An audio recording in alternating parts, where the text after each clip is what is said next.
Right. Now we're just waiting to see if we're live. There we go. Sup, ladies and gentlemen, Aquilon here, and of course, welcome back to each and every one of you. And of course, if you're watching this over on YouTube, please remember to hit that like button. Also, click the link in the description down below because it is always better when it's live. You have to forgive me. I'm tired, sore. Yeah. Cortex, how you doing, brother? Good morning to you. I just got back from the gym. My body is fucking sore. Oh. Dude, I had half a mind to just go lie down. I genuinely had half a mind to just go, fuck it, I need a rest. I'm quite tired today. It was back and fucking hammy day today. So everything is sore at the minute. Anyways, I hope you guys are well. We've got quite the show planned for today. We're going to be in search of some gaming news, any news we can find that might make gaming a little bit more interesting. We're definitely going to be looking at that. We've got some stuff that we have to open. One of the viewers actually sent me a package in the mail. So we'll be opening that, see what that is. Yeah, then we'll do some Warhammer reactions, because we still need to react to the Emperor of Man Part 2. That's the big one. That's the big one. That's the one that I'm really looking forward to. Vericast, how you doing, bro? And we might play some Elden Ring today. I don't know yet. We'll see what the time allows for, but I've been craving playing more Elden Ring. It's my first ever Souls title. I've never played a Dark Souls game before Elden Ring, and I have to say, fucking amazing game. I'm alright, eating at the moment. Vericas, I'm good. I just got home from the gym. I will only be eating much later, like in about 6 hours, 7 hours from now is when I'll be eating. Heaven's Rule, how you doing, bro? Thanks for the first time chat, really appreciate that. Gilgamesh, how you doing? Sub-Zero, how you doing? Guzrat, Lunari, how you guys doing? Very happy to have you all here. I'm glad to see everyone filtering back in, and I do apologize for yesterday. I am really sorry that I didn't stream yesterday. So the warning came out yesterday that load shedding may return. Super Side Swiper, how you doing, brother? Thank you so much for the tier 1 sub. Really appreciate that. 6 months in a row. Thank you. You're far too kind, sir. Still having Wi-Fi issues. Sad. I am that. At that. Well, good afternoon. Super Side Swiper, no. Well, my internet is still always a fucking issue, right? It's not Wi-Fi issues that I've been having. It's internet issues that I've been having. And you'll be sad to know. So here's what happened yesterday. Old Mamoto, how you doing, brother? MG, how you doing? Here's what happened yesterday. Just to give you guys a brief overview of why we didn't stream yesterday. So I went to the gym at 1 o'clock. When I left, I was only about halfway into editing yesterday's video. I'm trying my best. Like, I'm really trying to edit it, making it look good. The problem is that takes a long time to do. At that point, I've already been editing for about 4 hours. So I get home at 2 o'clock, and there's a message on my phone. The message says, load shedding may return tonight at 4 o'clock. Well, this afternoon at 4 o'clock, but tonight, you know. We'll have load shedding again.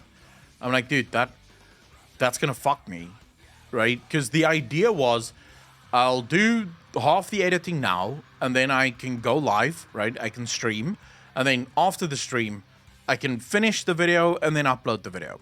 No problem. But with load shedding, I won't be able to finish the video. I'm basically gonna stream, and then my power goes out, and then I'm gonna fucking slip my finger in my ass. So I go, okay, you know what, guys? No stream today. I need to finish this video. So I sit down, finish the video, no load shedding. None. Nothing happens, right?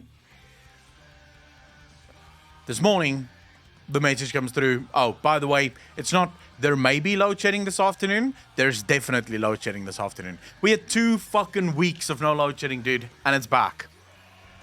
It's back. It is just, it's frustrating. It's infuriating. Because everything was going rather well. You know, it seemed like everything was going well. And it's back. My man, it's your channel. Doesn't matter. Also, for content this good, waiting one more day. Doesn't matter. Heaven's Rule, I really appreciate the fact that you enjoy the content as much, but I don't like not sticking to at least some semblance of a schedule. I find it helps. It helps me to just, like, I know what I have to do in a day, and streaming is part of that day. It just makes it a hell of a lot easier. Omi, you bastard, thanks for the prime sub. Did really appreciate that. 17 months in a row. Thank you, thank you, thank you. You're far too kind, sir. South African government can't even let you down reliably. Oh my god, dude. I think I feel like being a streamer in South Africa is like an added layer of challenge. I mean, it's already hard being a streamer. And I don't mean hard by like, oh my god, it's such a hard job. I mean, it's hard being a successful streamer. Making money as a streamer, it's hard. But then you add a government that's actively working against you. It's nigh fucking impossible, right? But you know what? I strive to give you guys good content when I can, instead of mediocre content all the time. And I hope that is a decent trade-off. I really hope that that is a decent trade-off. If that happened in the USA, people would actually riot. I mean, what, for 12 years?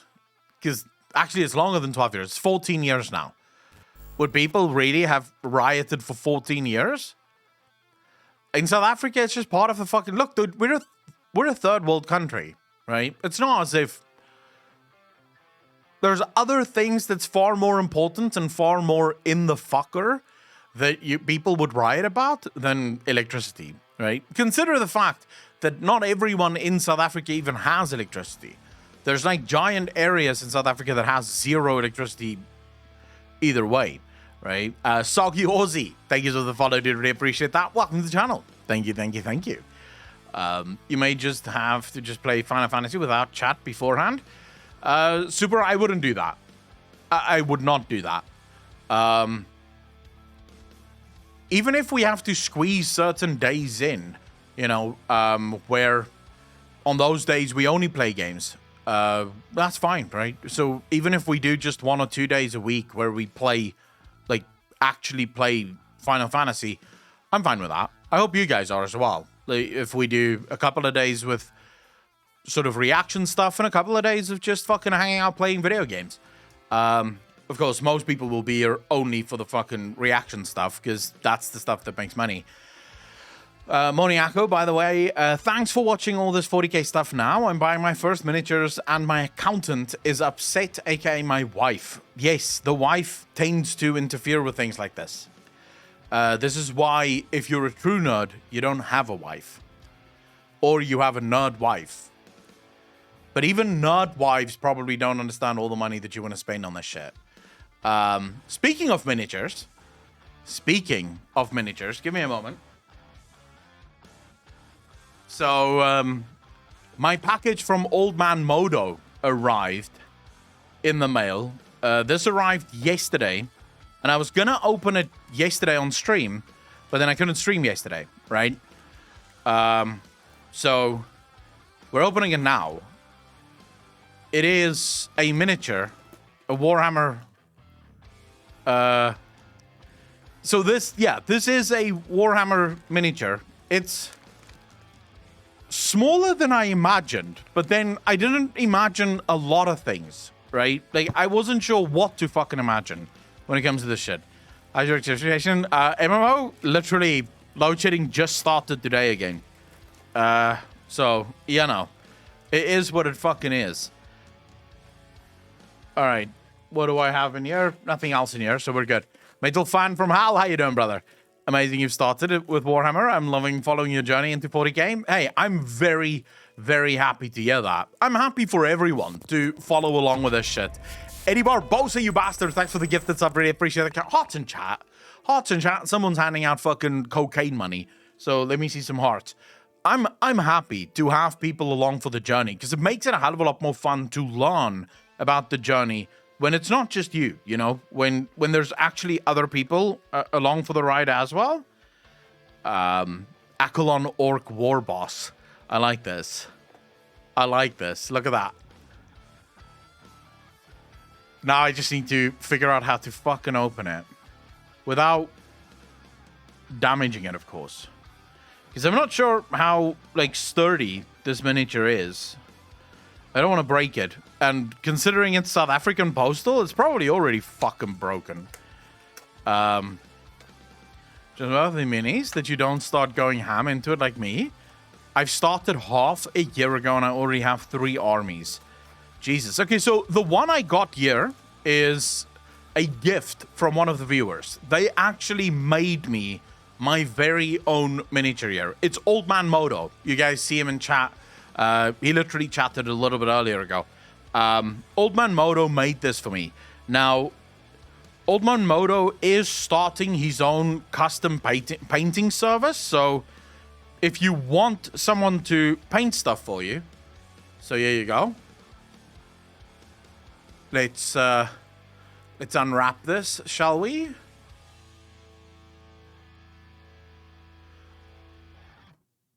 Oh shit, this is a lot smaller than I expected, but a hell of a lot more detailed than I expected. I'm not gonna lie to you. I did not expect this amount of detail. I'll show you guys in a minute. Give me a moment. I'm just trying to get the last shit off it. Okay, here we go. I don't know what the right way is to present this, so I'll just do it like this. That looks cool, doesn't it?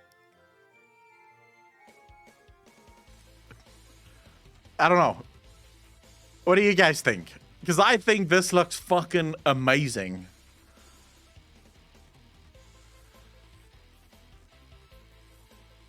Dude, I love this. Old Man Moto, thank you so much for this one. I really do appreciate it. Dude, you've actually, like... There's textures in the grass here. Fucking hell. Eterna Noctis, thanks for the follow. Really appreciate that. Dude, this is sick. I really appreciate this. So I've got my first orc. Would you look at that? Got my first orc, bro. Now I have to figure out where I'm going to put this. In a perfect world, he'd go here. You know, so he can be part of the streams. But I feel like that would be disrespectful to the orc god. Dude, I love this. The amount of detail in this is insane. It actually is the character sort of profile picture.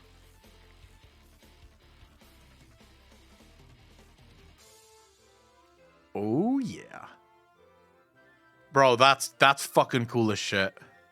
I don't want to break it, so I'm just going to put it to the side here. And I'll find a place for it soon. I'll try and find a place for it.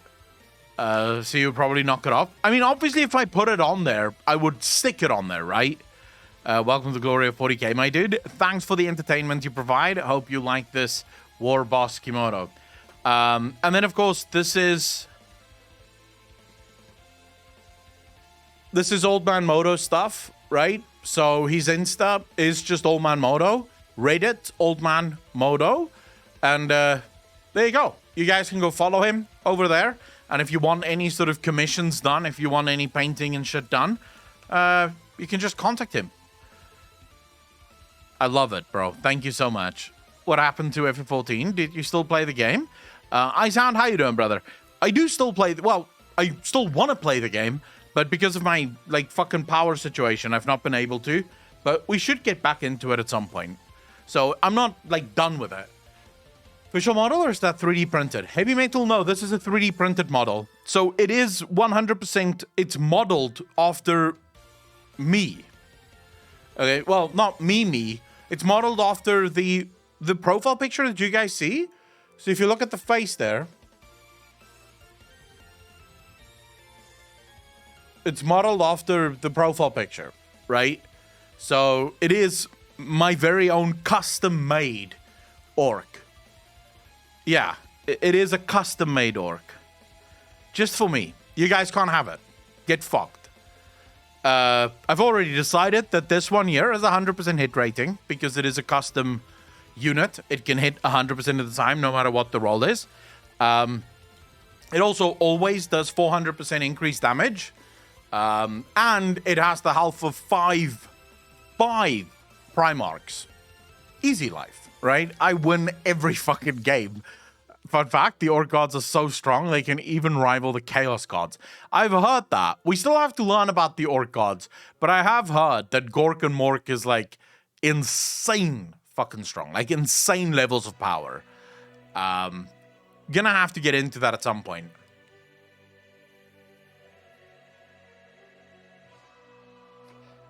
Hey, Akalon. I've recently started playing Warhammer 40k Inquisition, which is basically 40k Diablo. Apparently it was bad, but they have fixed it over the last years, and I recommend you try it. So, you guys will be proud of me. Like, there is a little bit of pride to go along in this fucking stream. Look what I got. Look what I got. You guys are gonna love that. We'll do a share screen. What is right next to Elden Ring, if you don't mind me asking? For the first time fucking ever, brother. For the first time ever. And I have to say, how the fuck did I not know this game existed before now? How did I not know? It takes me back to the things I loved most about Warcraft. Like, legit. The things I loved most about Warcraft is literally what is in this. That and sort of StarCraft. The story, the voice acting is fucking insane. Whoever the guy is, like the main guy of the story, I don't know what his name is now, but like the guy with the big ass fucking sword and just like big boy, right? The like he, I don't think he's a Primarch. He's like a general or something. That guy, the voice acting on that guy is probably the best I've ever fucking heard in my life. Like, the voice acting is just next level. And considering the age of the game, that is phenomenal. I don't know if it's Gabriel. I just know that it's the lead guy. So you have two guys. You have the one that's the priest. And the priest is sort of freaky as fuck. Not gonna lie to you. That priest freaks me the fuck out. And then you have the other guy, right? The general. That guy's voice acting is just insanely cool. He's in Chapter Master in the first Dawn of War. In the first one. He's Captain the first one. All right. I have never played Space Marine. No. I literally bought Dawn of War because it was on special for all of the expansion packs and everything. So I'm just making my way through this. But then I bought Elden Ring and I kind of got distracted. Because I'm going to be honest with you. Dawn of War is amazing. But Elden Ring is fucking sick. It is like one of the best games I've ever played. This Elden Ring. It's just next level. I think the biggest general, the leader of a chapter of Space Marines. The leader of a Space Marine chapter, so 1,000 Space... The leader of a Space Marine chapter is worth 1,000 Space Marines. How do you become the leader of a Space Marine chapter, though?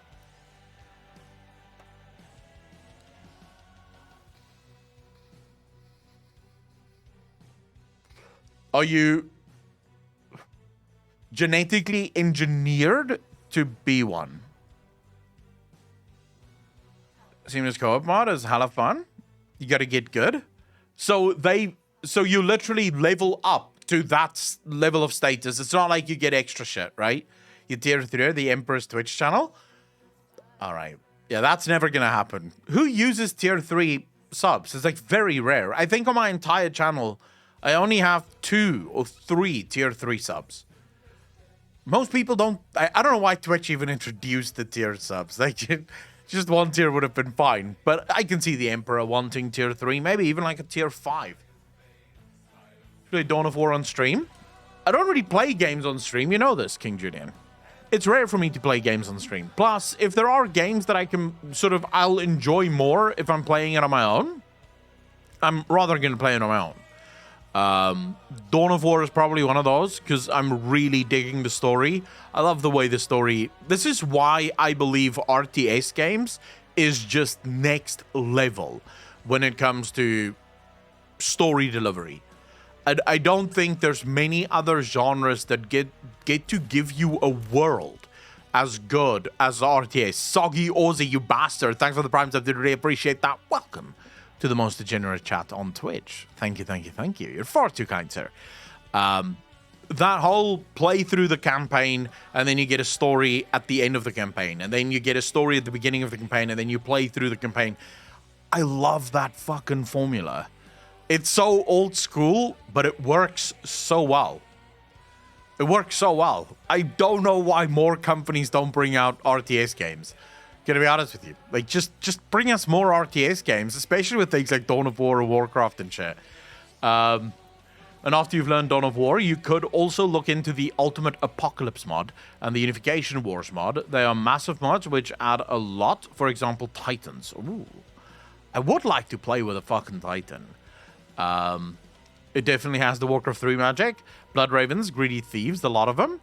I love RTS missions to tell stories during the mission.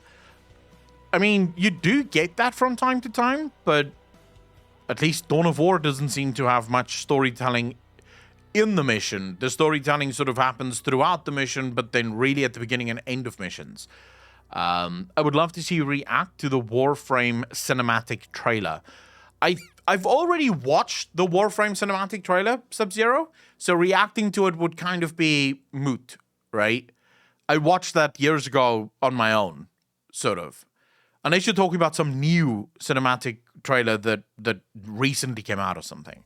In which case, yeah, sure, I could react to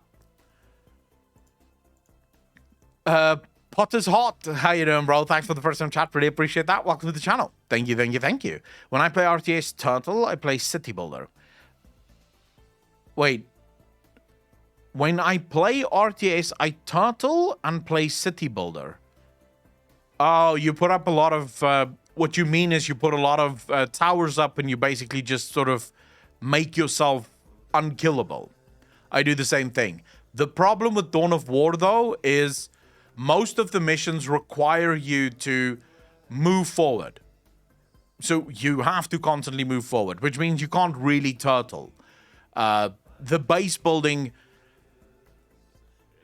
It's very clear that you're rushed. Every mission, you have to get there quick. And things are coming quick. So you basically do want to rush as much as possible. Do you have any interest in watching Hell's Reach? It's free. Well, I have an interest in watching everything, but I can't watch everything at once. There's so much that we still have to watch. And we definitely have to watch The Emperor of Man Part 2 today. I've put it off for a week. I can't put it off anymore. I need to know what happens with The Emperor of Man Part 2. So that's the one that we have today. That's a long one. That's a super long one. So, Elden Ring gamer, easy. Maybe you think I should become an Elden Ring gamer. I don't think that would work. At least I have found that I do better if I just chat. I don't do as well when I'm playing video games and stuff. I get too, shall we say, I get too drawn in to video games in general. So I'll sit here and I'll kind of zone out and I'll just zone into the game rather than focus on the fact that, hey, you're playing fucking video games on stream. You should be focused on stream. Ploxy, thanks for the first time chat. Really appreciate that. Welcome to the channel, bro. Hey man, really enjoyed your DOW videos on your Clips channel. I recently got into Dawn of War myself. Ploxy, I'm very happy to hear that. That universe is insane. The universe truly is just so fucking cool. We're going to be doing a deeper dive on the universe today, though. Why should Aku be an Elden Ring gamer? I saw him play it the other day on YouTube and he sucked. It's better that he doesn't play that game again. Dude, I'll play whatever the fuck I want. What are you talking about? Suicide Swiper, no. Dude, didn't I literally at the beginning of the stream say we'll play more Final Fantasy 14? Like, we'll find a day that we can play Final Fantasy 14 on? No. MMOs are fine. Because MMOs I can actually play. I don't have a problem with it. The problem is when I'm playing games like Elden Ring or when I'm playing RPGs or something like that. That's where the problem comes in. Because in those games, I find it very difficult to focus on like the chat as well as everything else. I haven't quit Final Fantasy. Fuck. I'm still playing Final Fantasy, just not right now. But I have not quit. I've not given up. I still want to play the game. I still want to finish the game. I still love the game. Just give me some fucking time. I'll get back to it, I promise. Which is if Marco quits it. Oh my god. Dude, it's like, if you're not playing the game actively every single day, people think you've given up. Like, people think, oh my god, he's quit. You're not going to play Final Fantasy anymore? What the fuck, dude? It's like, no, it's just, I haven't played in a while, sure, but I still want to play. I haven't given up or anything, right? What are you playing in FF? Class-wise, Black Mage. Would I play anything else? Old Mamoto? Like, why would I play anything else? Black Mage is the number one job in Final Fantasy 14, right? Well, it's been a long while. It has been a long while, true. But remember, that is also life stuff, right? Not stuff that I can help, really. If bros, no need to rush. The MSQ can wait and will always be there for people. I got break for 3M because I was lost. I was into Lost Ark. But I got break for 3... I had what? For 3 months. You mean for 3 months? 3M is supposed to be 3 months, right? All right. There we go. Okay. I'm following along. For a second there, I was like, wait, you got lost in Lost Ark for 3 minutes? Wasn't that good of a game then, was it? I've been enjoying 40k lore last year and tagging along with you. Learn more about the lore makes my day. Even just listening your stream during work is worth the misbehaving penalty. Chew, thank you very much. What misbehaving penalty? What? You get a misbehaving penalty when you're watching Twitch at work?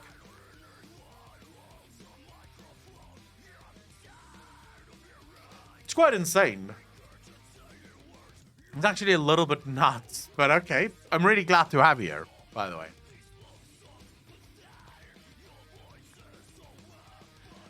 I can take breaks, boys. Princess Milena, how you doing? Yesterday, I found return back to FF14 after half a year. No, I do want to go back. I'm actually very much looking forward to my return. I just need to, find the time to come back. Because those are games... Elden Ring, Final Fantasy, these are all games that I want to play on stream, either exclusively or openly. But these are games that I want to play on stream. So I can't really play them off stream, so I have to find other games to keep myself busy with, which oftentimes means... So I tried Lost Haven again last night for the first time in fucking ages, and I just couldn't focus on it because I wanted to play Elden Ring instead. But I didn't have time, so I just thought, fuck it. Then I'll go watch Star Trek instead. I've been watching Star Trek like a fucking maniac, bro. There, I recently discovered your stream, thanks to Asman, and I really love your content. Keep it up. Shoak, thank you so much. I really appreciate it. Welcome to the channel. And also, thank you so much for the first time chat. Wait, when did Asmongold react to... Was it recent? Did I miss one of Asmongold's reactions to my videos? Shadow Scally, you bastard. Thanks for the deal and sub. Really appreciate it. 7 months in a row. Thank you, thank you, thank you. Evans, you are not New Year. Go fucking suck a dick, bro. Like, take a dick, shove it up your asshole, and then suck it clean. You are not New Year. You fucking bastard. Tabletop is too expensive for me. I'll just stick to the lore and buy audiobooks. I don't know, though. Like, seeing this miniature here, I could fucking get into tabletop, bro. Like, it looks fucking cool. Ah, Shoak, I really appreciate that, bro. First time who... fuck off, Moni. Like, fuck off all you that's been here forever. You even have fucking sub... Like... You have sub status in the channel. And you're going, I'm new here, by the way. Like, you have chatted in this channel for months. I know you. Like, you're one of my fucking mods, Moni. Did I just promote you at random to, like, mod status? Some random fuck hanging out on Twitch just became a mod and came in and went, hey, who this? Yeah, sure. That sounds like something I would do. I watched the walkthrough of how to play the tabletop, and it's crazy how much goes on in that game. Actual new viewer from the YouTube. Necronoob, thank you so much for the first time chat, dude. Really appreciate that. I can see you're new because first time chat. I really appreciate that. Welcome to the channel, brother. Orky's gaslighting? This isn't gaslighting, though. This is like legit shit happening. Bricky plays tabletop, and you should try watching him. It takes hours per game. Yeah, but hours per game is good, no? Are you serious? Metal fan from Al, we tried watching that the other day, but there's a lot of inside jokes in that sort of text-to-speech series that I don't get yet. So I was sitting here for the first episode of that, just like 3 minutes, but I was legit just sitting here going, I don't know what any of this means. He's talking about people I've never heard of in my life. He's saying things that I've never heard in my life. So I think I have to first learn about the universe, and then I'll be able to watch that. If you want to see what tabletop can be like at the top end, check out Tabletop Tactics. Some people really just want to see the world burn. Twakikaki, I think I would be one of those people. Started reading any books yet? Argith, no, but it is on my list of things to do. It is most definitely on my list. I want to start sort of... I don't know if this is the right place to start, but I kind of want to start with the Horus Heresy stuff. Maybe that's not perfect for, like, an overall start in the 40k universe. But I just kind of want to start with that, you know?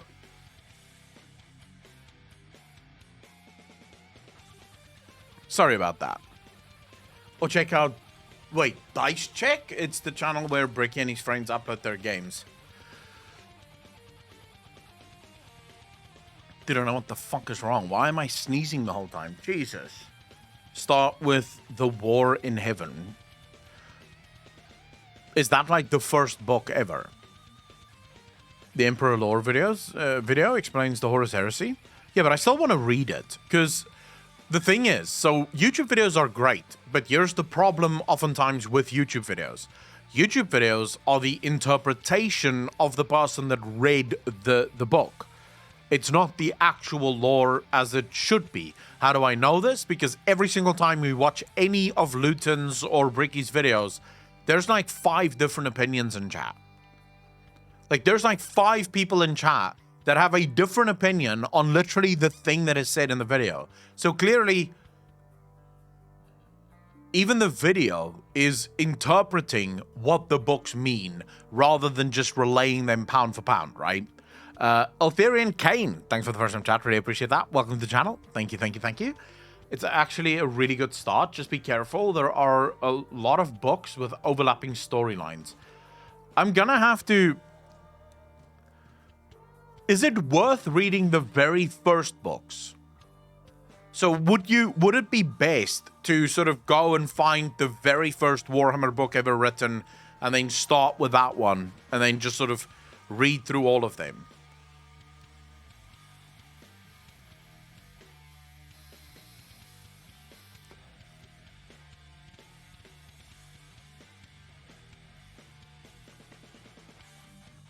In a line, it's all over the place. Ah. So they don't have, not even the books follow like a proper timeline.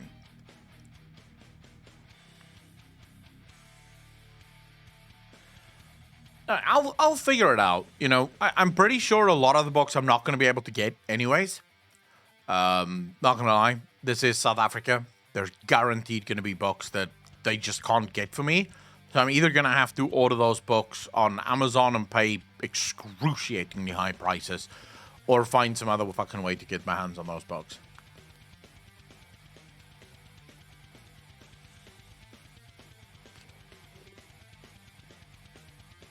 Yeah, I could probably do Audible as well. It's just I fucking hate listening to books, though. Like, I despise listening to books. Plus, and here's something interesting for all of you. In studies, they've done quite a lot of studies on this. You do not retain as much information through listening to books than as you're reading books. You do not retain. So they basically did a study where they took 2 groups of students.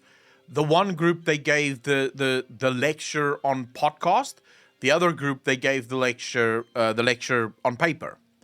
And the group on paper managed to retain something like 30% more information than the group that listened to it on podcast. So when you're just listening to a book, you are effectively like missing 30% of all the information that's coming through.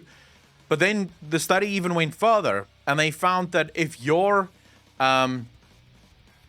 reading a book on like a Kindle or a screen, you do not learn as much on a screen than you do from a physical book. But you're saying there's a chance. Technically, yes. Technically, you are still getting like 70% of the information, right? So you're still getting 70% more information than people who didn't read the book at all. So yes, technically speaking, that's not bad. But, and here's the sort of horrible thing for anyone that wants to know, the kids, the students that did learn from the podcast, almost all of them got a D for the exam. So, you know, not great, but hey, you know, them be the rules, I guess. So, yeah, but they've also found that physical books, and apparently it has something to do with our inability to gauge where we are in sort of electronic form. So when you're reading a book on your phone, for example, if you're like a fucking maniac that read things on your phone, but if you're reading the book on your phone or on a Kindle or something, you don't have a physical way of determining where you are in the story because, you know, it's all digital. Whereas with a book, you're physically turning the page, you can feel where you are, you can go back far easier and sort of, you know, reread something. So there's like a lot of shit that goes on there that makes physical books just better. Soggy Ozzy, thank you for the first time chat, dude. Really appreciate that. Listen to 40k while painting 40k, only way to do it. I still have to get paint stuff. But I do want to get paint stuff.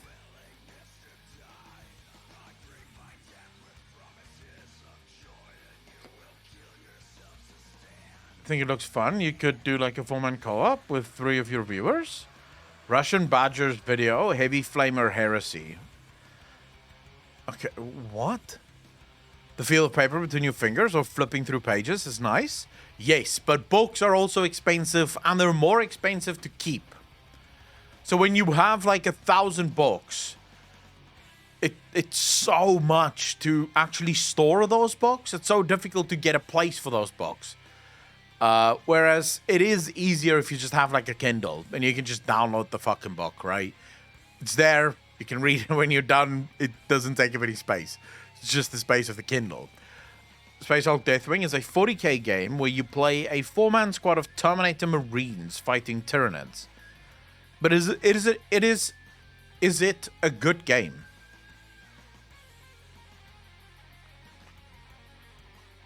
Oh shit, MMO. Certainly it wasn't that good a game.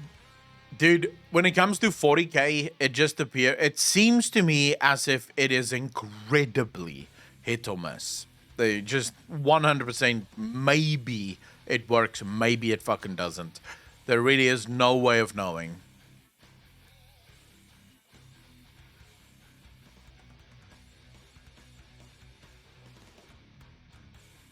Wait, what?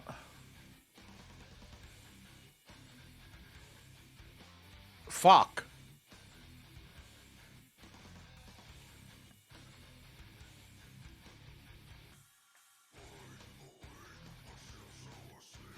Dude, wait a second. I'm seeing something I quickly want to check out. I do apologize.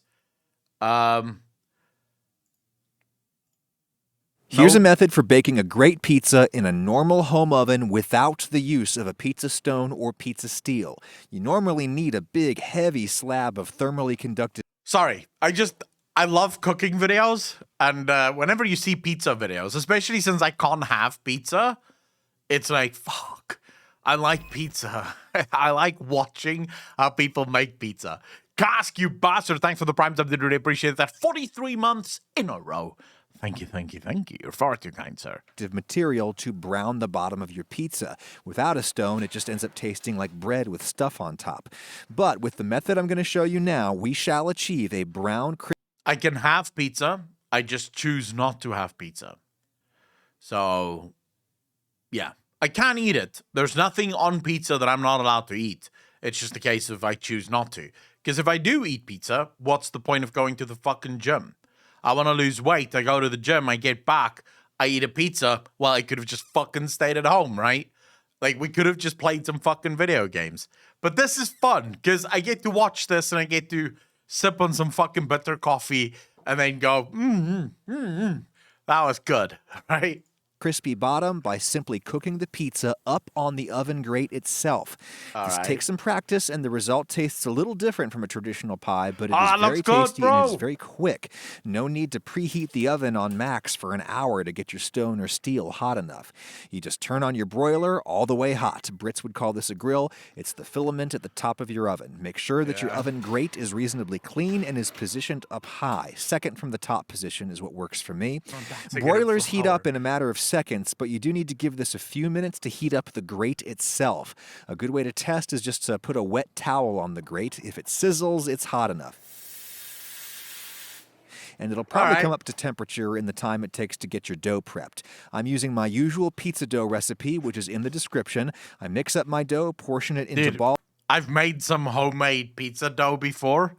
It is so much better than store-bought shit.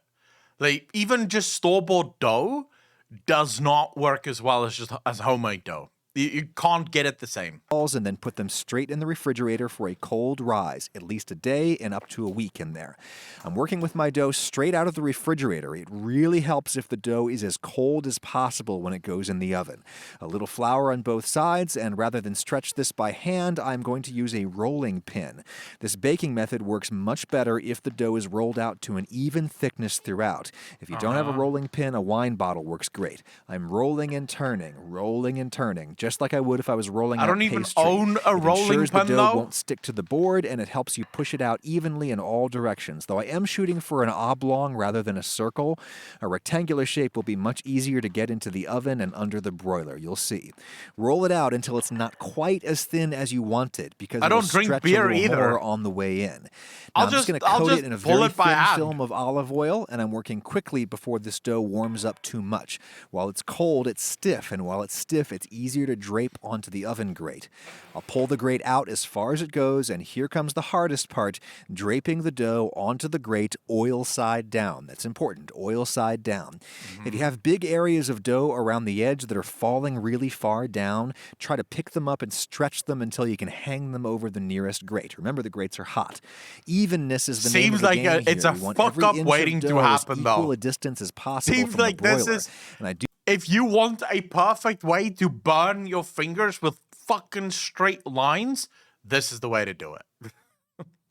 Fuck. You find that I get more even cooking if I slide this in and then close the oven door. Some people like to leave the door open when broiling. I get more even results with this if I close it. Then watch it like a hawk. This first part only takes me about 3 minutes. I'm looking for the dough to start to burn. Yes, I'm waiting for a little burning. A few little burn spots are standard on a traditional pizza crust. It's called leopard spotting. Okay, now freeze frame. You can see that my broiler is hotter toward the back of the oven. That far side is browner than the near side. If yours is really uneven, you could try rotating the dough, but it has to cook to a certain point before it'll release from the grates intact. So I'm simply going to rotate as I flip, over and around. Since we oiled the downward-facing side and we preheated the oven grate a little bit, that releases very easily. I'm just using my fingers, but you could use tongs. Now I'm just going to dress the pizza right here. It tastes better if it cooks quickly, and taking this out to the countertop to dress it will really slow us down. My sauce, by the way, is just pastine kitchen-ready ground tomatoes. When I have to settle for another crushed tomato product, I usually need to put in tomato paste to get the flavor as strong as I want it. Some olive oil, a little sugar, and some dried herbs. Oregano, the bubbles maybe look some basil, amazing. that's it. Remember, it's a super thin pizza, so be careful you don't put on too much sauce. I usually need to put on a little less than is my instinct. A little finely grated Parmesan on top of the sauce really improves the flavor, and then my grated mozzarella. I'm using Boar's Head whole milk low moisture mozzarella, freshly grated. The pre-grated stuff stuff has anti-caking agents that interfere with browning. Now, this is a style of pizza where you absolutely could use fresh mozzarella if you wanted. The high moisture stuff that they use on Neapolitan pizza, just don't put on quite as much or the pizza will be soggy. Okay, back under the broiler this goes, and again, I get a more even result. Where's the pepperoni, bro? Like, some peppy? You gotta have some peppy. Maybe a jalapeno or two, you know? Like, you have to put some love into this shit. Why? Just cheese. That's not good pizza. Just cheese is just like a cheese sandwich. You have to have some peppies on there. Result if I close the door. Watch it like a hawk. 2 minutes later, the back row of bubbles looks like it's going to burn because my broiler is apparently a lot hotter back there. I'm going to rotate the but pizza, a ground which is beef easy can to work do as now that well. the crust Sure. is solidified. Back in and then just cook it until the cheese is as brown as you'd like. I gave it maybe another minute fuck, and that out it looks comes so good, straight to though. a cooling rack to Dude, keep when the crust cheese crispy, but goes you could pour it out brown, into anything. that's Total what you cook need. time there was like 7 minutes, and since the sauce and cheese were only on there for half that time, you'll notice some differences compared to a normal pizza. This sauce has a brighter color and flavor, and the cheese is hardly broken at all. With a conventionally baked pizza, the cheese is in there for long enough to overheat and squeeze out a bunch of orange grease. There's hardly any grease here, which is great in my opinion. After it's cooled and steamed off for a few minutes, I'll transfer it to a cutting board and chop through it. Really. So it is simpler than most pizzas.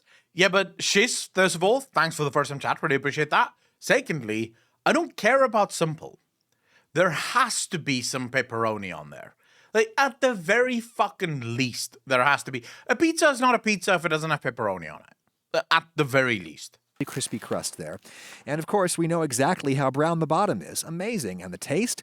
Amazingly close to a New York style pizza, though it is a little different because the topside crust got some dry heat in the oven. It has not bonded with the sauce and cheese quite as much. The layers are a bit more distinct in the mouth. There's no and meat. The bottom crust is kind of smooth on the tongue. None of this is bad, mind you. It's just a little different. Another terrific thing about this method is that we could immediately turn around and start baking another pizza right after the first one comes out. The grates don't need a lot of time to recharge with heat the way a pizza stone does. Now, you are no doubt wondering, why don't you just bake it on a cookie sheet? Why not on the cooling rack? Why didn't you hand stretch the dough? Why does it have to be even thickness? Well, I'm going to show you all of those things right after I thank the sponsor of this video, World of Warships. You want to talk about a long process I'm making pastrami I've right reached now? that season in a man's life when he How do inexplicably you do becomes that? interested in military history. Hence, World of Warships, the thinking man's action game. You command a massive naval fleet featuring hyper-accurate renderings of real legendary combat vessels, like the USS Indianapolis. Hundreds of ships available. I don't from the think this great guy navies actually of the plays world, this and game, by the designers way. are adding more all the time. Again, they're amazingly historically accurate. It's free to play, and if you start now as a new player, you'll get tons of goodies to get you out of dry dock. Hit my referral link Then that's in the smoke it for description almost and use 15 this hours. code, Ready for Jesus. Battle 2020. That's in the description. You will get 700 doubloons, 7 days of premium membership, a million credits, 2 port slot, and 2 premium ships. The USS Charleston with Stars and Stripe custom camouflage, and the Japanese ship Ishizuchi and Lunar Warrior custom camouflage. It's something about certain types of people that just... they don't look like gamers. Let's put it that way. They take gaming sponsorships because they pay well, right? World of Warships pays really well. Raid Shadow Legends pays really well. But I don't think they give a fuck whether or not you're actually playing the game. Just as long as you're advertising the game, that's really all that matters, right? That's for new players who register. Yeah, plus... I mean, that's a notebook, right? That's not even like a gaming laptop. Like, sure, I don't know how graphic intensive World of Warships would be. Like, would it actually need something? Plus, there's not a single person in the world that plays a game like this. Who the fuck stands at their kitchen counter with the laptop like that, leaning over playing a game? Like, I'm just going to point this out and then we'll leave it at that. A laptop screen can go down and up. So if you do need to stand the fuck up, right, at your kitchen counter for some reason because you don't own a chair, right, you could just push that screen down, in which case you could just look straight down at the fucking screen and do your thing. I don't know a single person that was like this. Your back would break. register with my link and code in the description. Thanks to World of Warships, and I'll see you on the waves, No, I can't Captain. trust you if you're like that. Now, let's get back If to you're your playing questions. games like Why that, does the fuck dough that. have to be rolled out to even thickness? Why can't you just hand stretch it? Well, let's try that. A little flour on the board, I'll punch it out a little, and then you could toss it in the air or just do a gravity stretch like this. One virtue of this kind of stretching is that it gets you uneven thickness. Gossamer thin dough toward the center and a nice fluffy cornice around the edge. That's normally a good thing. Heterogeneity. Drape that on the hot grates. Everything is looking good so far, but then notice how much further along those gossamer thin areas are. They're burning, and the thicker areas are still white. That is not going to cut it. This baking method works a lot better if you roll the dough out to a uniform thickness to avoid a disaster like that. Here's another good question. Why bother laying the dough perilously across the oven grates in the first place? Why not just do it on a baking sheet? Well, you could. Get your dough rolled out, rub on a thin film of oil, and then place it oil side down on a baking sheet. The oil is essential. I would probably Without do it, that. the dough would stick. Here's the thing. Do this, but take this pan, put it in the oven first, right? Daya Burst, thanks for the sales. I really appreciate that. 8 months in a row. Thank you. You're far too kind. Take my money. Hey, I will take that money all day long. I really appreciate that. Take this, put it in the oven, let it get super fucking hot, and then just drape it on. How are you doing, and bam. Colin? Anyway, I have a question. How do you feel about FFX's lore writing compared to WOW's lore writing? Okami, thanks for the 100 bits. Really appreciate that. I prefer the way that Final Fantasy's lore is handled. I think it's very different, and it's very difficult to compare World of Warcraft to Final Fantasy because they're very different games. But personal preference, I do lean towards Final Fantasy's lore writing. It's far more all-encompassing, and it does touch on all elements of questions that you may have.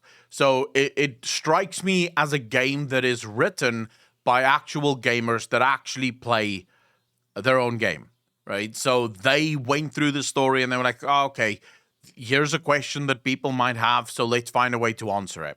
So yeah. Under the hot broiler it goes, and check this out. It cooks so much slower. It was 8 minutes before I got that much color on the first side, and that's not even that great color. Since it's been in there for so long, it is now dry and hard. We'll top it, put it back under the broiler. This is certainly a lot easier. Cheese takes the normal 3 or so minutes to brown, though geez, I should have rotated that. You don't realize how uneven your broiler is until you try to do something like this. That's burnt. That bitch right there is fucking burnt. Okami, thanks for the 100 bits. Really appreciate that. True, they are very different games, but they are the only 2 MMOs I've played in my life so far. In terms of MMOs, I've played a couple more than those, but they are the major ones, right?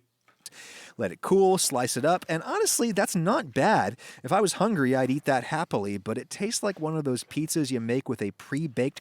Okay, that's a great fucking point, actually, there, from MMO Eidolon.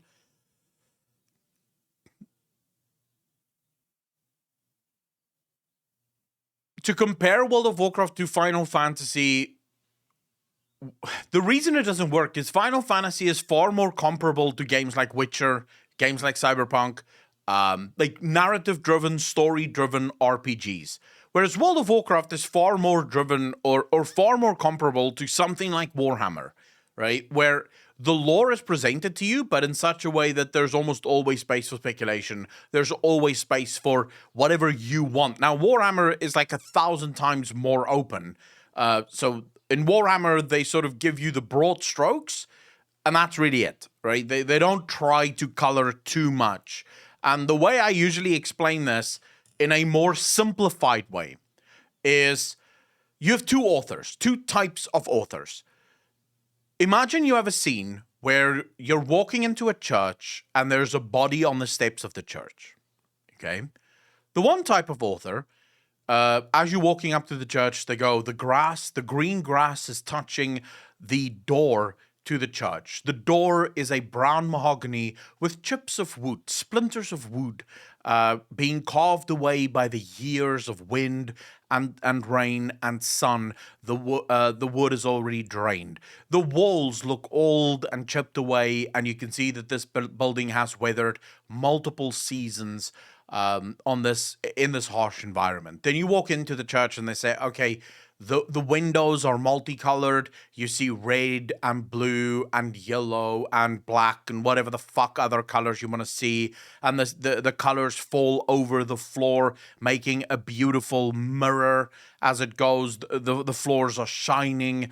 So they give you every little single bit of detail, like painstaking. So it takes a full page just to describe the church that you're going into before the story can continue to where there's actually something happening now with the body that is on the steps of this church.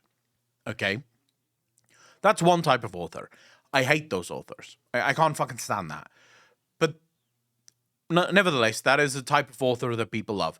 The other author sort of goes, there's a church. The church is old, built all the way back in the 1600s. So that immediately gives you an idea, right? In your mind, this is an old church, okay? And maybe the author might throw something in, it has not been restored ever since. So you immediately think, okay, this is really old, and it's probably kind of falling apart. So I'm getting a picture in my mind.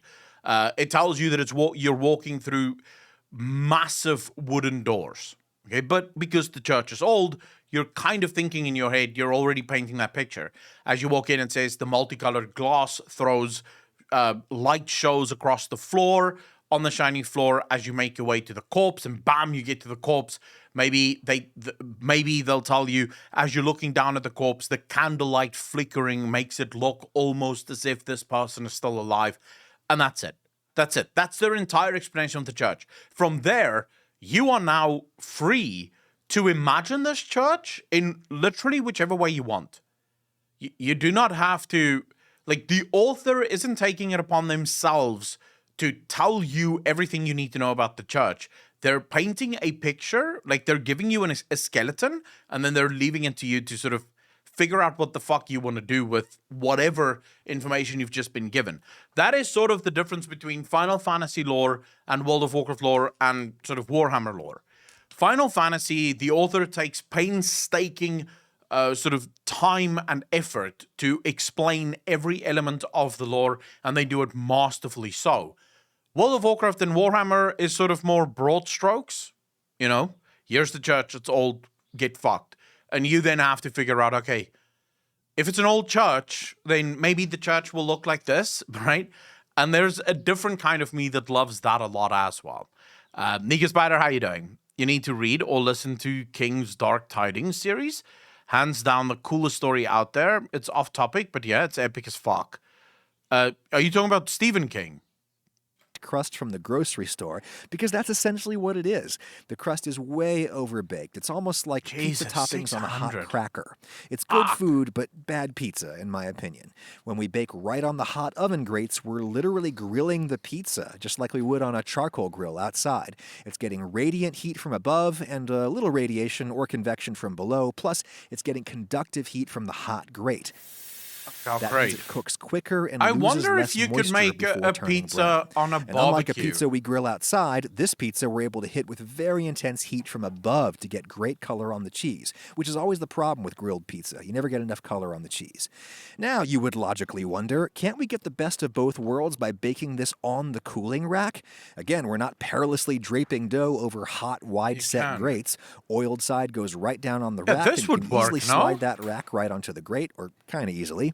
Now, the dough is getting heat on both sides, which is good, but it's still not actually touching the hot grates, which means Why it does still that look cooks off? kind of slowly. It took almost 5 minutes to get this much color, and that's not that much color.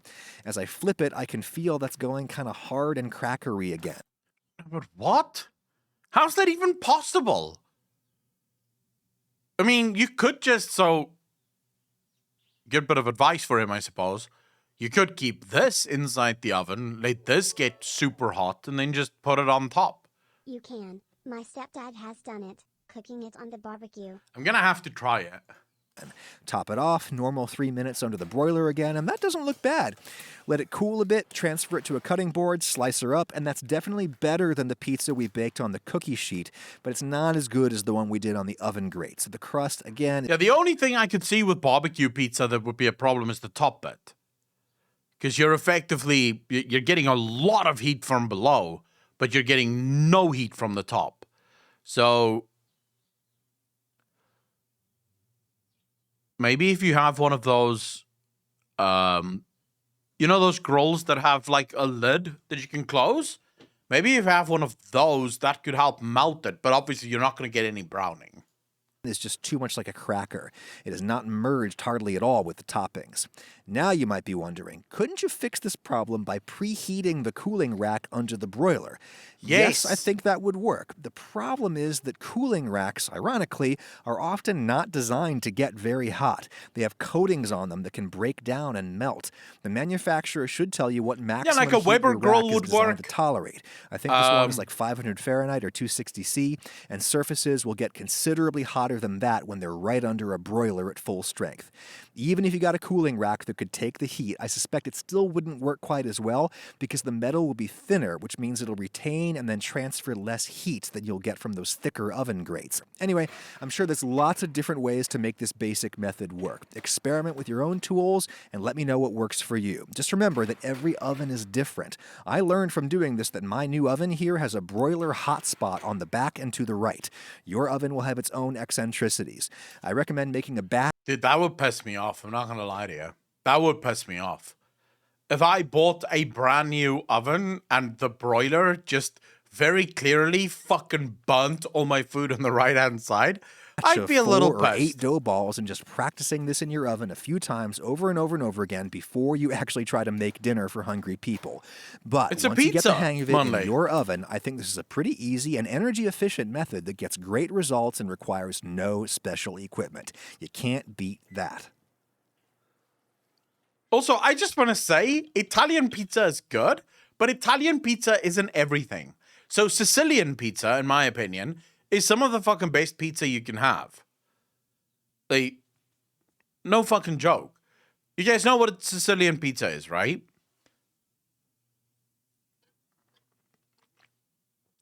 I believe in some of the Midwest states in the US, it's also referred to as pan pizza, if I'm not mistaken. I think Detroit has it as well, as like a Detroit-style pizza, which is literally like a pan, and then you get this thick fucking piece of bread, basically, with cheese and tomatoes and shit on top of it. That is fucking gorgeous. Sure, you know, New York-style thin fucking pizza, no problem. But you also get some really cool, like, thick, bready, doughy fucking pizzas that's just as good. Deep dish. I've never had deep dish. Old Man Moto. I'm assuming you're talking about South African deep dish, which I've had. I don't like that particularly much, but I've never had Chicago deep dish pizza. I've never seen a place even sell Chicago deep dish, which is actually something I want to try. I still really want to try, like, Chicago deep dish pizza.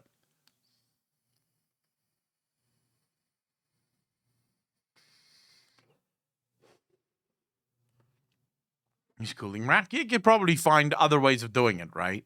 No, not a calzone. I've had calzones as well. Obviously, we're not talking about a calzone here. The variations on solutions to the heating barbecue problem. Chicago deep dish pizza is amazing. It looks amazing. Like, it always looks so fucking good. As a resident Chicagoan, places cannot replicate Chicago deep dish at all.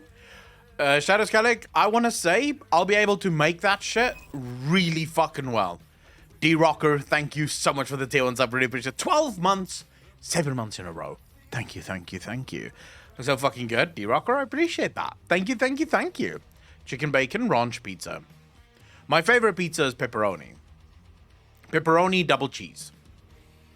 With a Neapolitana sauce. That's my favorite pizza. My brother has a barbecue thing that looks like a green dragon egg. Makes awesome pizza. Huh. I like pineapple pizza too, Czar. But that's not my favorite. Like, every now and again, I'll have sort of like a weird thing and I'll be like, hey, give me a pepperoni pizza, double cheese, also pineapple. But most of the time, just a double cheese, pepperoni, we good. As long as there's double cheese. Basically, it can be any pizza as long as there's double cheese on it. And get fucked, all of you, oh my god, pineapple shouldn't be on pizza. You can go fuck yourself. Pineapple on pizza is amazeballs. It's like one of the greatest things ever. It's literally just shy of sex. Pineapple on pizza works. There's a reason it's a pizza.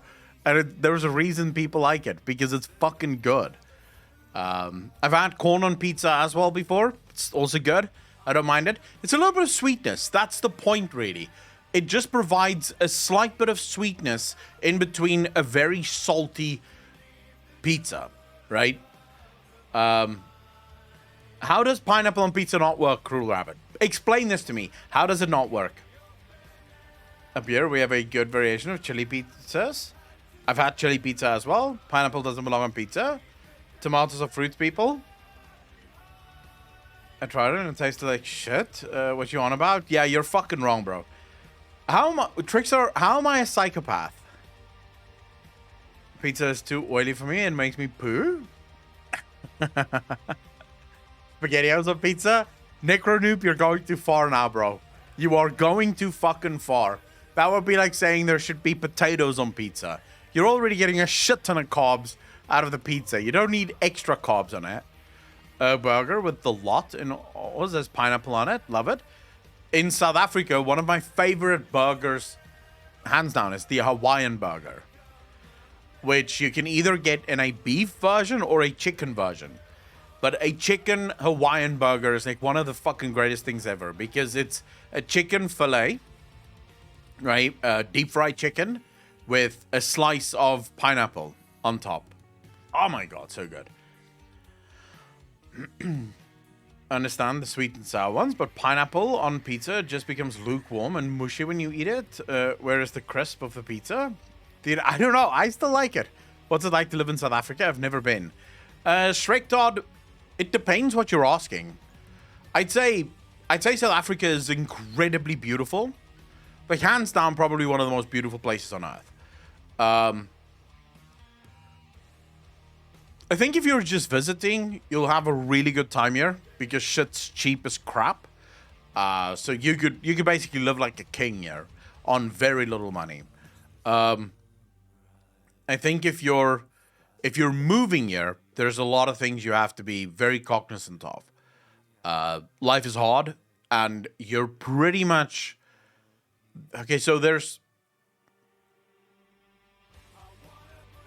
if you're in a first world country, which I'm assuming most of you are, if you're from a first world country, a developed nation, there are things that you are just used to your government doing on your behalf that over here you do yourself. Your government's not going to provide that shit for you. A good example of this would be healthcare. And I know the Americans are going, oh my God, oh my God. My country does have healthcare. It does have state hospitals where you can go get your healthcare for free. If you want to die, of course, right? People do die there from routine shit. They get very ill because the care is completely fucking horrible. So here you get your own like private healthcare, and also it's not really tax deductible. You still pay taxes for healthcare even if you're not using the healthcare. You are still paying the taxes for it. Things like police officers, you guys probably imagine that you have police and the police will take care of your crime problems. In South Africa, we have private security.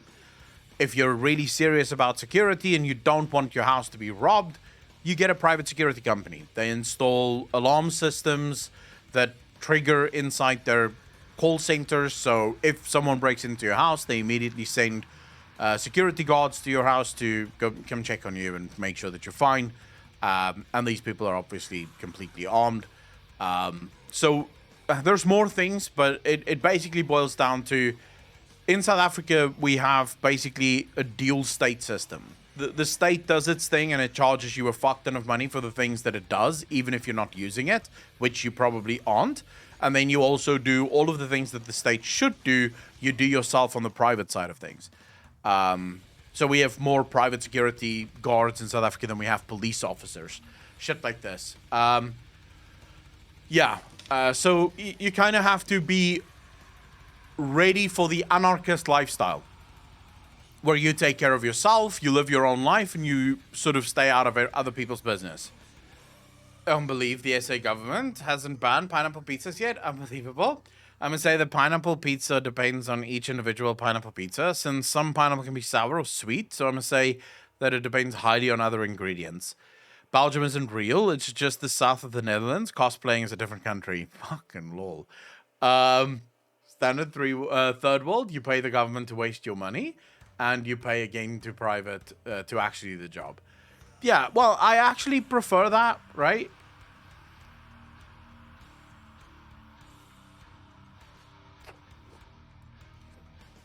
Mo, we don't have, it's not meant as anarcho-capitalist, right? That's not what the country is supposed to be. My country is actually communist, while socialist sort of really wanting to be communist. But they don't have the necessary skills or ability to be communist, so for now they're settling as a socialist country. So officially, my country is socialist, with a rather strong free market. Unofficially, yes, my country is basically anarcho-capitalist. Private as well. I just don't like about the paying the government to waste money part. Where are the unification wars when we need them? I mean, I guess there's a lot of questions around the rest of the world as well. I don't know, dude. I'm worried about this shit happening in the world. I'm not gonna lie to you. It seems like there's a lot of things going on right now, and none of it seems good, you know? Living in a communist country, singing national hymns during stream. Exactly, Czar. Damn, since we were on pizzas, I'm now peckish for a pizza myself. Then grab yourself a pizza, bro. Hold up, I'm looking for the Emperor video, because we have to react to the Emperor. Found it. Found it.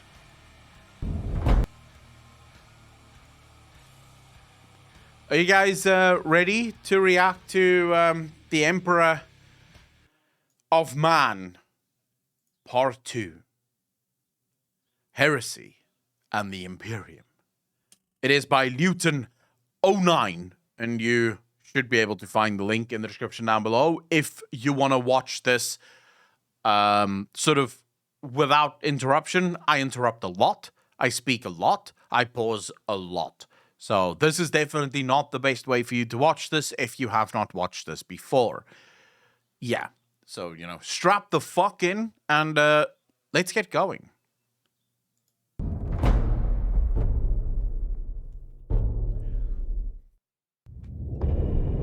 The Grim Dog. Dude, I love that fucking quote so much.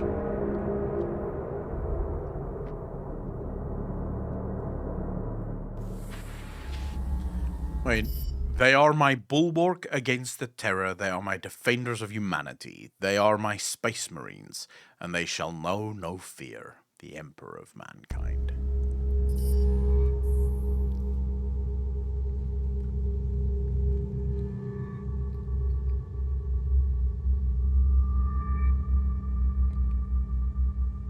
Oh, yeah. This is about the heresy and the Imperium, so it's gonna get good. Humanity is entering the 31st millennium.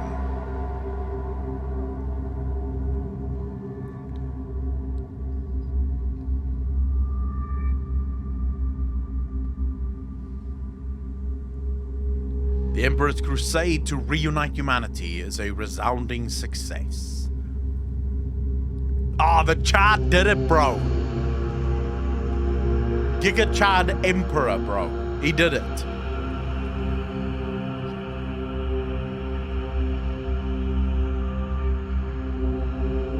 The Astartes Brotherhood stands stronger than ever.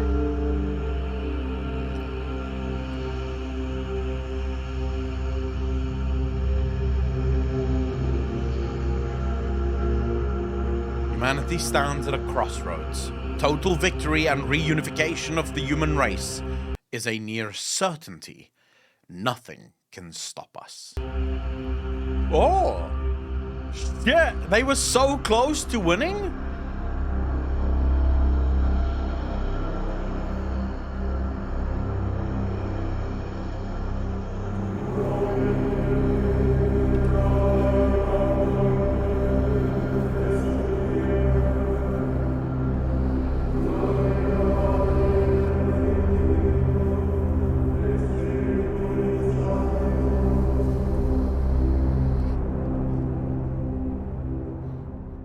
The 31st millennium of man would be one of the darkest and most destructive humanity had faced.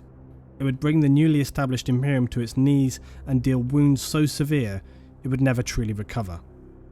I need to say that this section of Imperial lore is vastly complex and heavily documented. Bearing that in mind, I'll be covering it in a briefer fashion as specific events can be looked at later in time. However, the 31st millennium is one of the most important periods as it deals with the fall of humanity as a truly dominant power and the inception of the Imperium that would exist into the 41st millennium.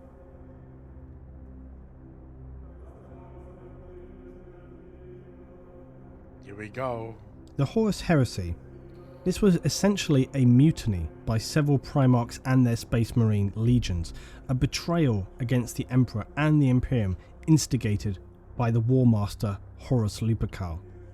Now, considering how much is written about these events, it actually takes place over a very short timescale in the general scheme of events in 40k, lasting for only about 7 years.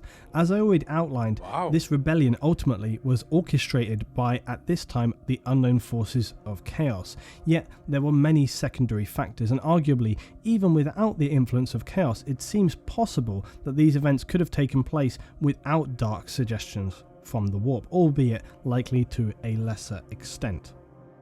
The Emperor's return to Terra to establish new projects that, for whatever reason, he was unwilling to also share with even Horus or any of the Primarchs, left them feeling set aside and cast out from his circle of trust.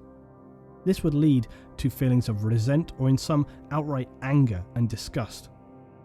This was less though about ego or pride than it was trust, although there is no doubt these emotions were an element in play. Primarchs, despite their demi-godlike stature and ability, were fundamentally human at the core. It was more about their deep connection to the Emperor, and perhaps that they saw themselves not as equal, but at least on a similar level to him.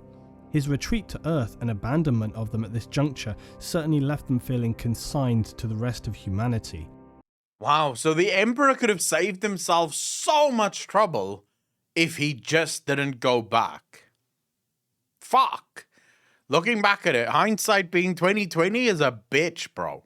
These feelings were surely only fragments of doubt, not an outright stab to the heart, but nonetheless, the seeds of mistrust were sown, and those chinks in the armour of the Imperium were exactly what the dark warp entities of chaos looked for. Another factor in the resentment and frustration felt by the Primarchs and some higher officers in Space Marine legions would be the Council of Terror. This was a governing body charged with the administration and infrastructure control of the Crusade and Imperium as a whole. It was controversial among the Astartes as it comprised an all-human council. Primarchs and Space Marines alike were not given permission to sit with the Terror Council. Their role was for that of war and all. Wait, I don't understand. They're human too. What do they mean that the Council of Terror was human only? The Astartes are human, they're just enhanced. So, when they say all human, they mean it was non-enhanced human beings. But that picture, they're very fucking modified there, right? Oh, how you doing, bro? Baseline human. Okay, so they only allowed for normal, unaffected, unfucked humans were the only ones allowed. All military matters were handled by the War Master. One of the most primary council members was the previously mentioned Malcador the Sigillite. Malcador was no simple man though. He was a psyker of immense power and used these abilities to reach out into the vast realms of space. He was a close aide to the Emperor during Earth's unification wars and is said to have formed the Administratum of Terror. So he is no mere administrator, but a vastly important figure, as important in fact as any Primarch.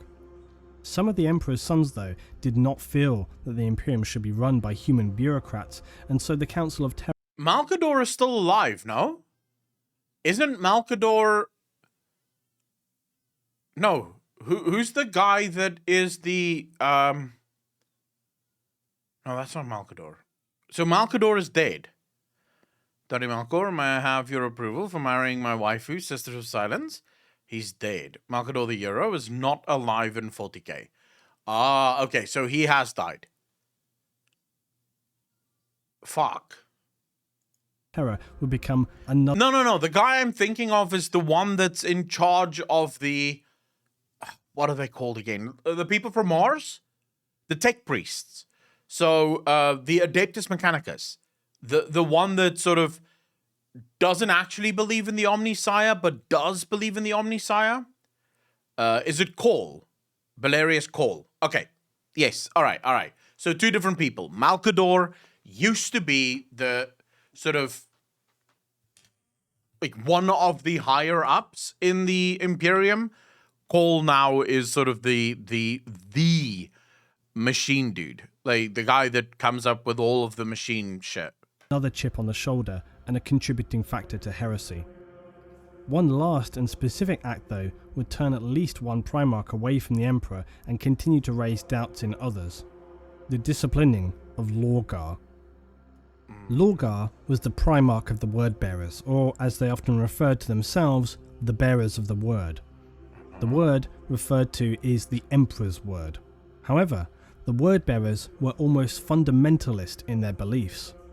Lorgar believed with every fibre of him that the Emperor himself was a divine being, one true god of mankind. They believed this to the core. Wow, so these guys actually started this bullshit. Like, they started the religion, even before the religion was an actual religion. And preached it across their homeworld as well as any they encountered during the Expeditionary Crusades. But the Emperor had long since outlawed any concept of belief and religion, imposing a strictly secular rule of law in the Imperial Truth to create a constructively rationalist society. For the longest time, though, these religious emanations were suspected and tolerated by the Imperial Council, and even to an extent by the Emperor. Eventually, however, the Word-Bearers came under closer scrutiny by the simple fact that by comparison to other legions they were unbearably slow with their conquest rate during the Crusade. An investigation fleet was sent by the Imperial Council to establish what was causing this slow progress. On arrival at some of the conquered worlds of the Word-Bearers, they found their answer. To the fleet commander's horror, they had discovered that the Word-Bearers had been spending years indoctrinating and converting the worlds to the illegal and false faith of the Imperium. This was a tediously slow process and took significantly longer than usual conquests, as was often so bloody due to the worlds initially resisting having an enforced faith. This egregious practice was considered an abject failure of duty by the Imperium and the Emperor himself. Worse still, it came to light that the Word-Bearers had been employing a standard practice to execute those who did not renounce their faith and accept that of the Imperium. Oh, dude, no wonder the Emperor got fucking angry. Because literally one of his sons have turned him into a god. What's interesting is how humanity did not learn from this, nor do they seem to care. Although I'm assuming this is lore that normal humanity have no idea about any of this. An emperor as the divine faith, which only served to pour more fuel onto the flames of outrage. The emperor was absolutely enraged by this notion that he should be worshipped as a god, and the actions of the Word-Bearers in his name, slaughtering those who refused to accept the emperor's divinity, stank of the religious excesses that had so often poisoned human history and the emperor had witnessed firsthand throughout the ages. So the Wordbearers had not only broken his principal rules, but also wasted vast amounts of time and resources. All the worlds they had brought into the Imperium had to be purged in an extremely traumatic process, wasting more lives and more resources. Wait, what? To balance these incomprehensible actions, the Emperor would publicly humiliate Lorgar.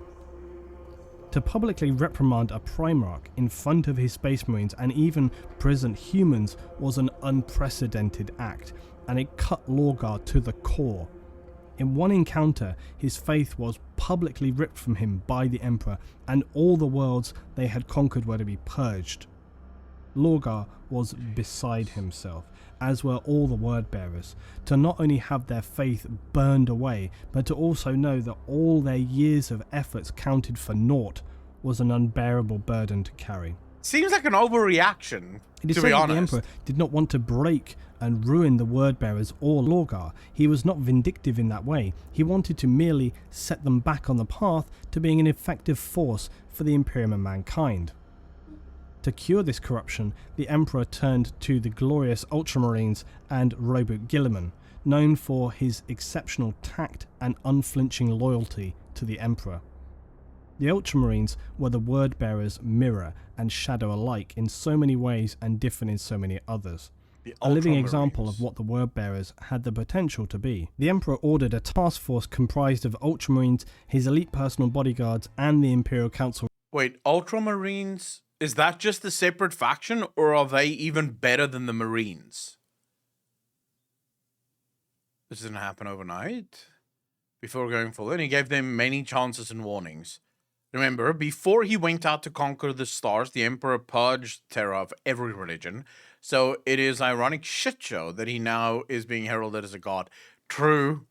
It's just a name. Okay. So the Ultramarines, literally just another name. Okay. 'Cause for a second there, I was like, wait. I know most of the power levels, and I don't remember ever hearing about Ultramarines. I've sort of heard of all of the different power levels within the Imperium. Ultramarines is not one of the things I've heard about before.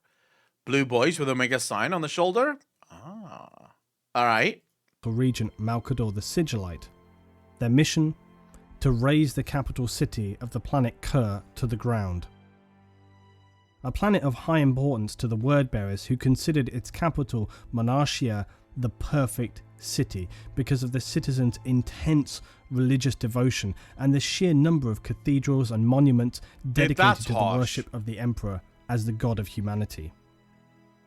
Following a temporary mass evacuation of bewildered human citizens who could not understand what crime they had committed, sent out distress signals to the Wordbearers, who they considered to be angels. Rogue Soldier, thanks for the first time chat, really appreciate that, and also thank you for clearing it up. They are sucked off by Games Workshop. I don't know, do you think it's necessary? I don't think it's necessary. Like, if the god that you're worshipping as a god would just show up and be like, hey, by the way, I'm not a god, you don't have to worship me, I feel like that would be enough. Like, that should be enough. Purging the entire fucking world seems to me like an overreaction. I think that's the equivalent of seeing a spider in your house and then burning the fucking neighborhood down.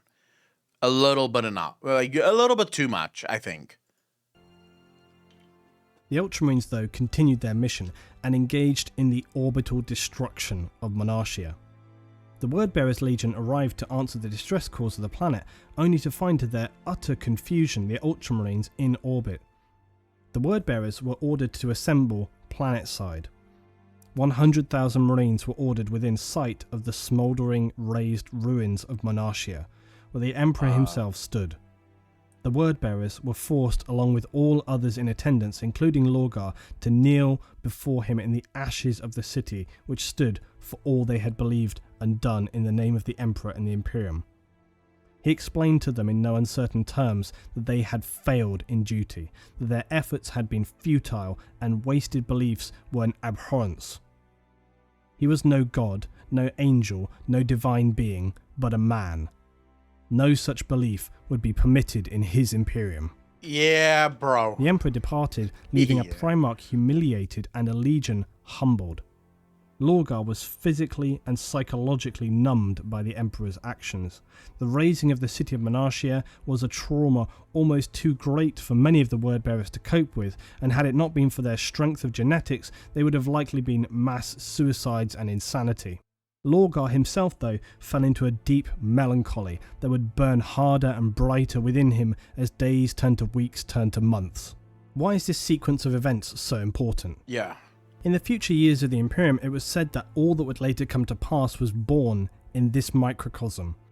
That the mission and humiliation carried out here would be recalled as the catalyst of a galactic civil war.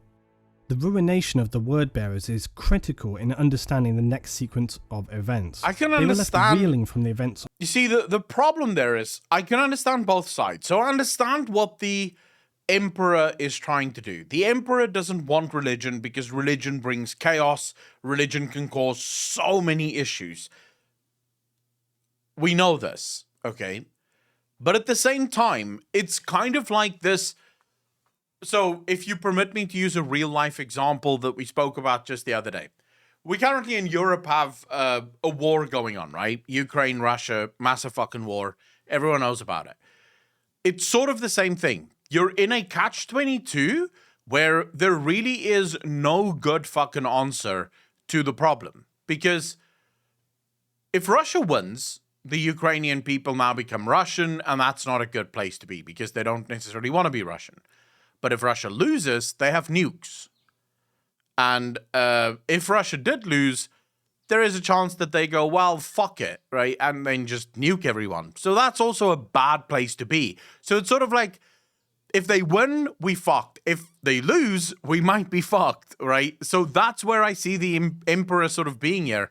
It's kind of like, what decision do I make? And I feel the way in which he went about it, there was almost always going to be trouble. Because he effectively, I don't know how the chaos works exactly, but if you have someone of that level of power falling into a deep melancholy, considering what I know about the Eldar, that melancholy is almost certainly reaching the warp. The Chaos Gods at this point will almost certainly be aware of whatever his name is, the Logan.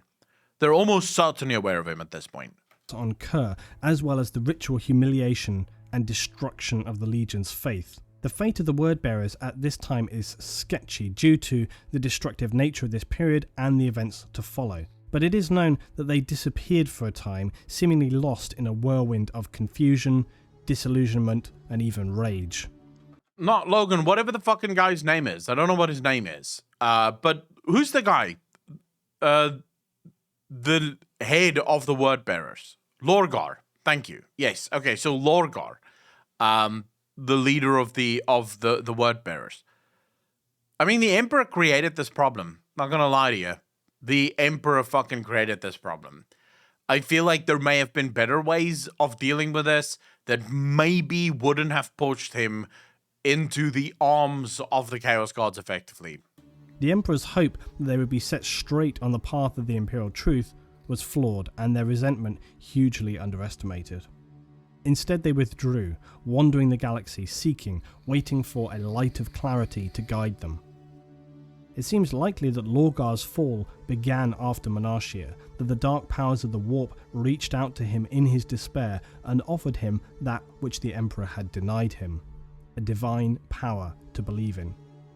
It is not known whom these voices that counselled him were. It's possible, but entirely speculative, that as with Horus later, some of his closest officers such as Erebus, the word-bearer's first chaplain, would be the first to be corrupted and then begin the spread of darkness.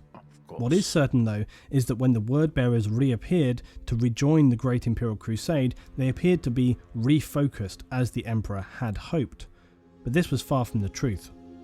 The word-bearers now no longer served the Emperor or humanity, and were the very first Space Marine Legion to fall to the darkness of chaos. The war between humanity and chaos would still not come until more of the Emperor's crusading forces had been seeded with dark betrayal. Horus Lupercal, favourite of the Emperor, war master of the Crusade, would become the apex of these events. The real treachery would begin on a small planet named Davin.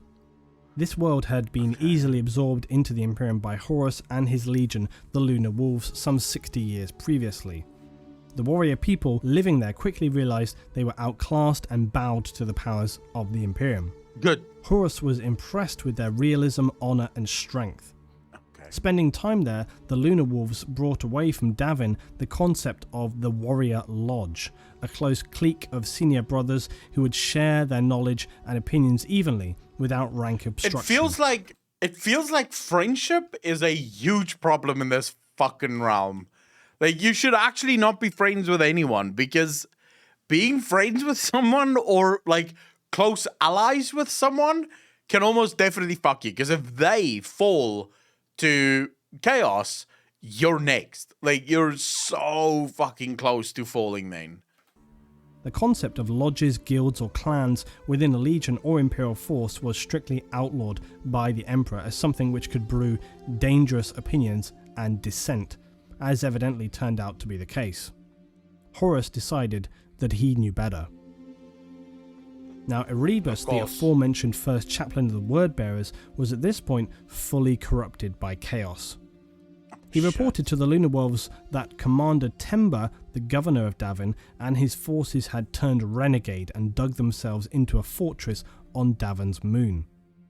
Horus led an assault force to clear the moon and extract Temba personally.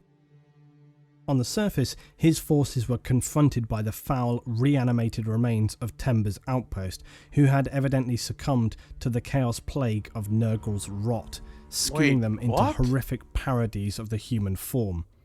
Horus slew the grossly altered Temba personally, but not before Temba managed to strike a blow to Horus using the advanced blade, the Anatheme. The Anatheme, you will recall, was the highly advanced blade stolen decades previous by Erebus from the people known as the Interrex. The weapons appeared to be semi-sentient, as the Interrex claimed the weapons could be instructed to recognize a particular person, which gave them the ability to mortally wound that person. The Interrex did not know how to produce these weapons, but had confiscated them from a Xenos race known as the Kinnebrak. It seems clear that Erebus orchestrated the whole sequence of events on Davin's moon, and potentially worse, had already been corrupted by chaos even prior to his theft of the Anatheme from the Interrex years before. The distorted, chaos-riddled Temba had been instructed to speak. D-Rocker, you can swear, just Twitch being a little fucking slut. So these swords are effectively the same as sort of the we have a couple of these blades. We call them Morn Blades in World of Warcraft. Blades that have the ability to think, the ability to act almost as if sentient. These swords can kill anything. But then, isn't that the same as the Emperor's weapon? Because the Emperor's weapon can apparently also kill a soul, which is what the Emperor did to Horus, right? To work now, we'll have to watch the rest of your reaction on your Clips channel. Arga, thank you so much for hanging out. We really appreciate that. Ah, so the Emperor has one of these little bad boys as well. Blades that were folded one too many times. Damn those weeps. Now, Emperor's weapon kills demons. Wouldn't these weapons be able to kill demons too?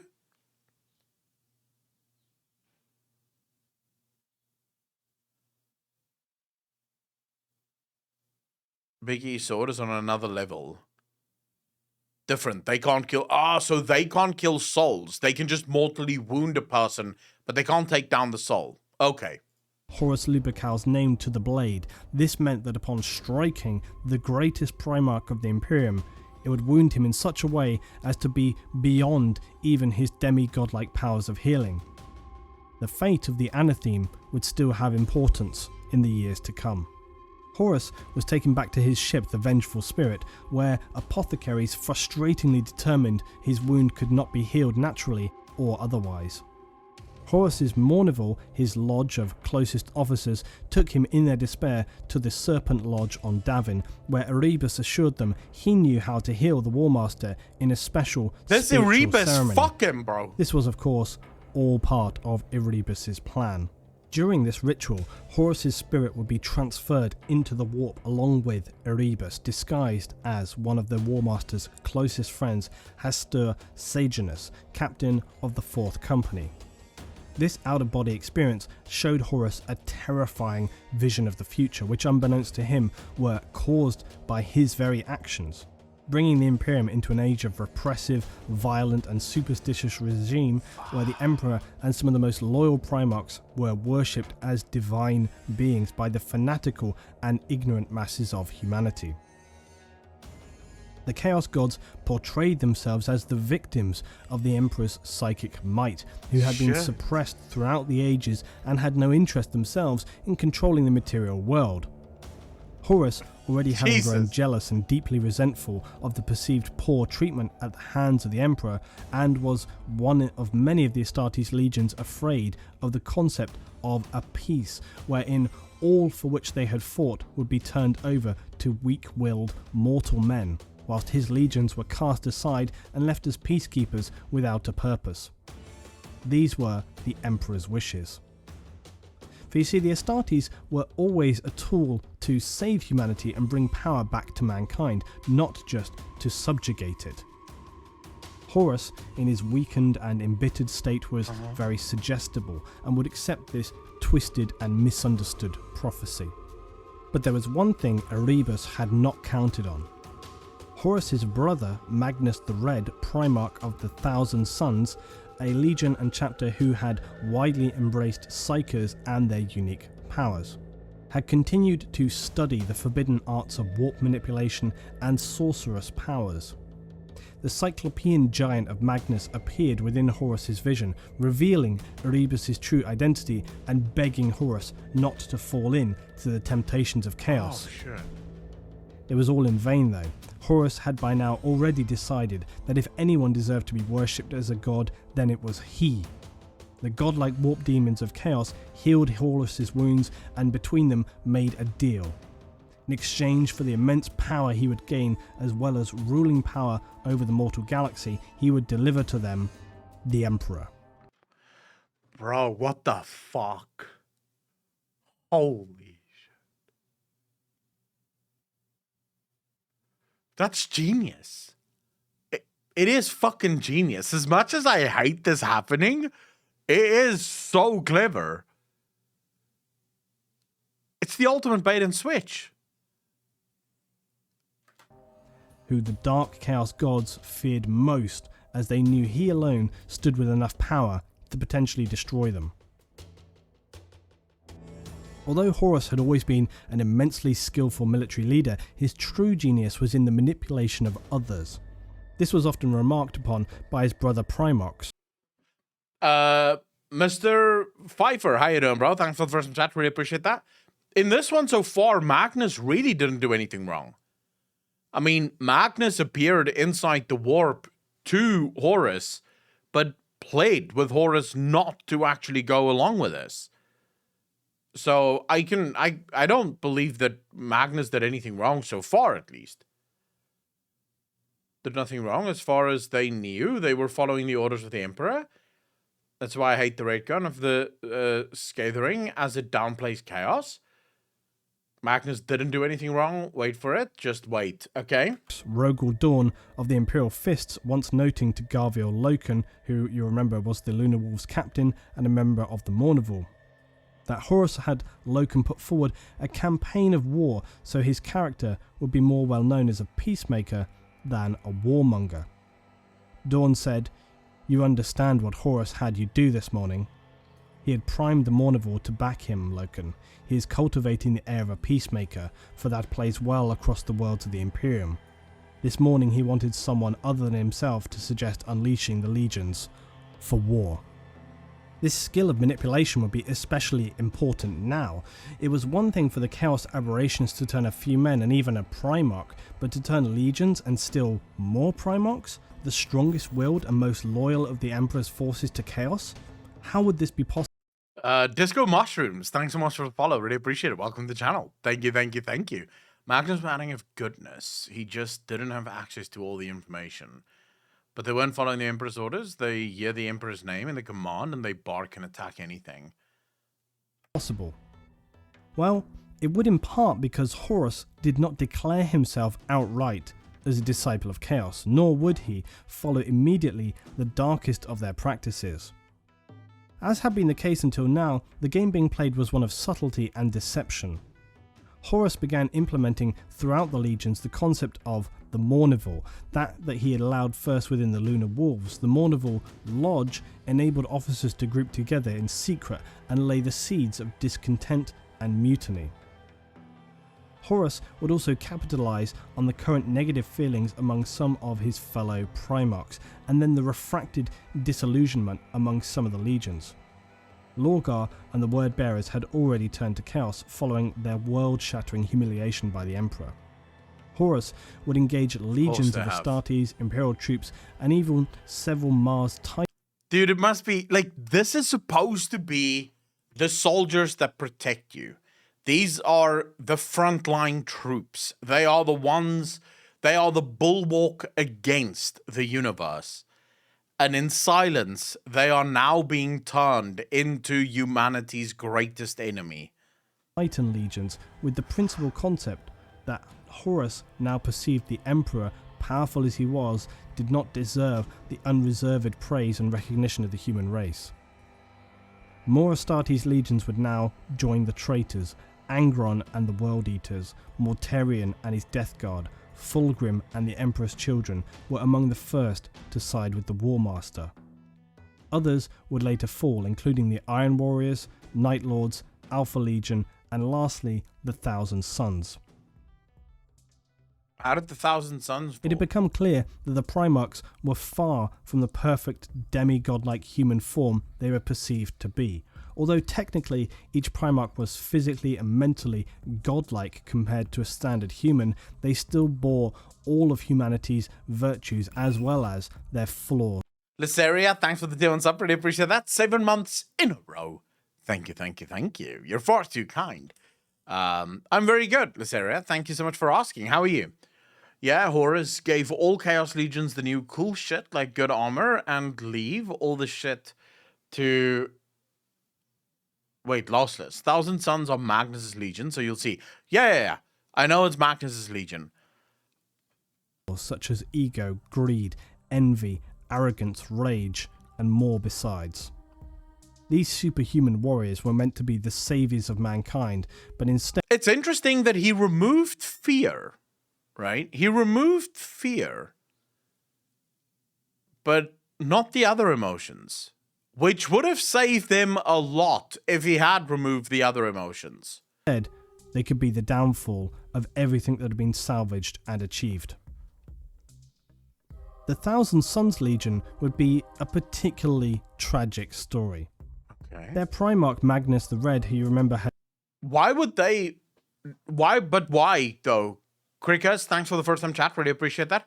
Why would they feel fear? The Space Marines are genetically modified not to feel fear. So why would the Primarch feel fear if the Space Marines do not? Or are not all Space Marines engineered to not feel fear? Is it only some Space Marines that do not feel fear? Eodito, thanks for the follow, really appreciate that. Welcome to the channel. Thank you, thank you, thank you. Fear is not removed, it is suppressed, mastered. They can feel fear, but it has no effect on them. So that's more of a sort of psychological trick rather than a sort of genetically modified trick. They've just been taught to harness their fear rather than succumb to it. They don't actually know no fear. It's kind of a cool thing to say. Have emotions reduced, not like they are emotionless. The chemical reaction is stopped with their implants. Ayodito, thanks for the prime sub. Did really appreciate that. Welcome to the most generous chat on Twitch. Thank you, thank you, thank you. You're far too kind, sir. It's a saying, yeah, they feel fear, but they did a Batman and learned to deal with it. All right. had attempted to prevent Horus from falling to darkness whilst experiencing his out-of-body experience to the warp on Davin. Magnus and the Thousand Sons Legion had begun to use psychic powers and warp sorcery as part of their legion's general practices. This was actually outlawed by the Emperor, who was cautious of using psychic power in only controlled services. It's surprising they chose this path to break with Imperial law. However, it seems that they actually bore a natural affinity for such practices, and as with many things, likely started out small before becoming more widespread. Yeah. In time, many Space Marine legions and chapters would use sanctioned psychers in the new librarian branch of the forces, but in these early days, there was no regulation or established command. Oh, there's actually, in Dawn of War 1, I believe that one guy, the sort of, like, he's a librarian, right? You do meet one of them, because I'm pretty sure they call him a librarian, but he's almost like a librarian / priest god thing. Like, he also upholds the faith over there. The Creation of Space Marines videos explains in detail how they break the minds of recruits and remade it to become much stronger. Consequence, many of the Thousand Sons Marines would suffer whole body deterioration, as they would eventually become consumed by the warp powers, unable to control or prevent this. Oh, fuck. It was for this reason that Magnus the Red was able to travel into the warp and see Horus in his most dire of situations.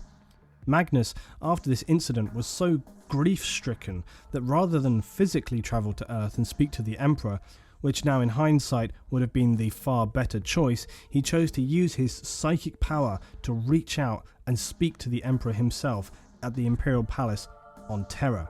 Oh, shit. But this would shatter all the psychic wards the Emperor had placed on the palace and severely damage the project being secretly worked on by the Emperor.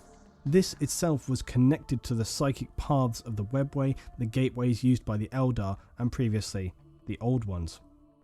This choice by Magnus was catastrophic and a rash miscalculation. His psychic assault on the Imperial Palace, his panic and frustration and anger and trauma gave free rein to the warp and its evil inhabitants to invade Terra.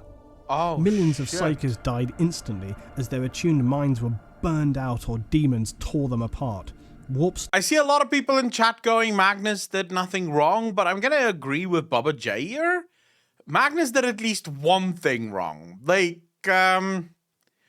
if we're going to start listing off all of the achievements and the things that Magnus have done, maybe reaching out to the Emperor psychically was not the right way to do it. Like, that may have been like a miscalculation. Slight, however it may be, it is still a miscalculation, because now the warp and the chaos is on Terra.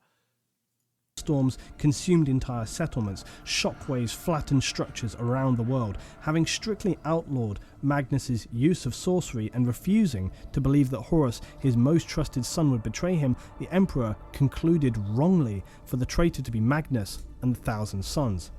This error would be yet another travesty of judgment among the many during this whole sorry period. The Emperor ordered Leman Russ and his Space Wolves to engage and destroy Magnus and the Thousand Sons. But Magnus, now defeated physically and mentally, cast out by his father, they were turned away from the Imperium and into traps to entice them into the darkness of chaos. Man, Horus, for the Emperor to be this really smart guy, he does a bunch of really stupid shit. Not gonna lie. He's made, so far, a number of miscalculations and missteps that have caused a lot of this. was all too aware that there were some Primarchs and Legions too loyalist to ever be persuaded away from the Imperium, such as the Imperial Fists, Ultramarines, Blood and Dark Angels. Horus would instead send these legions far away to the far reaches of the Empire on missions designed to keep them busy, while the traitors would descend on Earth to destroy the Imperium and, most critically, the Emperor himself. As we outlined earlier, there would now take place many events which would lead some further astray and for the Emperor to become more aware that something was extremely wrong in the Imperium. These can be covered in more detail later. Magnus of the Thousand Suns was, for the Emperor as far as he was aware, a lone corruptor, distorted by his unlicensed use of the warp. This, of course, was sadly the extreme opposite of the actual situation, but the extreme destruction and loss of life on Earth after it had been contained, as well as the damage to the Emperor's ongoing Gateway project, would be enough to cloud his judgment. Horus, though, would now move up to expand upon the early seeds of betrayal in the following campaigns of the Isstvan system. Horus would order the virus bombing of Isstvan III, a planet that had declared itself separate from the Imperium. Many loyalist marines from traitor legions were actually planetside when Horus and the orbital navy performed exterminatus on the planet, killing all 12 billion inhabitants, including the space marines from multiple legions. Jesus. Horus watched from orbit, declaring, "Let the galaxy burn." Wow. The virus bombs laid waste to the planet, devouring any organic material they encountered, disintegrating humans and seeping into the suits and armour of any Astartes. The storms of the virus raged until the planet was nothing more than a barren desert. Oh my The god. few remaining loyalist space marines would eventually be butchered by their brothers until Horus ordered an orbital bombardment until nothing remained alive on the surface of Isstvan III. Enter Captain Garrow of the 7th Company Death Guard Legion. Nathaniel Garrow is one of my favourite heroes of the Horus Heresy and perhaps all of the Warhammer 40,000 universe. Okay. Namely because he was fundamentally responsible for saving the Imperium.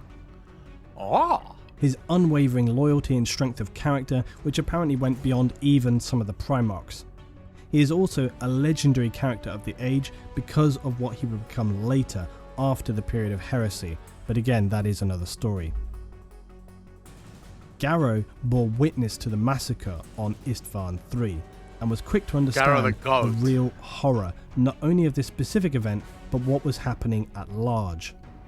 Realizing that he would have to escape not only the fleet of the War Master, the sons of Horus, previously the Lunar Wolves, and the Emperor's children, but also his own legion, they would make a warp jump aboard an old fleet ship, the Eisenstein. Without having time to chart its route or destination, this left them then marooned, as well as being subject to multiple attacks from the warp by the dark forces of chaos and the specific deity Nurgle, who had corrupted and mutated his own Death Guard legion. Whoa. Despite all this, they survived and proceeded to detonate their ship's core in the vain hope of attracting a ship to come and rescue them. Luckily for the crew, they succeeded, and the vessel approaching turned out to be an Imperial Fists Astartes barge containing none other than the Primarch Rogol Dawn himself. Rogol Dawn. Trying to convince Dawn of Horus and the other legions' betrayal, though, was a near impossible task. The suggestion sent him into such a fit of rage he nearly executed Garrow on the spot, and would have been doomed to failure were it not for the Remembrancers.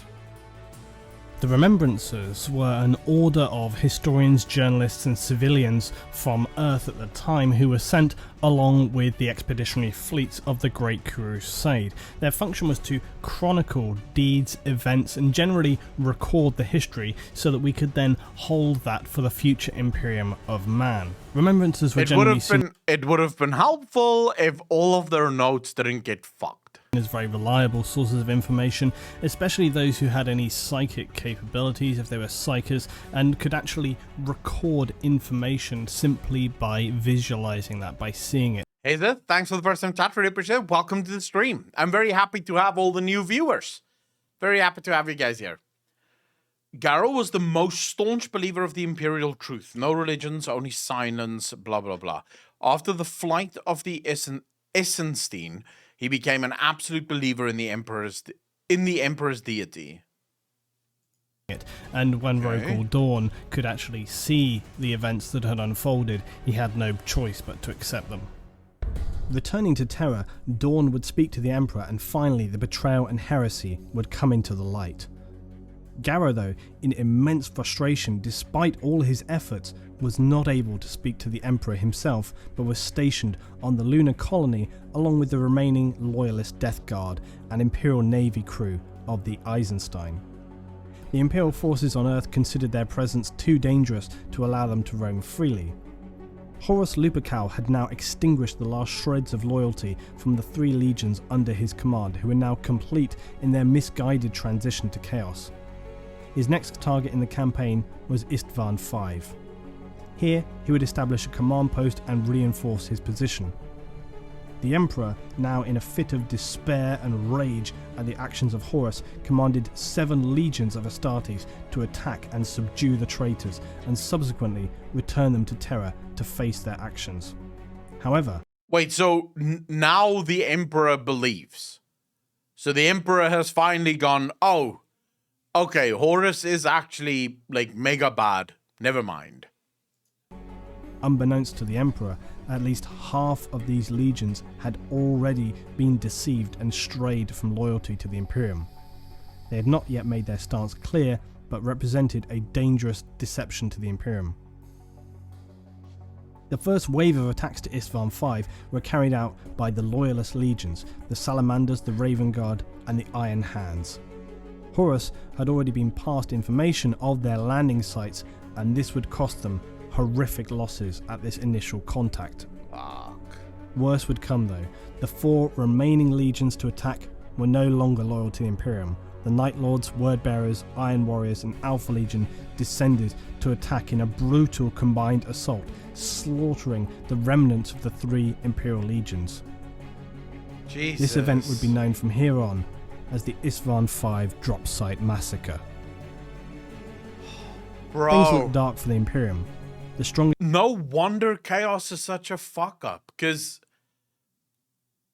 you can cheat. You don't have to, or it's not obvious if you've succumbed to the Chaos.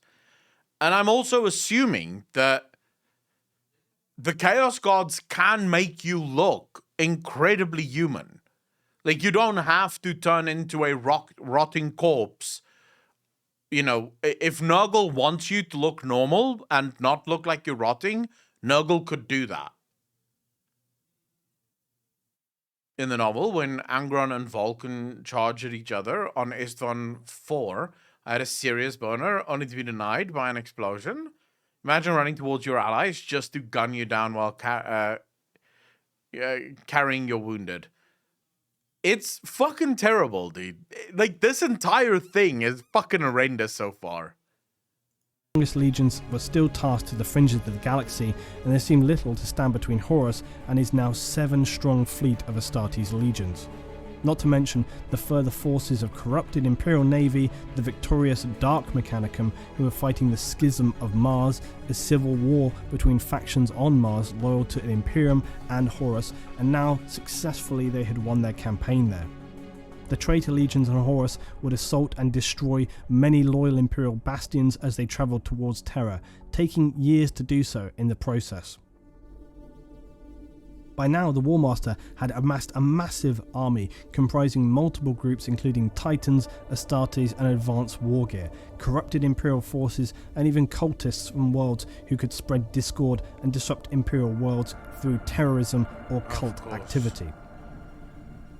The Word-Bearers especially revelled in this, often finding that their worlds, previously they converted to the divinity of the Emperor, were more than willing, within a fairly short space of time, to worship them again as gods or angels, and were a great asset to factor into their battle tactics and use where appropriate these expendable, gullible souls to support their forces. That's why religion is Fortunately for the bad. Imperium, one thing was slowing down Horus and his legions: logistics. Despite acquiring a massive force, Horus found he was unable to move it efficiently around given the limitations of the warp vessels in his fleet, and this did buy the Loyalist side some time. There is one other unmentioned force Horus found available to him, that of the warp demons themselves. However, interestingly at this time, despite many Space Marine legions pledging themselves to Horus and to Chaos, they still viewed these creatures as dangerous warp phenomena and opposite to their principles.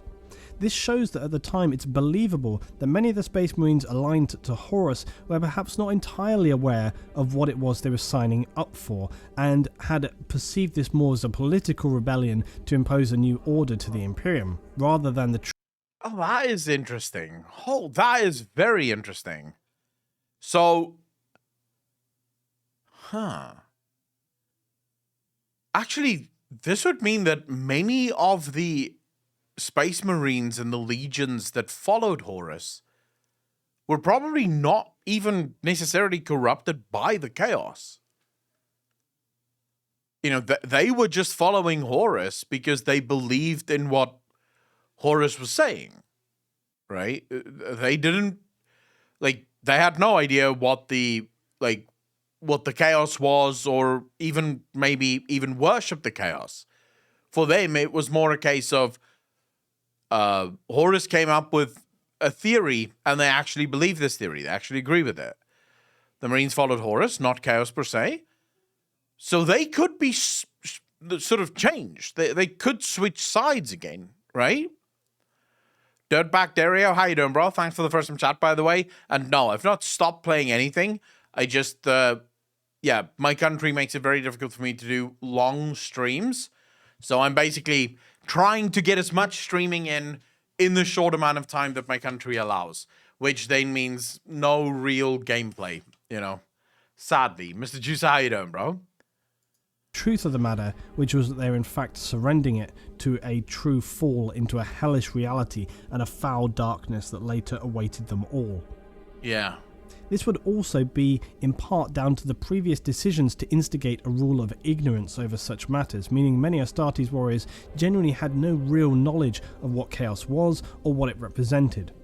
Although it has to be said that this was rapidly changing and faster among some legions than others. Matters overall were made worse by the sheer amount of confusion reigning at this time. The warp had been disturbed, making warp travel again difficult. As outlined, this was both a positive and a negative for both sides concerned.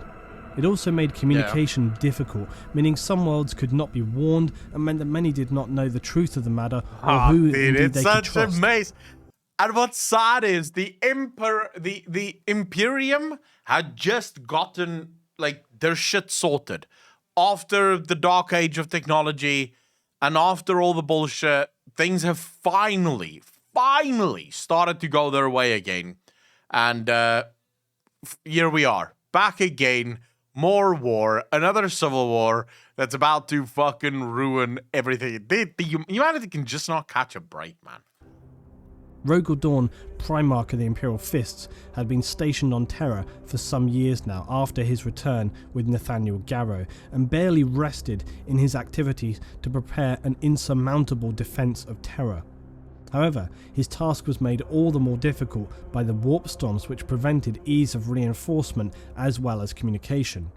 In addition, Mars now failed to repel the Dark Mechanicum and had fallen to the War Master's forces, and as such had to be continually blockaded and prevented from launching its own attacks to Earth. Oh shit.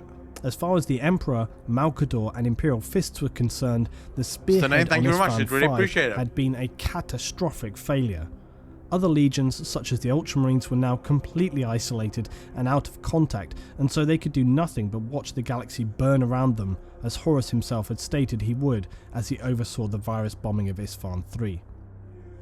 Despite this period often being documented as clear-cut, death guard against blood angels and so on, it was far more chaotic than this. Although battles and confrontations would occur, it was not as simple as the War Master declaring, "X Legion is now under my command."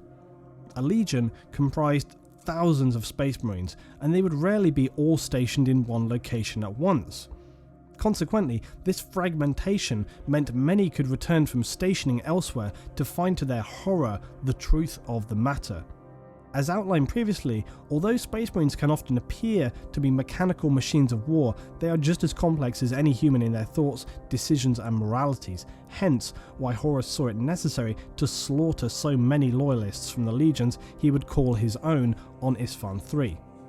This meant that many smaller groups of Marines, when returning to communication with their legion, would either meet a bloody fate at the hands of their brothers should they refuse to convert to the War Master's cause, or instead they would flee to form fragmented groups of rare Marines known as Black Shields.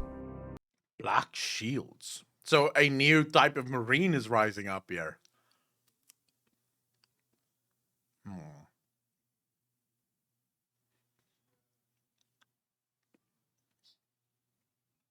You know, it's kind of cool to have a massive empire that spans multiple galaxies and stars and shit, right? But that's also a fucking headache. Just the sheer size of it makes it nigh impossible to get anything done.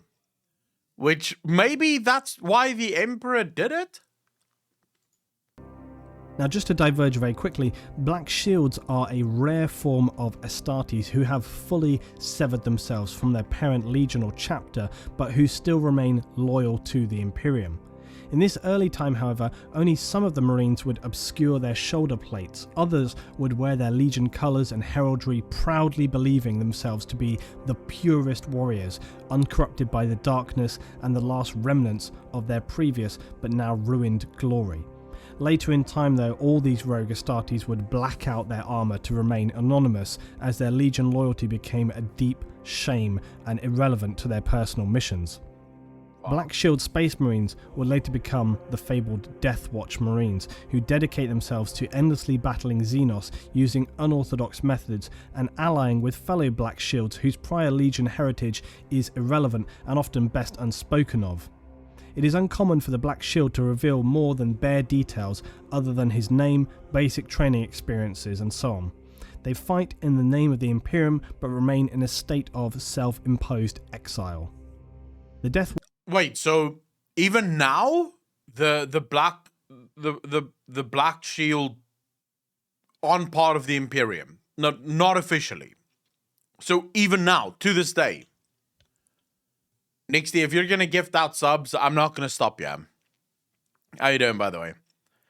What do you mean he's a bit wrong? Shishka, what do you mean he's a bit wrong here?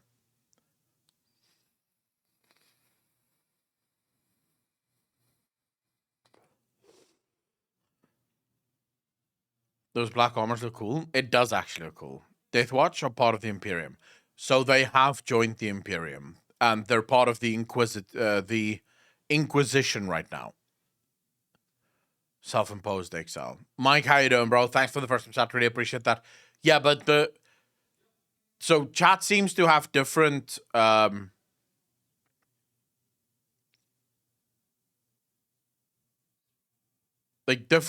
different sort of conclusions being drawn right now. Black Shields are Horus Heresy practice, and they are not Deathwatch. Okay. Oh, but Shish, I just want to say, though, Luton didn't say that they became Deathwatch during the Horus Heresy. He said they would later become Deathwatch. Silly B, thank you so much for the follow. Really appreciate that. Welcome to the channel. Thank you, thank you, thank you. At this point, they were still Black Shields, right? Yeah, they would, probably not just them. You know, there would probably be others also that would join or maybe start the Death Watch, and these guys would become part of it. I don't know exactly. But I'm probably going to have to watch a little bit more and also read a bit before I would know what the actual truth there is. Watch Black Shield Marines would also fight in a manner divergent to normal Marines. They will willingly sacrifice themselves where necessary or take on objectives that others would consider a death sentence. In many ways, their lives seem to be a form of penance, carrying the shame and weight of sin thrown down by their legions upon their shoulders, but all the while remaining staunchly loyal to the Emperor. Horus continued his unending campaign of betrayal now, in a bizarre parody of the Imperial Crusade. Each world over which the War Master's shadow fell, a simple choice was given: total submission and surrender, or total destruction and a lifetime of slavery, and ultimately a miserable death. This campaign was also certainly one of fear-mongering and compliance for sibling worlds in a given system.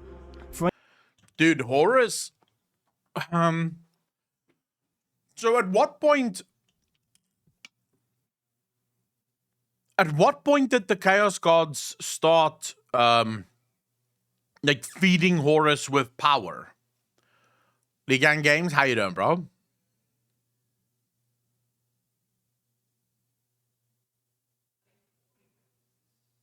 Because someone told me during the first one we watched that the Chaos Gods were basically back when he was dying. No, but that took years. Like, it took a really long time for that to happen. Because effectively the Chaos Gods were playing him, allowing him to sort of think he's actually fighting them in a way, right? So they would constantly feed him with more power, and as he got more powerful, he would be able to do more things. Horus becomes powerful as the heresy goes. Just came from Ruri's in yours last video. I love your podcast. Some really great and meaningful discussion. Steady V, thank you very much. Really appreciate that. Welcome to the stream. This is also one of the very rare instances where all Chaos Gods gave Horus power, making him a champion of chaos. Doing great, building my favorite NFL team helmet using Legos. It's my birthday today. Hey, happy birthday. Ladies and gentlemen, can we have some happy birthdays in chat for Ligang Games? Any world marked for destruction and genocide was never fully extinguished in this manner. It would conveniently allow those survivors who had not simply lost their minds from witnessing the horrors unleashed by the Dark Astartes could convey their experience Horus is a fucking to other asshole, neighbouring bro. worlds, and thereby assuring their near immediate surrender to the War Master's fleet. In this sense, these near total annihilation attacks on planets by the War Master were not true exterminatus as was seen on Isfahan 3, rather they were a clever and brutal propaganda tool to yet again demonstrate Horus's adept ability in the art of war he had perfected through the years of the Imperial Crusades. By now, some 9 of the 20 Space Marine legions were under the command of Horus. An interesting but specifically relevant aside to this is to mention the 2nd and 11th Space Marine legions. They would have all records of their existence destroyed, and no history or explanation given as to their origin, actions, or fate. The complete and utter erasure of all records of the 2nd and 11th legions is considered by Imperial historians as the most successful edict of obliteration ever carried out.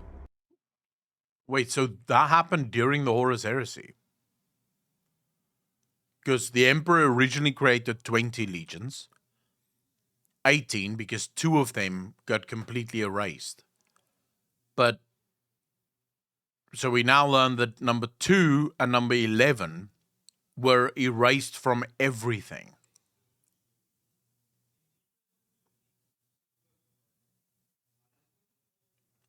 It drives me fucking nuts that we don't know why they were erased. So this happened before the heresy. Nixie, thank you so much for the gifted sub. Really appreciate that. Hearts in chat. Gifted subs. Thank you, thank you, thank you. Okay, if I were to ask you in chat, give me your best theory as to why you think they were erased. Like, what's your, like, best effort guess?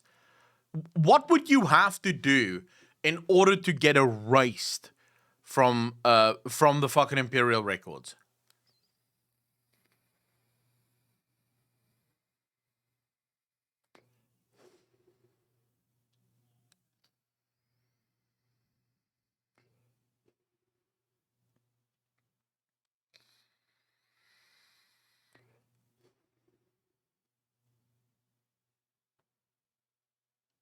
Part of their legion joined the Ultramarine. They are on a super covert black op to overthrow Chaos.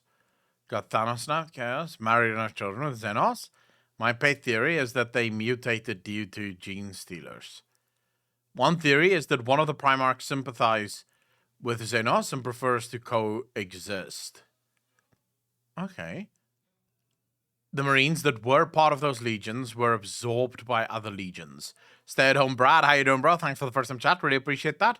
In a book, Malkador said that he erased Dawn's memory of their existence, and when he gave them back to Dawn and re-erased them, Dawn came to the conclusion that if they would still be here, the Imperium would have definitely lost.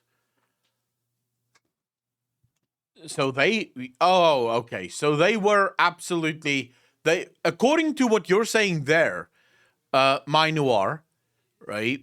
If they were still there, the Imperium would have definitely lost. They were almost guaranteed removed because of something they did or a threat that they posed. The chamber at the end of memory, at least one of those two did something really bad. Yeah. fuck Games Workshop for not actually telling, bro. Like, fuck that, bro. However, fragments of information do exist through quoted literature or documents, and it seems that these two legions' records were eradicated prior to the Horus Heresy. We have no way of knowing for sure what happened to the erased two legions, but it seems likely they were precursors to the events of the heresy. The Primarch of the Space Wolves, Leman Russ, is recorded as stating that Space Marines had been previously tasked with fighting one another when speaking to Caspar Horsaw, who questioned him. The unprecedented? Like Astartes fighting Astartes? Like the route being called to sanction another legion? That? No. That is not unprecedented. This gives credence to the possibility that the Space Wolves are the Emperor's preferred execution legion, as they... Shroomy, it's a book, or books. I believe someone said over 600 books in the series so far. It is primarily novels and a tabletop game. All right, so Old Man Modo made this for me. I don't know how many of you have seen it. I got it today. We did the unboxing today of this little fella. Let me make this bigger so you can see. That's my very own first miniature orc, right? And it's actually custom made. This was 3D printed, and it is based on me. So it's my profile picture being done as this. All right. So if you need custom paint jobs, just contact Old Man Moto. I'll have a link in the description down below of this video to his sort of socials if you guys wanted to contact him. But this is the kind of thing that you're playing the game with, right? This is the tabletop. In tabletop, you'll have multiple of these, and these would represent your armies and shit like that. So it's really fucking cool. And then they have the novels, but then they also have a shit ton of games. Some of them good, some of them not so good. It really depends on the game. Like, yeah, some of them are dog crap. The one I'm playing right now, which is actually not too bad, is this one for the first time. I'm playing Dawn of War, number 1. I bought that one. Andy, how you doing, brother? Thanks for the first time chat. Really appreciate that. I bought this. I played it for the first time. Can't believe that Can't believe that it took me this long to discover this game. But it is an incredible game. Some of the others, less so. Less incredible. But just to show you what a fuckfest their games are.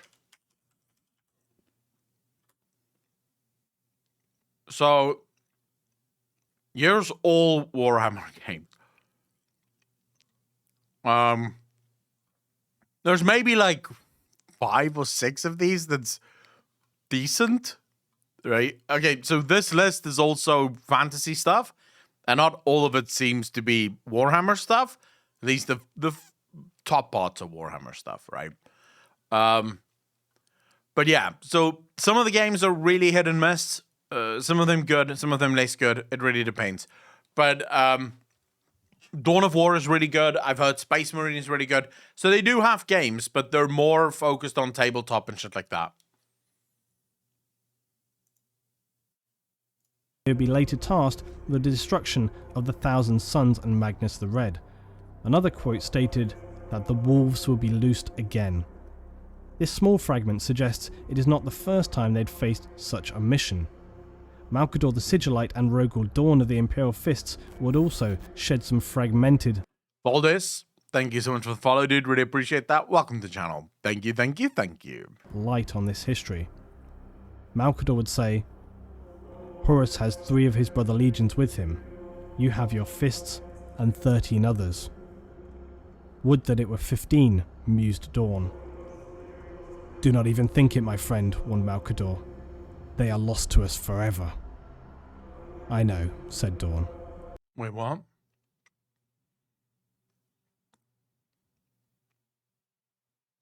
You have your fists and 13 others. Would that it were 15. Do not even think it, my friend. They are lost to us forever.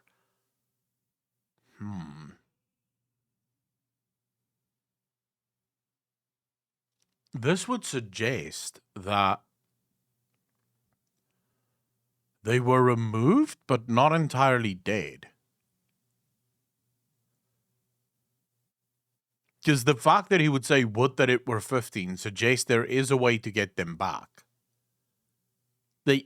If he had to, he could go get them back. And then Malkador responds not with, well, they're dead. He says, do not even think it, my friend. They are lost to us forever. Lost to us, but not dead, not gone, just lost. Dude. This is fucking torture. Not knowing what happened in those 2 fucking lost chapters is torturing me now. I am not happy about this at all. A conversation between Primarch Rogor Dawn and Malkador the Sigillite, and this leads us to speculate that a great darkness caused them to be lost prior to heresy. Alright, so I always like to, Lepeki, say, even in World of Warcraft, so it's difficult for people to oftentimes differentiate between lore and gameplay. Okay, so in World of Warcraft, a common misconception, for example, is teleportation. People think you can teleport anywhere, and that's true. Why don't you just teleport there? Whereas teleportation is made simple and easy in the game for gameplay reasons, but from a lore perspective, teleportation is only really possible by the most powerful of mages. Like, your average mage isn't really going to be able to teleport. Or if they will, it's going to leave them incredibly weakened by the end of it. Because of reasons, lore reasons, right, that we could go into. So I fully understand Games Workshop and their sort of argument around why they wanted to remove these 2 legions. I fully understand that. They wanted to give players the ability to make their own. I don't care about that, though, because to me, that is a gameplay reason. And I find, yeah, sure, we can have the gameplay reasons. I'm interested in the lore reason. And lore-wise, you can't just have made those, you can't just have disappeared them because you wanted to give the players more things. There's an actual reason in the lore.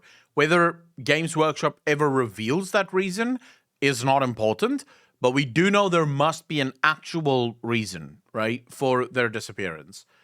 You also need anchors to be able to safe teleport to places. Yeah, there is a chance. Yeah, that's actually very true. There is a chance because there is a super secret group called the Cabal doing shit in the background, so the 2 could be with them, but I think GameShop forgot about them. That is possible. But then there are no template rule to use for them. Agree from a lore perspective, the 2 lost Primarchs have been the topic of a lot of discourse. Many things in the lore we don't know, we internally complete. I do think that stories are full of shit like this, right? In Lord of the Rings, J.R. Tolkien had, what's the guy's name? Tom, the dude in the forest. No one ever knew anything about Tom. And whenever people would ask things about Tom, J.R. Tolkien would joke and just sort of be like, some things are just best not known. Tom is incredibly powerful. Tom effectively does have the power to rule over all things, but Tom doesn't. Tom just sort of chills, doesn't do anything. So in stories, it is nice to have these weird elements, right? These weird sort of things that keep your community discussing things. Like just constantly going, but fuck, it could be this. Because it creates community. It creates that thing where you want to talk about this because there's so little information about it, but that also makes it so interesting. But the most telling of all would be part of Horus's vision during his out-of-body experience on Davin, where he would have, among other delusions, a reminiscence back in time to the DNA laboratories of the Emperor. We know that the warp creatures had originally scattered the Primarchs, so it seems entirely likely that this vision was at least in part accurate. Horus would describe that. He stopped by the tank with 11 stenciled upon it. The 11th Primarch, feeling the untapped glories that might have lain ahead for what grew within, but knowing that they would never come to pass. This could suggest that Chaos wanted to demonstrate to Horus that he was not the first to be corrupted, and that where previously they had failed and subsequently were destroyed by the Emperor, he would succeed. These glimpses are interesting, but do beg the question, if such a fate had befallen the 2nd and 11th Legions, why was the Emperor not more cautious to allow such darkness to encroach and infect his Astartes again? On the other hand, perhaps it was precisely these earlier corruptions which led the Emperor to his course of outlawing knowledge of chaos, the old adage of what you don't know can't hurt you. Yeah, what a stupid fucking argument to make. Yeah, we won't tell them. That way they won't know. It's like going, the best way for us to teach kids about sex is to just not teach them at all. Like, we won't tell them about STDs. Let that be a surprise. Right?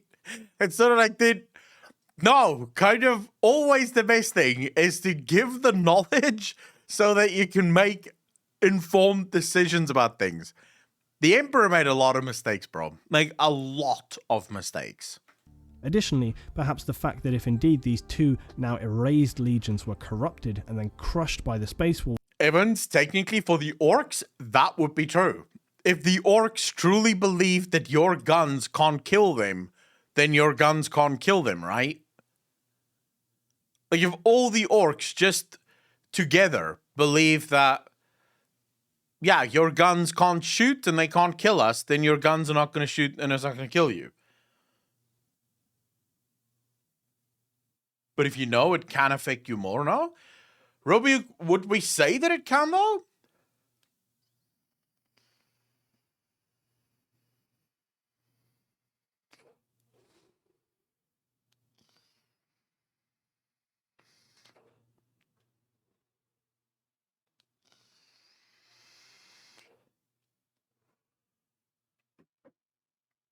Oh, yes, but why would orcs want less DACA? No, they obviously don't want less DACA. They want more DACA. But technically speaking, while they can't make your guns not shoot, they can make your guns not hurt them, and that would be the warp thing. Technically speaking, at least.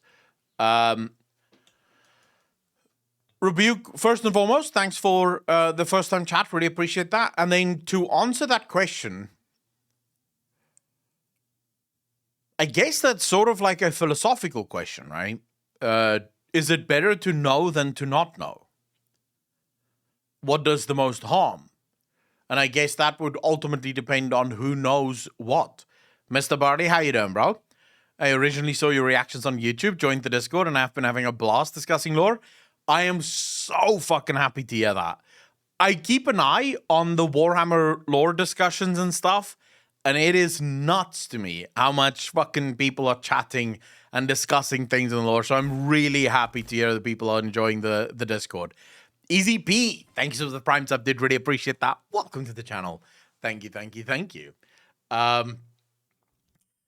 If you know about the warp as no one, it can't affect you. Well, it can affect you if they learn about you, right? If the warp finds out about you, they're going to come for you whether you believe in it or not, as is the case with Horus. Horus didn't know about the warp, he didn't know about the chaos, and they ultimately came for him, right? There you go. There's the Discord invite link for those of you that wanted to join Discord. Could this have lulled the Emperor into a false sense of security, believing any further corruptions to be also surmountable? We could speculate that the Chaos Gods perhaps even allowed these legions to be destroyed prior to the Horus Heresy so as to deliberately misdirect the Emperor into believing them to be weaker or less capable of force than they actually were. There is no definitive answer, this is all supposition, but the possibilities and ramifications are particularly intriguing. Whatever the reasons for these prior events and the consequences they would carry, one thing was now certain. Horus's fleet seemed unstoppable as it approached Terra. Rogel Dawn and Malkador the Sigillite were receiving the fragmented survivors from the Isfahan 5 massacre at this time and begun to realise the grim reality of what they were facing. They hurriedly attempted to contact the space... So,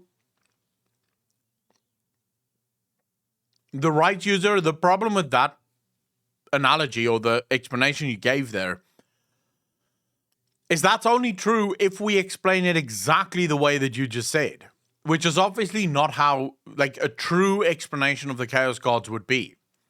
Because a part of that would also be that you are in for eternal suffering.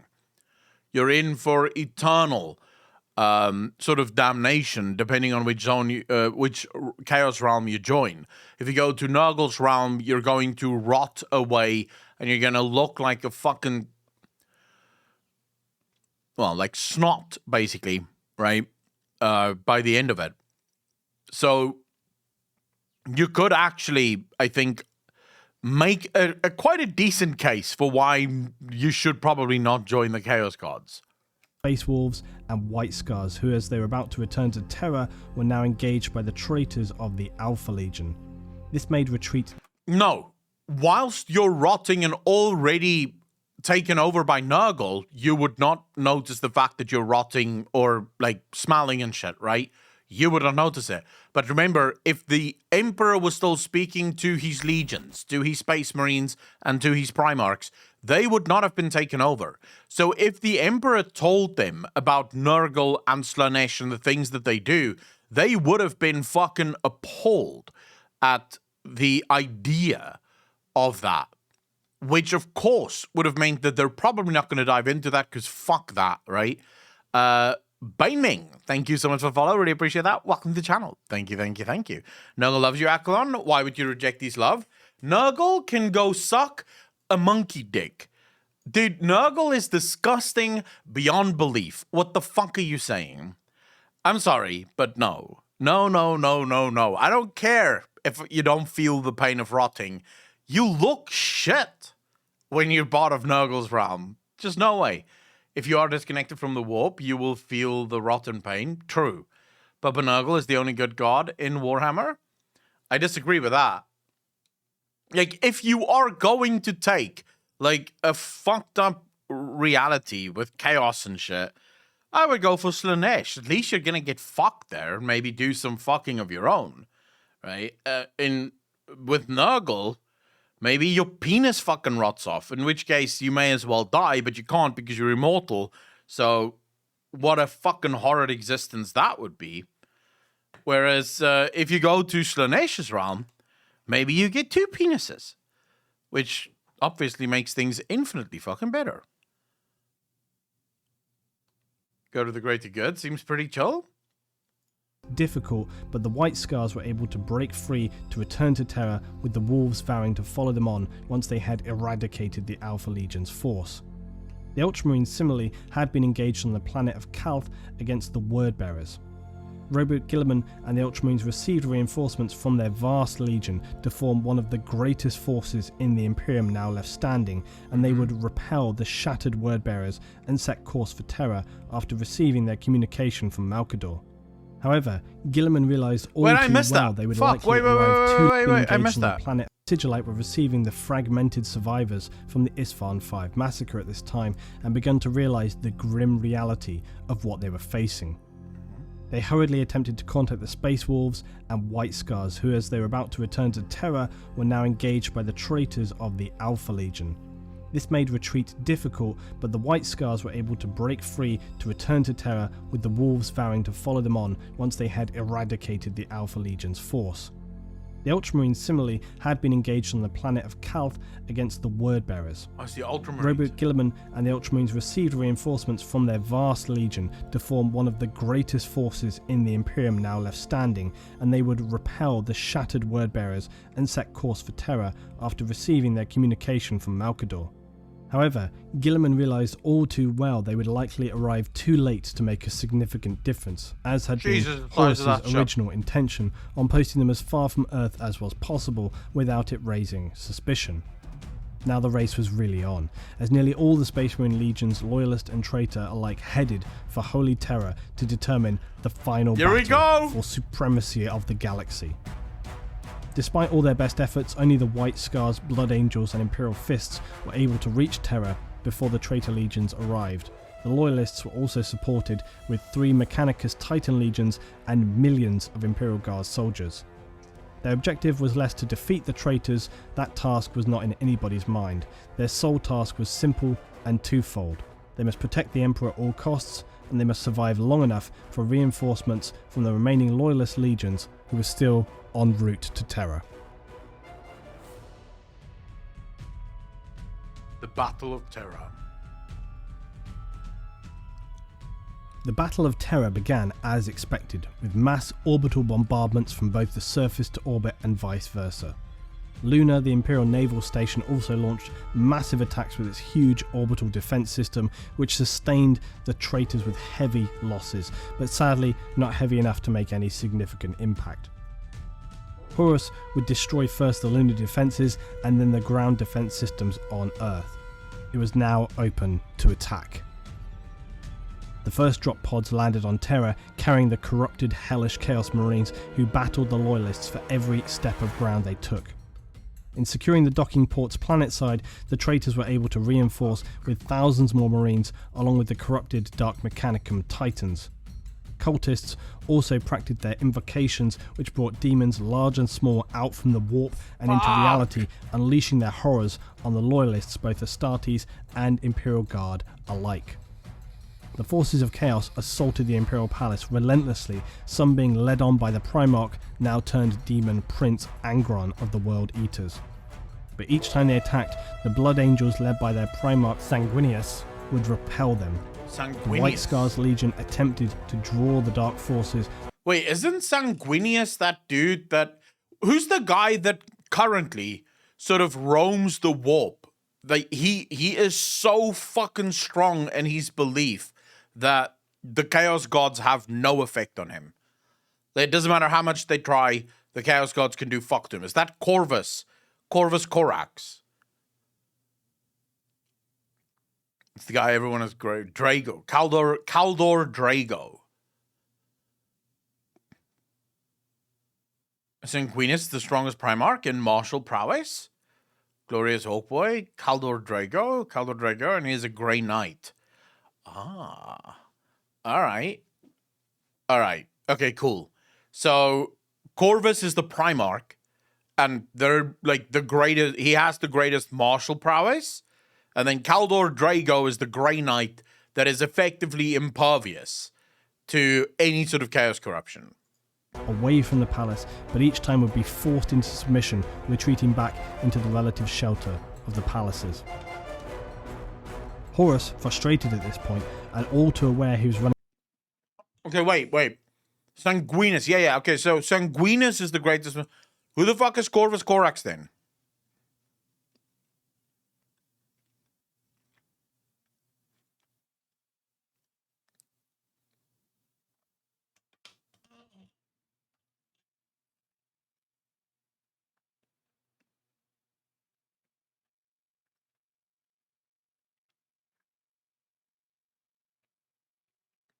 So Corvus is in the warp, hunting the Primarch of the Word Bearers, of the Raven God who left the 40k to battle Chaos in the warp. But why do you guys say he's shit?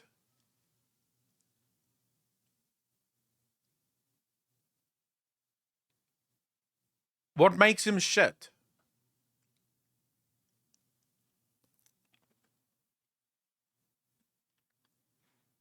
No, he's not shit. Wow, everyone has their own sort of ideas about characters in the 40k universe. Running out of time, ordered one of the Titan legions to demolish entire sections of the Imperial Wall. Despite grievous losses, the Titans, led by the infamous Imperator-class battle titan Disarray, smashed breaches in the Imperial Palace's defences, which the traitors then flooded through. Jakati Khan, Primarch of the White Scars, decided at this time on a change in tactic. Instead of trying to repel the seemingly endless forces of Chaos Marines, he swept a lightning raid to the Lion's Gate spaceport, catching the traitors at the port completely off guard. They were able to secure it quickly and reactivate the orbital defences, which began immediately destroying all descending traitor drop pods and landing transports. Good boy. In a single action, Good boy. they had cut the reinforcements of the traitors in half and dealt a substantial blow. They also tried to secure the second main port known as the Eternity Wall, but were unsuccessful as the Chaos forces had now reinforced their positions. The battle at the main palace was not going well now either, and the Loyalists had been pushed back to the Eternity Gate, the sole point of entry into the inner sanctum of the Imperial Palace. The Marines, the Blood Angels and Imperial Fists were to hold back the attacking Chaos forces, while the remaining Loyalists made it through the gate to safety. Sanguinius, the Blood Angels Primarch, would now face a terrifying prospect as he flew against a greater demon of Khorne, clashing together head-on as they battled in the air, flying above the mortal forces in a ferocious and blurring battle of godlike ability. Sanguinius would ultimately be victorious, breaking the demonic creature and throwing its shattered body to the howling heretics below. Sanguinius Giga Chat. The Warpgate project the Emperor had secretly been working on resided in this chamber, and it now risked becoming their undoing.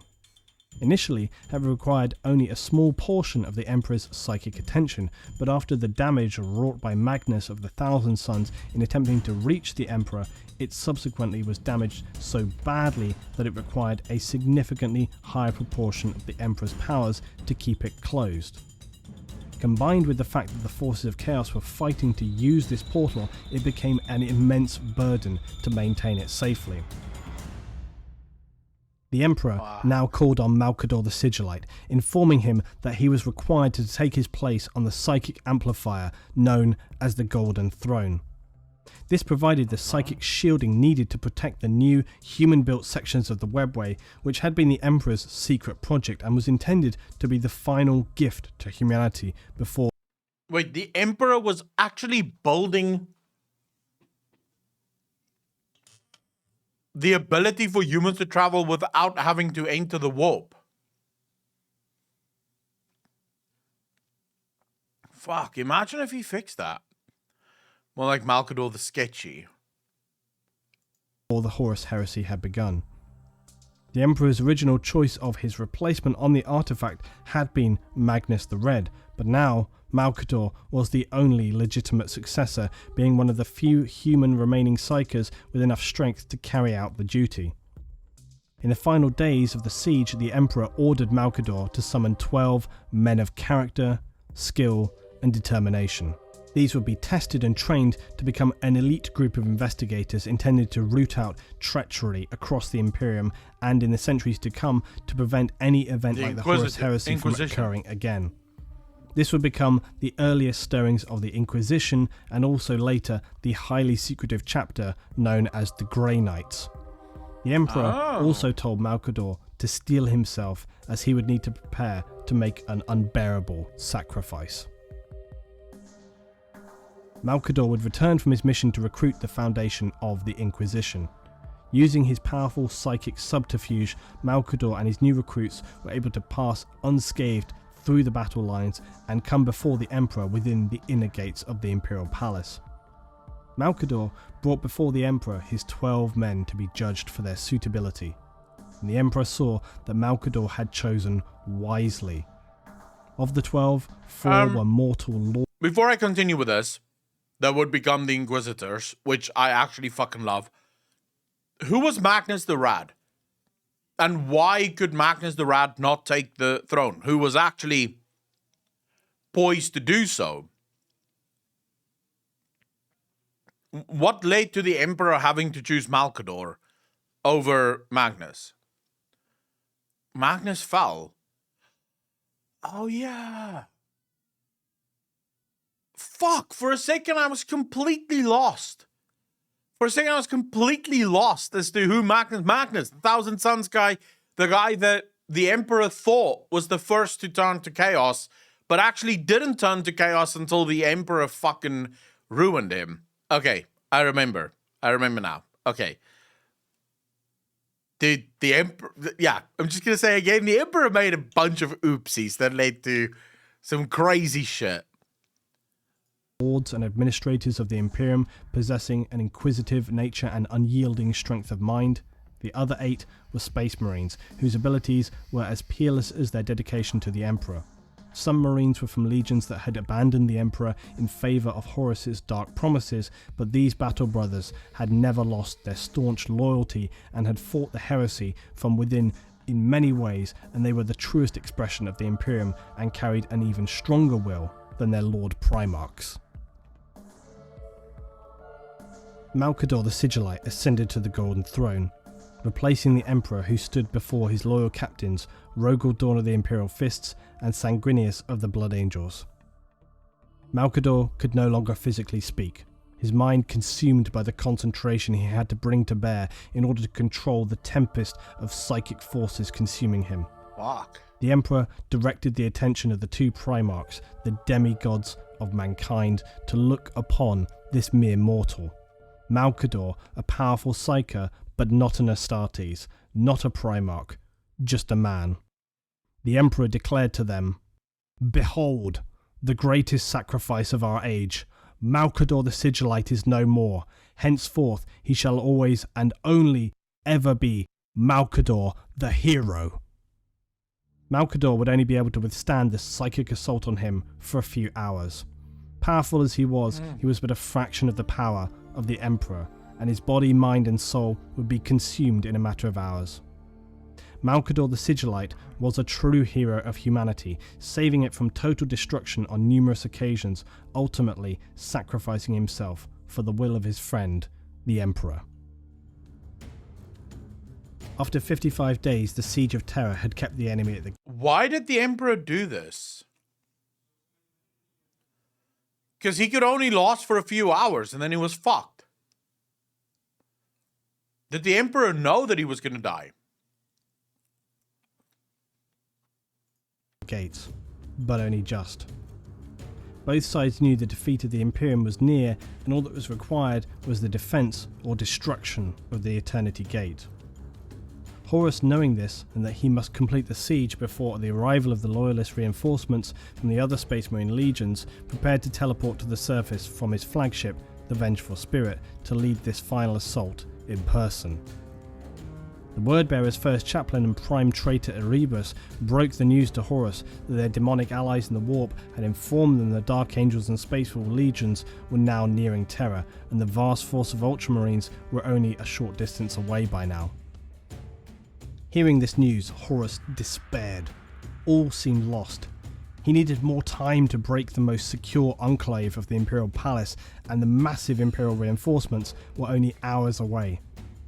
Horus decided on a dangerous gamble.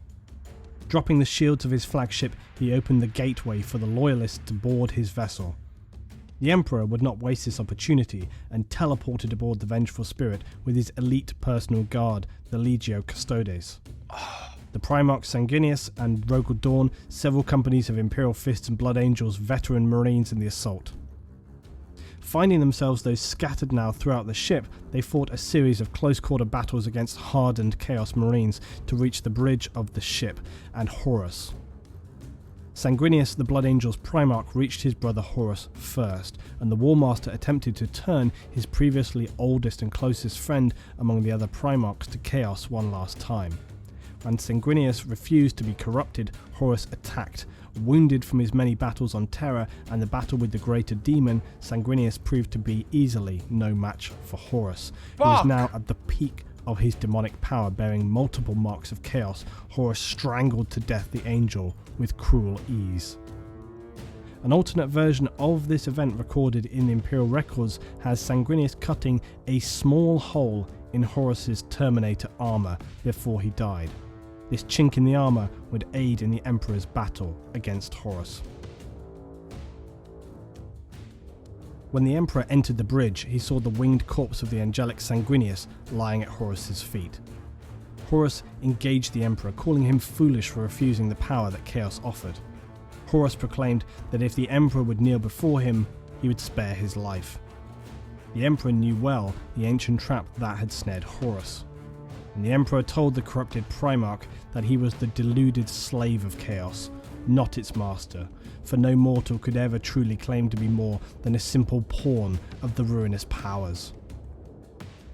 Snarling with frustration, Horus hurled bolts of demonic lightning at the Emperor, who nullified them before they touched him. The Emperor and Horus would engage one another in the throne room of the massive battle barge, a combat of both physical skill and psychic force in nature. The Emperor was unquestionably the most skilled and powerful warrior, but his love for his sons could not bring himself to bear his full... That is another mistake! Just fucking end him! But he loves his son so much that he doesn't want to fight with all his power. Fuck, man. ...strength against Horus, his first son. The Emperor would deflect multiple barrages with his lightning claw, but Horus was possessed, relentless, and sliced open the Emperor's chest armor. He then proceeded to sever the tendons in the right wrist, disarming the Emperor. An enraged psychic blast from the War Master seared the flesh from the Emperor's face, destroying one of his eyes, tearing the broken Emperor's right arm from his socket. Horus raised his father's broken ragdoll body high over his head to throw him down, breaking his body. The vicious and casual brutality of the War Master's act galvanized the now broken Emperor as he awoke to what awaited mankind under the rule of Horus and the Chaos Gods. Realizing at last that his favored son was wholly lost to the corruption of chaos, the Emperor gathered his full psychic power, bringing it through his body and into the Immaterium, unleashing a lance of pure energy that pierced the gloating Horus's psychic defenses. The Emperor, in a white-hot rage, pierced his very being with psychic power. Before Horus died, the Chaos powers would abandon him. And as he looked his father in the eye, shedding a single tear, realizing his unforgivable betrayal, begging his father to forgive him. The Emperor saw regret in his fallen son's eyes, but the Emperor also knew that the Dark Gods could attempt to possess Horus again, and that this time he would not be there to stop them if they did. Forcing all compassion from his mind for the sake of humanity, the Emperor tore his soul apart, not banishing or casting it to some dark realm, but erasing it from reality, destroying Horus utterly. His essence burned from existence in both the physical world and the Immaterium, so that Chaos could not resurrect Horus, their claim on his soul a bitter blow to the Dark Gods, who would scream a terrible psychic scream in their rage and frustration. The destruction of Horus's soul sent a psychic shockwave surging across the solar system, casting the demons of chaos back into the warp, and spreading a mass panic among the traitor legions and other traitor forces on the surface of Terra, who felt in fractions of seconds the weakening power and loss of the chaos mark upon them. It became clear to the traitors their leader had been defeated. In this moment, a terrible berserker fury, later to become known as the Black Rage, encompassed the Blood Angels. From the moment of their Primarch Sanguinius' death, they went out surging forth to scatter the attackers, slashing in all directions, howling vengeance upon them. The already retreating traitor legions ran for their lives, screaming in terror from the frenzied Blood Angels. Oh, here we go. The screaming retreat soon turned to an apocalyptic bloodbath. Thousands upon thousands of Chaos Space Marines, as well as the Chaos Titans, fell attempting to flee. Any who fell behind were obliterated by the Blood Angels. Many of them would be later found still wandering around in an insane rage, smashing the broken Chaos Space Marines to pieces with apparently little conscience, thought or control. The ground before the Imperial Palaces was now awash with blood of traitors and heretics. Dude, okay, so I have a couple of how, because Luton didn't say here that it was the Emperor's sword that deleted Horus from fucking, like, literally Control Alt A4'd him from existence. Was it the sword, or was that just the Emperor? I've lost every semblance of control, and there is nothing in the universe that could have stopped them in that moment. Nate, how you doing, bro? Thanks for the first time chat. Really appreciate that. Welcome to the channel, bro. Thank you, thank you, thank you. It wasn't his sword. It was like a beam of literal pure energy. No, it was not. It was the Emperor's powers. Jesus. The Emperor is definitely not a mere mortal. Or a human. Definitely not. If you, as a human, have the power of the material and the immaterial, and of the warp and of reality, you are not really human. Patlin, how you doing? So it can permadeath demons too, though? I know he's a perpetual, so I've learned about perpetuals already, but his insistence on being treated as just a normal human is misplaced. This is one of the ways to destroy a demon. A psychic attack so strong it destroys the demon's essence. No, he is the greatest of the Chaos Gods, Sigmar Elden himself. Yeah, but Sigmar is fantasy. We're looking at 40k here. I would recommend after this watch the Templin Institute video on the Emperor. The Emperor is not yet a Chaos God, but he's nearly there. So Zar, I should say, Apocalypse is a fantasy fanboy.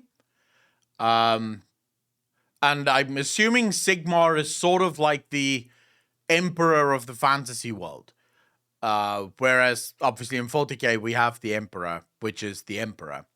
He's the pinnacle of human potential, human in essence, but taken to the limit. Meanwhile, the Imperial Fist's Primarch Rogel Dawn finally found his way to the corrupted starship's bridge, only to discover his brother Sanguinius and the shattered and broken body of the Emperor, who was now, despite his near immortal powers, on the very real verge of death. His remaining psychic energy spent in the defense of the Golden Throne and subsequent battle with Horus. The Emperor whispered instructions to Dawn, ordering him to transport him to the device known as the Golden Throne in the inner sanctum of the Imperial Palace. If there was any chance to save the Emperor's life, Dawn would of course do so, without question. Returning to the Golden Throne Room deep in the Imperial Palace, Dawn and the frail body of the Emperor arrived just as Malkador was beginning to fail. His body had been consumed by the immeasurably powerful psychic storms that were now visibly lashing his body. As the tech priests hastily adapted the throne to be able to support the Emperor, Malkador was disconnected. Within minutes of this, though, his husk of a body would turn to dust, blowing across the stone floor.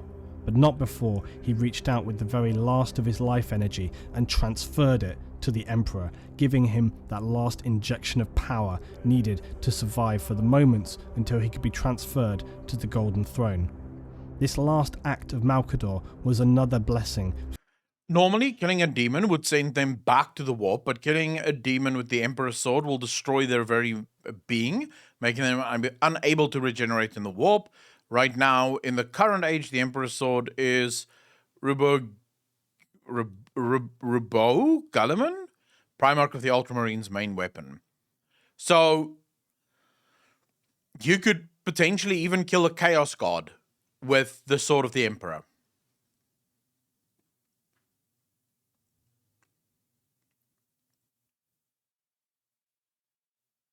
From the sigillite as the Imperial attendants Malkador is the a fucking realization giga chat. that they could True. do this many times over, and so began the almost endless task of locating and bringing Psykers to Holy Terror to have the honor of being sacrificed and transferred their energy to the Emperor to keep his spirit alive and also to keep the door of the raging Imperial webway shut.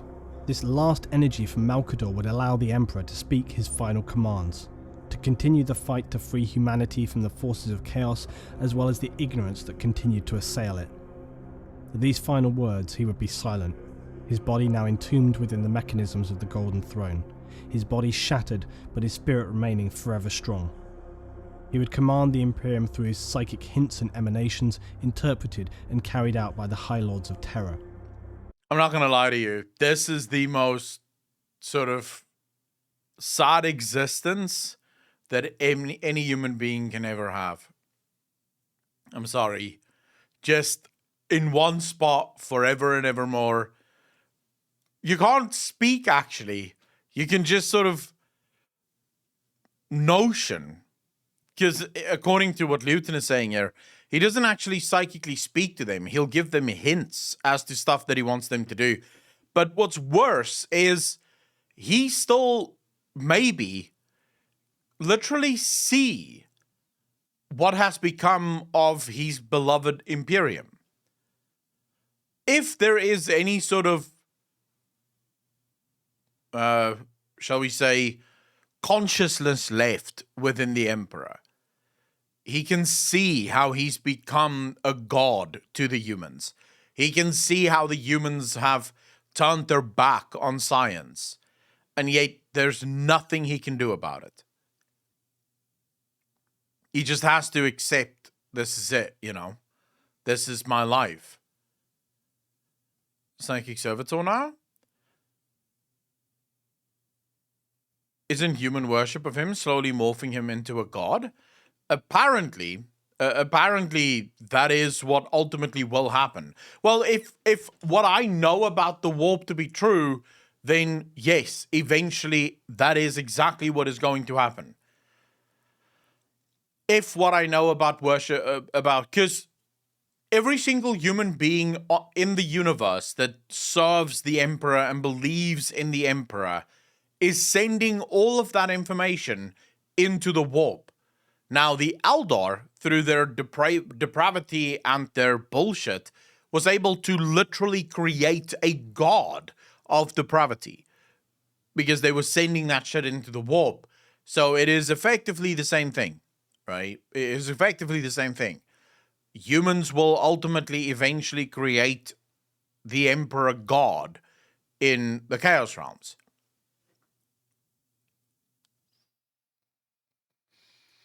Far from a broken shell, the Emperor would continue to support the Imperium, protecting them by shielding the webway, keeping the beacon of light, the Astronomicon used by Imperial navigators, shining in the darkness, and some say the Emperor still now battles the forces of chaos on their own plane of existence, keeping the worst and most insidious demons from entering the material world or infecting the minds of suggestible men. Humanity had survived the darkest time, but at what cost? Hundreds of worlds stood destroyed or still now infected by the insanity of chaos. Half the Imperial forces had turned traitor and now began to retreat into the dark depths of the galaxy or the Eye of Terror itself. Many previously prosperous worlds were now considered unsavable, and consequently Imperial fleets would arrive to perform exterminatus on these damned worlds, destroying all life on the planet, reducing it to an orbiting rock. Fuck. The Imperium itself, despite the Emperor's best wishes, would struggle to maintain the sense of bright order once enjoyed during the Crusades.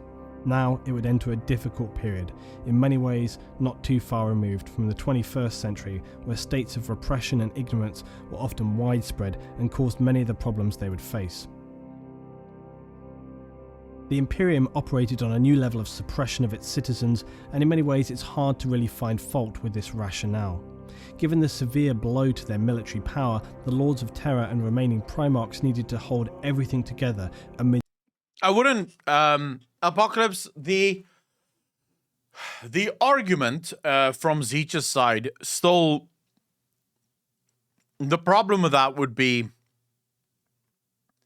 they are not mortal, they are not human, therefore they must be the enemy.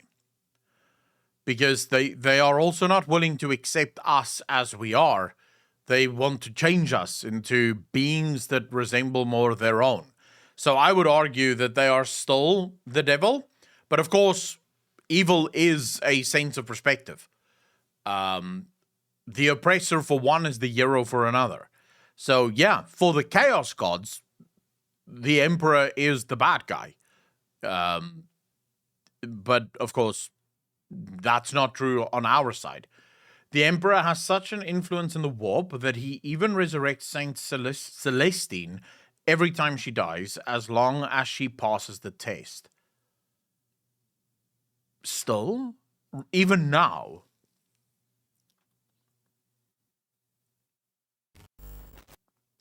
Bullning Quill, thank you so much for the follow. Really appreciate that. Welcome to the channel. Thank you, thank you, thank you. Amidst a crumbling empire.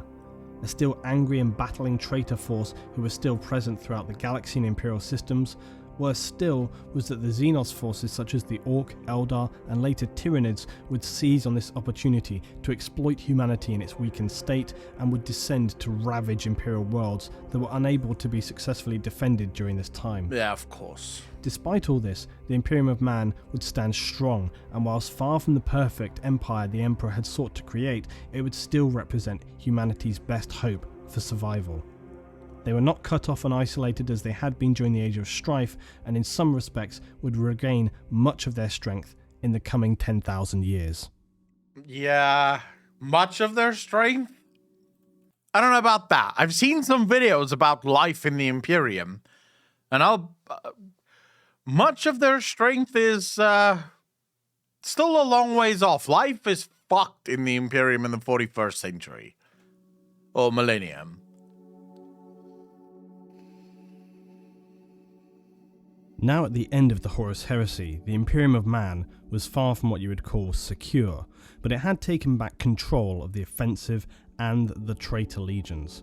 These were now fleeing with gathering haste from the territories of mankind.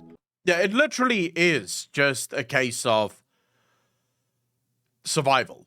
And there's that common trope that you kind of have to start asking yourself if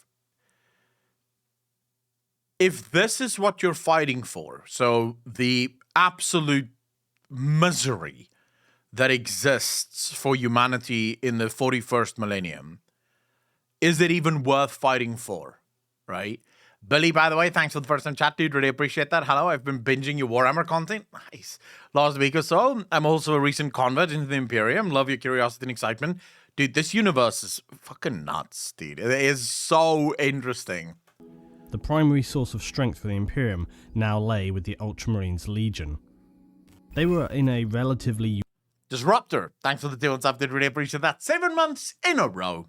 Thank you, thank you, thank you. Far too kind, sir. Unique position of having unintentionally suffered very little damage from the heresy, being ordered to a posting far from the activities of Horus and his traitor fleet. Arriving too late to have any real impact on the final battles of Terror, Robert Gilliman found to his horror and frustration that the Emperor had already been wounded beyond repair and uncountable swathes of Marines killed in defense of the Imperial palaces. The Loyalist legions had suffered immense casualties, be it on Isfahan, Terror, or any of the myriad engagements between. Dude, that must be horrible. Nothing of the appalling losses suffered by the millions of Imperial Guard and Mechanicum, in addition to the many worlds that were totally lost or also destroyed at this point. One saving grace for the Imperium was that the Ultramarines had been excluded from the campaign due to their significantly larger size than most other legions. Horus feared... If the Ultramarines were on Earth, I'm assuming, or on Terra, I'm assuming the battle would have gone very differently. Like, Horus would probably not have been able to make a dent if the Ultramarines were actually present on Earth.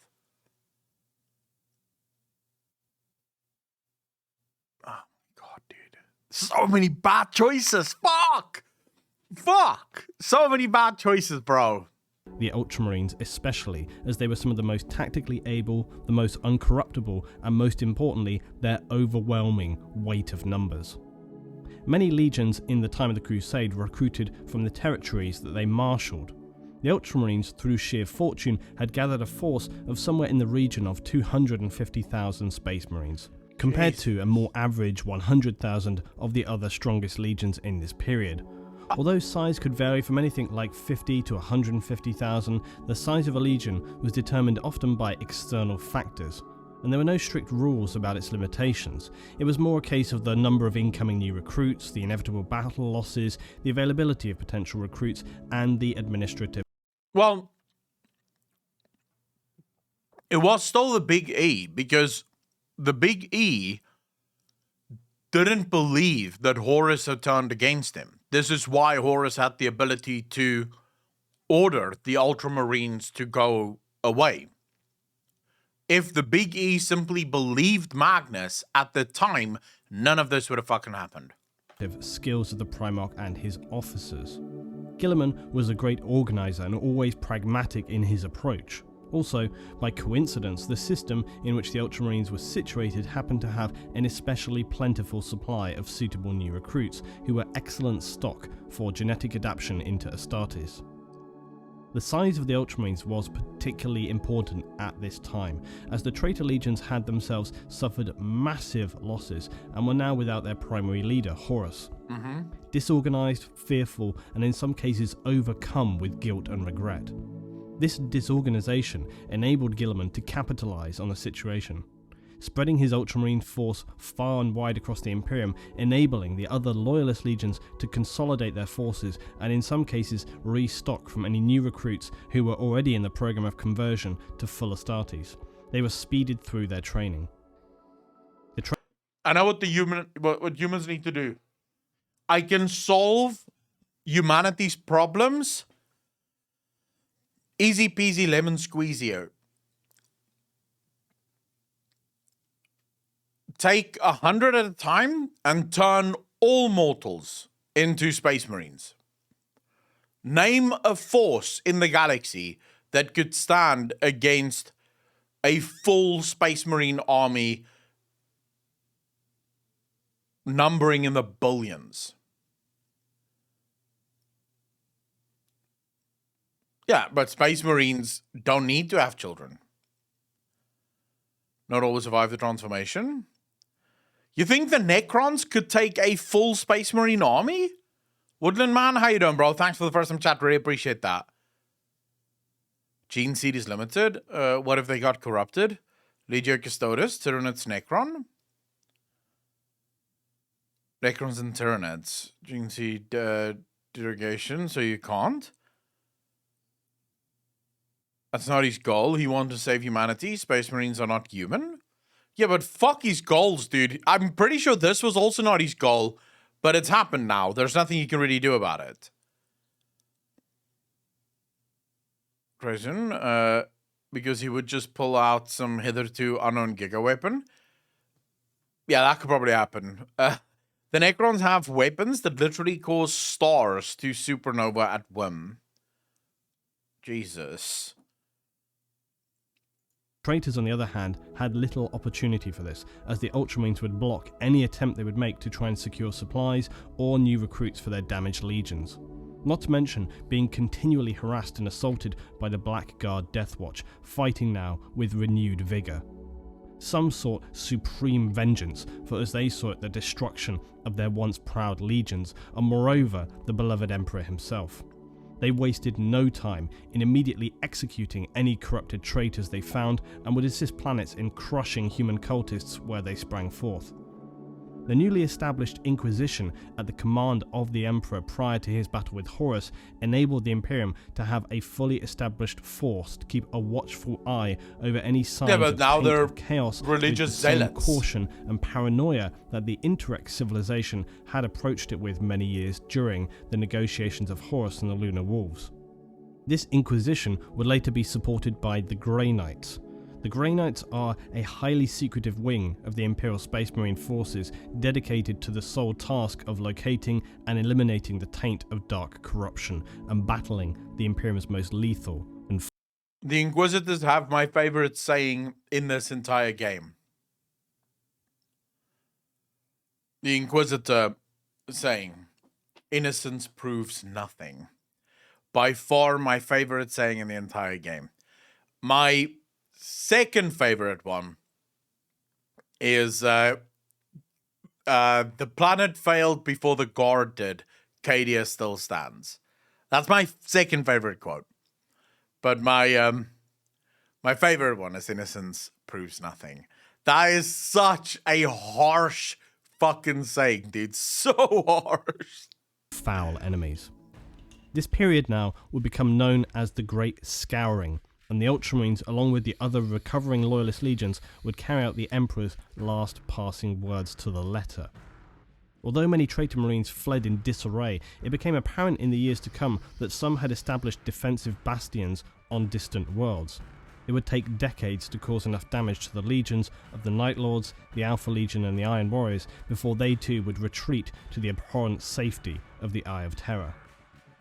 After this period of cleansing, the Imperium needed to take stock of its That is pretty situation cool. and plan for the future. This period would be referred to as the Reformation. The Dark Forces had for the most part been vanquished, but the problem facing the Loyalists now was how to proceed. A plan was required before they could attend the task at hand, namely rebuilding, expanding and protecting the Imperial Empire. Roboute had firmly taken a leading command in these matters, and it would be he who provided the blueprints for the Imperial forces for the next 10 millennia. As Roboute saw it, the main cause of the heresy was less emotional than some of his brothers would have you believe. Mankind would always be unstable, and this instability needed to be accounted for. Therefore, placing a legion of Space Marines in the hands of one man, no matter how godlike that man was, could inevitably lead to problems. The War Master had been able to command many legions, each comprising hundreds of thousands. Wow, he's actually fucking smart. No, he's actually learning from his mistakes. Of superhuman warriors. Guilliman saw that this was a dangerous position to allow anyone other than the Emperor himself to hold, knowing the truth now that Primarchs were just as susceptible to persuasion as a mortal human. It would be irresponsible to allow the existing structure of the Astartes legions to continue. Guilliman would now separate. Plays Y, thanks for the follow. Really appreciate that. Welcome to the channel. Thank you, thank you, thank you. Gilliman, so far, is a fucking Chad. True. The establishments of the Imperial military, creating and encouraging rivalries between them. In so doing, he hoped this would mean that they were less likely to be persuaded by one another should heresy occur again, and make it far more difficult for any one section to mobilize and carry out a significant campaign before it could be crushed. Prior to the end of the heresy, the Imperium had been overseen by the Council of Terror. These individuals managed the day-to-day running of the Imperium, but had been resented by the Primarchs for being mere mortals, as they were refused from partaking in these activities themselves. As the Emperor had instructed Malcador to find a new group of highly trusted, loyal and mentally strong individuals, some of these figures would now replace the Council of Terror to take their place as the High Lords of Terror. These figures would rule the Empire of Man for the many thousand of years to come. The High Lords would use the psychic whispers of the Emperor and interpret these to carry out his will and organize and manage the Imperium. The most significant change was You can kind of see how humanity turned the Emperor into a god.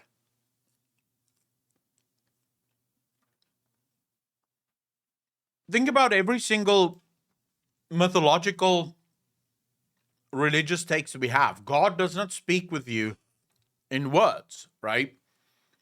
God comes to you in dreams, in thoughts, in visions, which is how the Emperor right now communicates. Right? That's how the Emperor speaks to any and all of his followers, is through thoughts, visions, reminiscence sort of thing, right? So clearly over time, they started to regard this as a form of godhood. Something that only a god would ever truly be capable of doing. I want the Iron Cage to be brought up. Does that? We must be ruled by him. The God of the Emperor reminds me of another story in a recent game. And creating Imperial Demon Friends, I mean, living saints. You're pretty much right. Don't get me right, that'd be funny. Wait, does that mean Azeroth is a god? She speaks in dreams and prophets? Well, in World of Warcraft terms, Azeroth would be a god, right? She's a titan. Titans are similar, at least. God told me to be a sub to Akalon. That's true, though. If the Emperor so moves you, give me your Prime sub. And the Emperor should. He told me. I am definitely part of the Imperium of Man. Sometimes I wonder if the Emperor changed his mind and encouraged worship of him after the Horus Heresy and he was placed on the Golden Throne. So Longbow, from what I understand from what people in chat are saying, the Emperor no longer has human thoughts, and also I don't think the Emperor can communicate insofar as trying to communicate, you should worship me as a god. I think it is purely down to being communicated primarily or the only way to communicate with the emperor is primarily through visions, dreams, and premonitions, they have accepted that he must be a god, right? That he must be more than a mere mortal. He cannot be human, because this is not how humans speak to each other. This is not how humans behave, but this is how gods behave. And also, from my own sort of thinking on this, it's not like humanity was without religion before the emperor. Before the emperor, there was a lot of religion. One might make the argument that we are biologically predisposed to being religious. This is why if even people who claim to be atheist will be religious about things. So you have people that is religious about science, for example. Sure, they believe in science, but they believe in science the same way a Christian would believe in God. Human beings are, at our core, religious beings. And it sort of makes sense that in the absence of an emperor that sort of wills rationality and wills meaning, they would sort of revert to having something more physical, but something more mysterious. And therefore the emperor becomes a god. Was also the most obvious. The Space Marine legions had clearly caused the majority of the damage, and it was their immense size that was the root of the problem. And so Reboot Guilliman would enact the second founding of the Space Marines.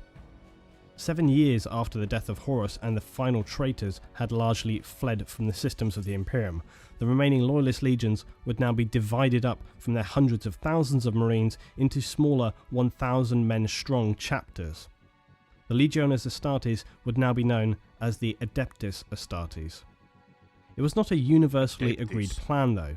Rogor Dawn and Leman Russ would object strongly to their beloved legions being essentially disbanded. But Khan and Korax of the White Scars and Raven Guard would side with Guilliman. The newly appointed High Lords of Terror also concurred with Guilliman that it was necessary to change to the system, and so this resolution would pass. Guilliman would also, in addition to these overall organisational changes, implement a new code of conduct for the Space Marines to follow, his fabled Codex Astartes. This laid out the rules and guidelines on proper organisation, tactics and order of battle for a Space Marine chapter. It also laid down strict rules to avoid the dangerous orders that came to pass during the heresy, such as the Divinian Lodge practice, which Horus enabled and subsequently would lay the seeds of betrayal within the legions.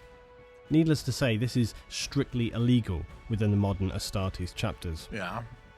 The Codex, for many other chapters of Marines, was a helpful guide on structure and practice, but for the Ultramarines, it represented the gospel word as laid down by their Primarch, and it would soon become a sacred tome for the Ultramarines, who would follow it as a strict and almost fanatical code by which they live their lives, as would the many sibling chapters who were created from the vast Everything humanity is just fucked. As soon as something can become religious, it becomes religious. Russ actually had a point for his objection. Turns out his gene seed wasn't stable enough. Fuck. Best things to watch after this is the creation of Space Marines by Luton. It will answer your questions why not everyone can become a Space Marine. The Ultramarines and we'll the watch all of gene it. seed would provide. Despite Guilliman's pride in his codex, some chapters like the Blood Angels, Dark Angels and Space Wolves adopted the codex's guidelines only in part as a sign of their continuing disagreement with the choices being made. And additionally, perhaps the fact that Guilliman was allowed to dictate the future structure of the Astartes when he had played very little actual role in the defense of Terra during the heresy. Putting their grievances aside though, it was clear to any looking in objectively that no other Primarch than Guilliman was better suited to this task than he. The Emperor's vision of a human civilization free from superstitious cults and irrational plans was far from successful. So Zethus, if you would permit me, or maybe tolerate me, for a moment just taking it to the real world, that's the mark of a good writer. Right? To keep things as close to what reality would be. Human beings are incapable of religious thought. We are absolutely incapable of it. This is why Voltaire, literally towards the end of his days, Voltaire wrote, God is dead and we have killed him. A lot of people celebrate that as sort of Voltaire expressing his victory, right? The victory that they had in killing religion. When you read the full passages from Voltaire, Voltaire is not actually sort of gleefully stating their victory mantra. He's actually stating the opposite. He's saying God is dead and we have killed him. And I fear that we have removed the foundation from which humanity is built, or on which humanity is built. His problem was that without religion, what happens to humanity? What happens to all of our institutions, our trust, our levels of cooperation if you remove religion? Today we see what humans have done without religion.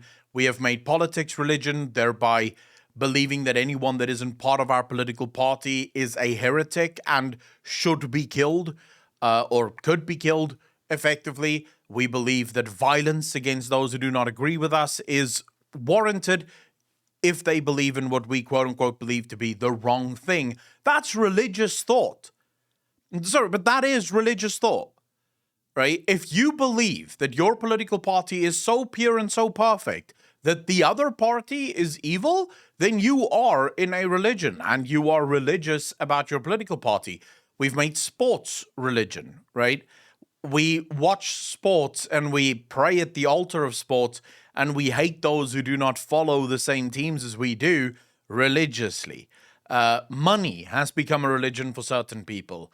The issue, of course, is that none of those religions are actually sustainable.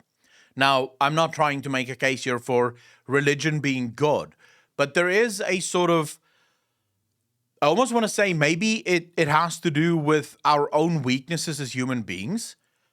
When we worship something like God, right, or Allah or Buddha, something that is greater than ourselves and that we cannot actually see. So if you're worshiping something that sort of a divinity, if you will, it's almost as if that is enough to satiate us. And I'm not talking about people who sort of just claim to be Christian because that's the cool thing to be, right? If they want to make money. I'm talking about people who truly believe. It seems like that's enough. Our monkey brains find that worship enough. But when we look to things like politics and we turn those into religions, it's more superficial, right? It's not enough to sustain us, and therefore we constantly have to include new religions, like new religious types of thought. It's very interesting. It's very interesting. Mikastera, thanks for the follow. Really appreciate that. Welcome to the channel. Thank you, thank you, thank you. When you break humanity down and you sort of go, religion wasn't first. Religion came because we're human and we need it. It's something that we can't live without. For all of our, pretense of how evolved we are, we're still just monkeys and we need to believe in something. Czar, I don't agree with the idea that religions are abused.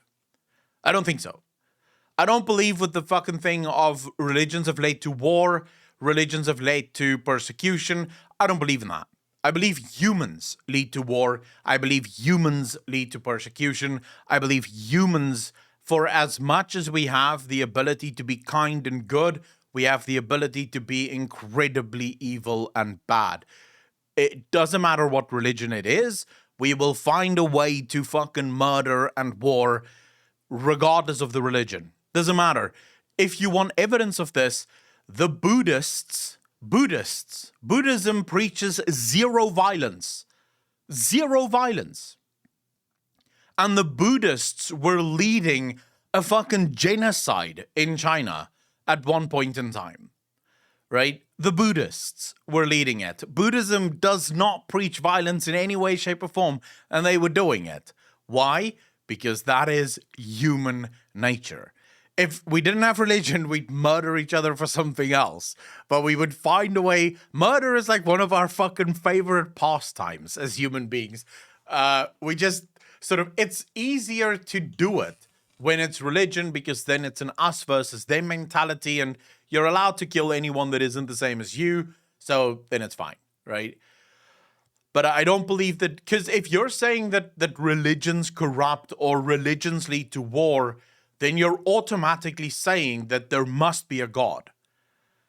Like anyone that makes the claim that, oh my God, yes, but religion leads to so many wars and it just makes people hate other people, then you cannot be an atheist and also claim that.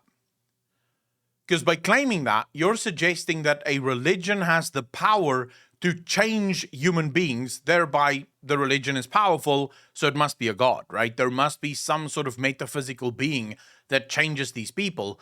It's far more believable to say that the people are just fucking people, and people are scumbags, right? Andricus, thank you so much for the Prime Sub, really appreciate that. 3 months in a row. Thank you, thank you, thank you. I don't mind, by the way. Anyone can believe. I have a lot of respect for religious people. My entire family is very religious. I myself, I believe myself to be agnostic insofar as I do believe there is a God. I just don't believe in any codified religion. But I do think there's a God. I just think God is very misunderstood. I don't think, for example, he gives a shit what you do with your life. But, you know, I don't mind when people believe in things. I find it interesting. Wouldn't the argument from atheists be religion is relation to the participants, not their God or beliefs? The problem with that, though, homeless dude, is how does the religion have the power to do it? Like, something must be special. Like, there must be something special to this thing. It's, for example, so you'll get people that, for example, say, everything that's wrong with society right now is the fault of Christianity. And it's sort of like, wait, but if Christianity could do that, then it must be real.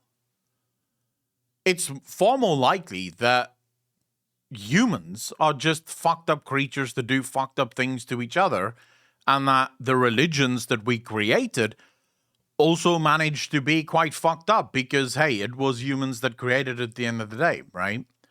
That's if we take the sort of argument that religions isn't real. They might be. We don't know. But if you were to, I'm sort of making the claim now from the side of an atheist. This is why I can't call myself an atheist. For all the amazing achievements of the Emperor, he would be ultimately defeated not by a supremely powerful alien race or a godlike demon from the warp. Instead, he was defeated by the simple fact that mankind was fundamentally flawed. And how tragic that despite the Emperor having learned so much from his thousands of years observing humanity, this was not enough to prevent it retracing its fatal errors time and time again. Well, how's that? The age of the Imperium is now one of bureaucracy, of tyrants and unreason, an era of slow growth and repression. Humanity has frustratingly regressed back into religious beliefs while the Emperor sits immobile, unable to guide and Woodland Man, I think I should probably, and I don't want to make this about this, right? I would like to finish the video, but I will say, I will finish my thought on it this way. Old school atheism is fine. Because yes, old school atheism is simply the belief that there is no God. Although I do question the ability to say with absolute certainty that there is no God. Because it seems to me that if you are going to believe that there is no God, then there is some semblance of belief, almost religious belief, in the absolute absence of a God. Consider the fact that you can't prove that there is no such thing as a God. It seems to me far more prudent to say I do not know, and therefore I don't believe in anything, but there could be. I find that to be a much more rational stance than just saying there is no God, because stating that is, you kind of need evidence, right, if you're going to come to such a deep conclusion on the matter. But new atheists, on the other hand, do not just believe that there is no God, they actively fight to basically destroy all religion. That's the new atheist movement, the four horses of the apocalypse, four horsemen of the atheist movement. Sam Harris, Christopher Hitchens, those guys, they have an active issue with religion. Now, from there, I have a problem because you're setting out on this religious crusade with nigh but your own religious belief that there is no God, which is sort of weird to me. Enact his true will. His thoughts we can only glimpse at and are largely unknown. The immortal superbeing whose remaining psychic power still extends over 1 million worlds is now a ruined husk. His mortal body, to all definitions, destroyed. Yeah, this is a Although the horrible Imperium fucking had existence, succeeded bro. in preventing total annihilation from the forces of Horus and the Warp and Chaos, the cost of that conflict was unquantifiable. The ultimate loss was not that of life or territory, but the failure to establish the secular and stable empire the Emperor had hoped to create. Yeah, it's now a religious fucking nut hole, like hellhole, actually. Next time, Rebuke, take care of yourself, brother. Thanks so much for hanging out, heresy man. was ended. Primarch Guilliman and the Ultramarines had secured the territories of the Imperium of Man, and the remaining Imperial forces had consolidated and restructured for the future and the security of the Empire. The age of the Imperium of Man would now begin, at the end of the 31st millennium. The light and hope of the glorious Crusade era was now gone forever. Without the Emperor to lead humanity directly, the immeasurable threats to the galaxy presented to human life led the High Lords of Terror to create an imperial administration that was increasingly authoritarian, highly bureaucratic and generally dismissive and uncaring towards individual human life. I'm assuming this took a long time. Like, it didn't, right after all this, the Imperium didn't just immediately turn into the hellscape that it is now, right? Lives as long as its structure and authority was maintained. Religion also would begin to resurge as an important tool of social control.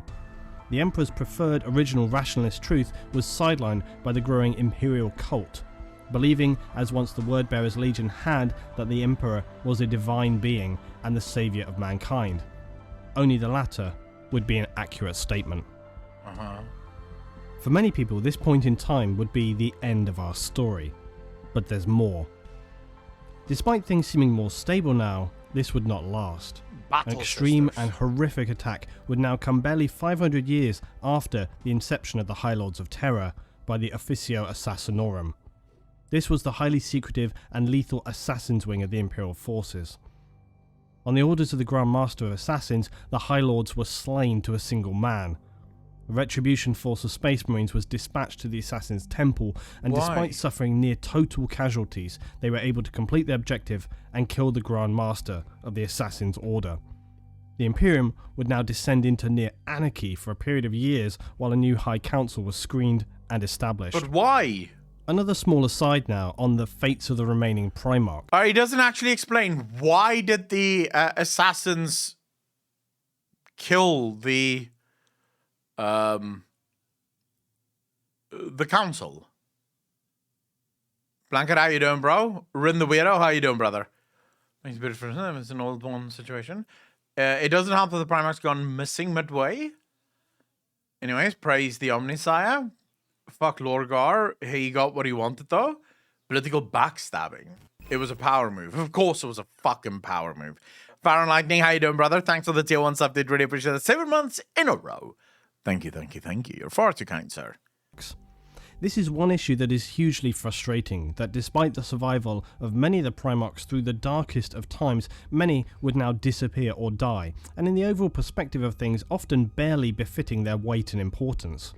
This is one bone of contention I have with the lore, as to me it seems these unique characters were essentially just written out of history as a matter of convenience. It's very frustrating. To satisfy your curiosity though, Rogel Dawn of the Imperial Fists would die in the last 31st millennium fighting to defend against the First Black Crusade. These were crusades launched from the Eye of Terror by the traitor legions into the Imperium.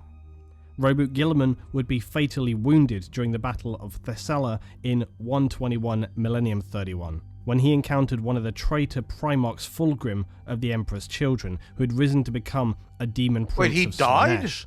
Fulgrim cut Guilliman's neck with a poisonous sword that some say resembled an anatheme sword, which was used to wound Horus on the moon of Davin at the inception of the Horus heresy.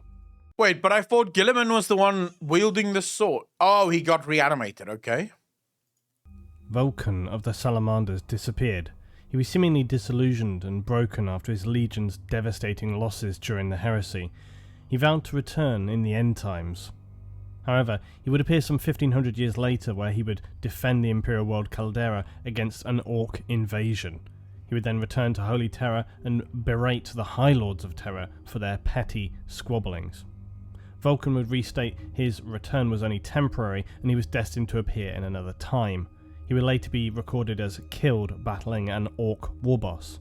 The Salamanders though still hunt for him, believing he will return to them should they acquire the 9 artifacts of Vulcan. Jagate Khan of the White Scars disappeared through a Dark Eldar warp portal whilst he was pursuing those savage Xenos after a raid on the White Scars' homeworld. Rumours that he was captured whilst lost in the twisting paths of the Dark Eldar section of the Webway. Lionel Johnson of the Dark Angels returned to his homeworld of Caliban to find it in ruins and some of his marines tainted by chaos. Whilst battling them, the Dark Chaos Gods unleashed a massive warp storm upon the planet, consuming the majority of structures save the Dark Angel's own fortress. But when the storms abated, the Lion was nowhere to be found. The Dark Angels hold amongst their number many rumours about where he is and how he will one day return to them. Okay. Corax of the Raven Guard wanted to repopulate his legion after the Isfahan 5 massacre. He sought to accelerate the growth of his legion by obtaining a sample of the pure Primarch DNA from Terra that the Emperor had used to create his sons. The Emperor psychically implanted the memory of the ancient laboratory in his mind to allow Corax to carry out this mission, and the needed genetic material was obtained. Now though, infiltrators within the Raven Guard from the chaos-tainted Alpha Legion used a demonic essence to corrupt this pure Primarch DNA sample, causing many newly created Raven Guard to become distorted, abhorrent mutants. Corax would become so ashamed, guilt-stricken and disillusioned with himself that he isolated himself away for a whole year, begging the Emperor's spirit for forgiveness, before he would ultimately fly alone straight into the Eye of Terror to wreak revenge on the traitors. Leman Russ of the Space Wolves is one of the Primarchs whose disappearance appears to be voluntary. The Space Wolves hold a legend that says Russ went on a quest to find a means to cure the Emperor with the fruit from the mystical Tree of Life. But the truth is likely to be far more complex. Others have said that Russ travelled into the Eye of Terror to lead his lost 13th Company against Magnus the Red and the Thousand Sons Traitor Legion. Still, other legends hold that Russ was dying and that he shall return to when the Imperium most needs him, the period called the Wolf Time, to lead the Wolves of Fenris once more. With the Primarchs gone, the Chapter Masters would take command and the High Lords of Terror would truly become now the rulers of the Imperium. Thankfully though, this poor and horrific start to the Imperium would now be replaced by 3 millennia of strength and stability from the period of M32 to M35. The Imperium was able to re-establish roots with most of its major colonies, as well as securing and bringing into the Imperium many new colonies not reached during the Crusades, who proved to be immeasurably valuable. As an added bonus, Imperial forces were able to secure an incredibly rare and well-preserved STC from the Dark Age of technology, which further boosted the development of new technology. So we have a couple of STCs. To the STCs. Mechanicum of Mars that the Imperium was still a worthwhile ally and deserving of their continued partnership without even the Emperor. Despite the carnage and appalling threats occurring in the universe, a great many worlds within the Imperium see none of this in their lifetime, and some worlds have the good fortune to actually live in relative peace. In fact, many Imperial systems actually have very little interaction with the structure or forces of the Imperium. To many citizens, the prospect of actually seeing a fabled space marine of the Imperium, these semi-godlike figures, is a lifelong dream and one that very few people actually get to experience. The Space Marines... Why would you want to see a Space Marine? Someone told me the other day, when you see a Space Marine, you know shit's fucked up. You do not see a Space Marine unless the situation is very dire. So that's when you know shit. Alright, this is a fucking problem. Are not posted to all planets. There are simply just too few of them now for this to be feasible. Instead, they maintain a presence on the most threatened or precarious of systems, defending the Imperium against the worst Xenos concentrations or assisting the Inquisition to seek out and destroy any signs of corruption. They also continue the search for the STCs, the Holy Grails of the Imperium, relics of immeasurable value. The safety of the Imperium is maintained through fact-finding missions and reports from psychers across light years of space. All right, if you're gonna have a choice, who do you rather want to see? Do you want to see a Space Marine or a Grey Knight? What would you choose, chat? If you were to have that choice, let's quickly do a nice poll here, shall we?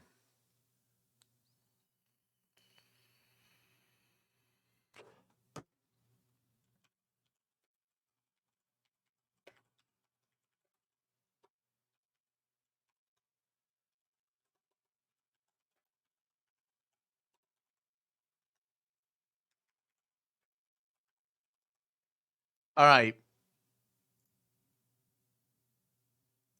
Let's see the results of this. Who would you guys rather see?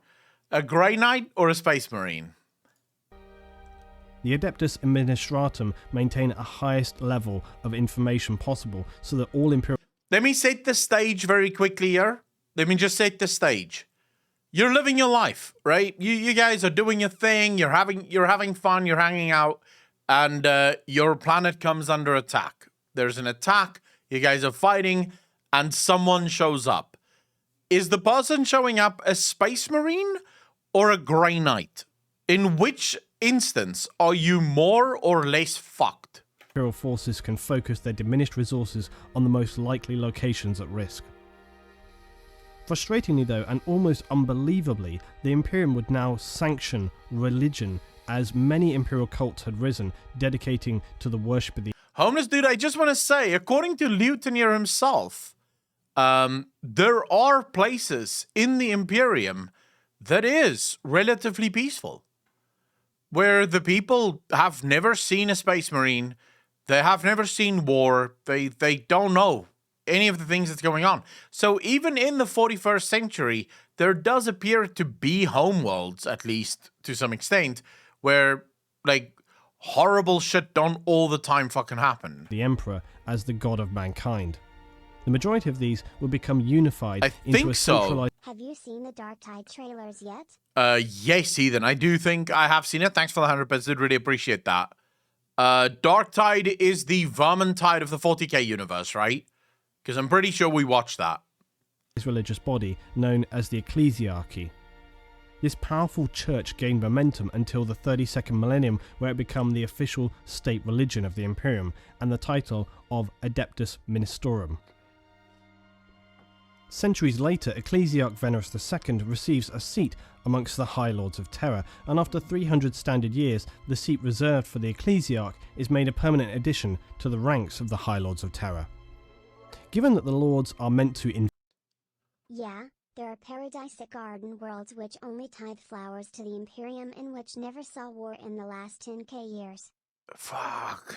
That's where I want to live in the 41st century, is on one of these paradise worlds, you know, where everything is just fucking beautiful and hunky-dory.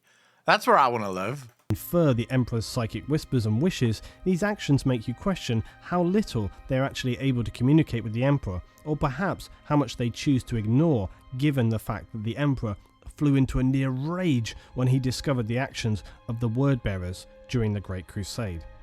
Should the Emperor ever return to the Imperium reincarnated, which is entirely feasible, those pledged to any Imperial religion or who took a hand in its establishment would be wise to expect a harsh judgment from the Emperor, who despised all forms of religion and saw them as nothing but a problem for the advancement of humanity. The Imperium... Dude, if the Emperor ever returned, considering all the shit that has happened here, I think he'd just leave humanity well enough alone. Considering the fact that as soon as he fucking dead, humanity went right back to their religious virtues and basically fucked everything that he once was. Although I should say, as long as the Emperor sits on the Golden Throne, there's no way for him to return, from what I understand at least. Of man would stand until its current date of the 41st millennium, and despite it... Or maybe, I'll just throw this out there as a possible theory, and take this with a grain of salt, because as far as theories go, I'm in no position to make them. Maybe that's why the Emperor asked that dude, I can't remember the dude's name, to put him on the throne.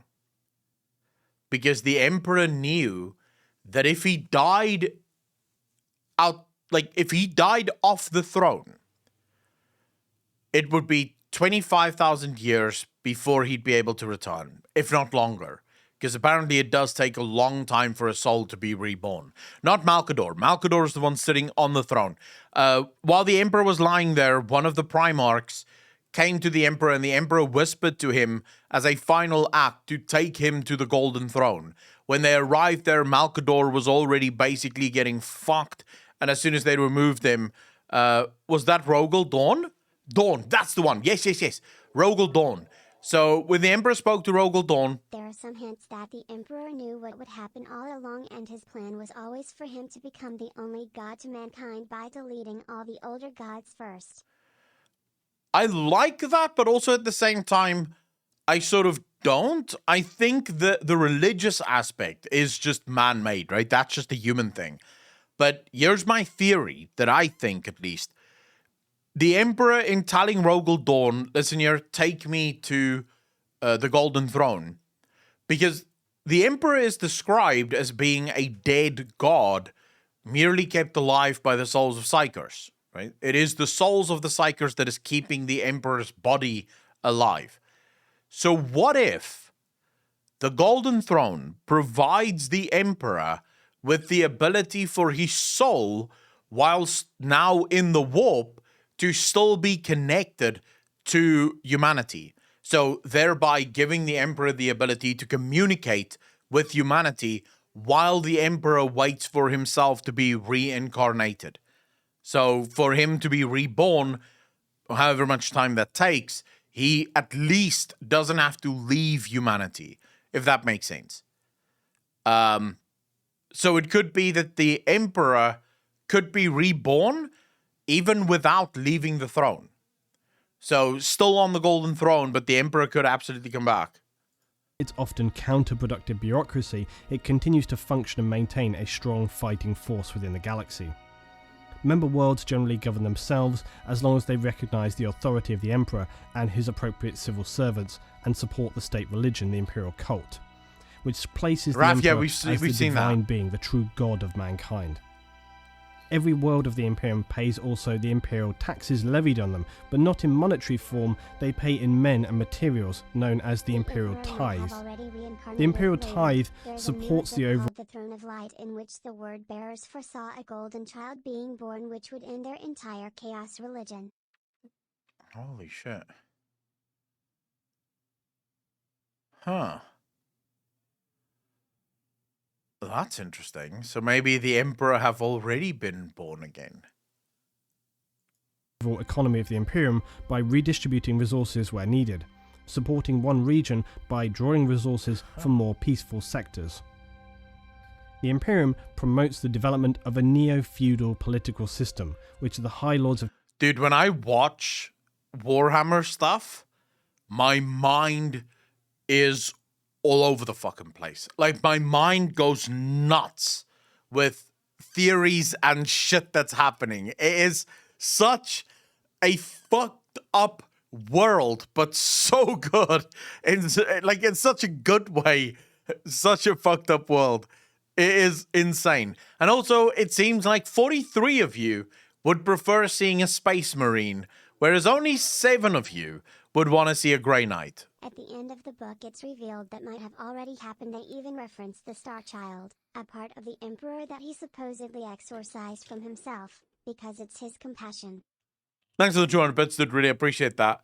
I can see that. Snubby, how you doing, brother? I can absolutely see that. For an Emperor that does have the ability to see the future, I understand that. Why no one wants to see a Grey Knight?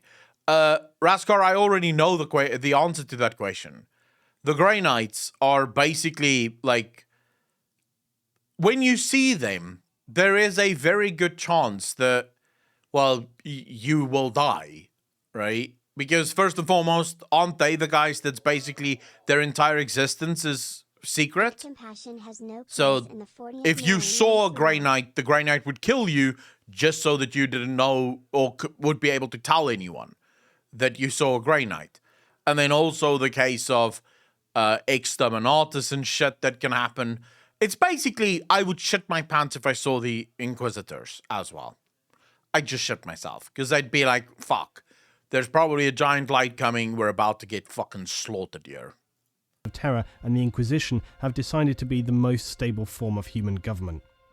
This essentially means that a ruling class or powerful family oversee the needs of the planet. This intense need for political stability and the growing military demands upon the imperial system have created a repressive state, and the belief in the divine emperor has only reduced scientific progress to a minimum. Ancient technology from the Unification Wars and Crusades, or even the Dark Age of... By the way, Morris, how you doing, bro? Thanks for the first time chat. Really appreciate that. Mr. Daniels, how you doing, bro? Thanks for the first time chat. Really appreciate that. I think if you see anything in the Warhammer universe, you're fucked. This is kind of true, right? This is kind of true. technology are merely maintained and are rarely pushed forward. This stagnation has led to many to describe this period leading on from the dawn of the 40th millennium as the time of ending for mankind. It must be said, though, that with the admittedly often repressive and regularly harsh regime of the Imperium, the protection it provides, mankind as a whole would have been consumed by the seemingly endless dangers that threaten it. Without the Emperor, there would be no Imperium of Man, and without the Imperium and mankind's faith in the Emperor, the human race would have surely become extinct long ago. Still, despite all of this, you could in many ways argue that even with all the flaws and failings, the Emperor had achieved most of the goals he had set in order to make mankind a stable and powerful force within the galaxy. Or did he? No. At first glance, the forging of the Imperium of Man and the Imperial Truth during the Great Crusade seems to be a great contradiction. If the Emperor, who had lived for many thousands of years and who, due to his own extreme psychic power, knew intimately the realm of the warp and the creatures therein, why would he propagate a system designed to only support rationalism and science?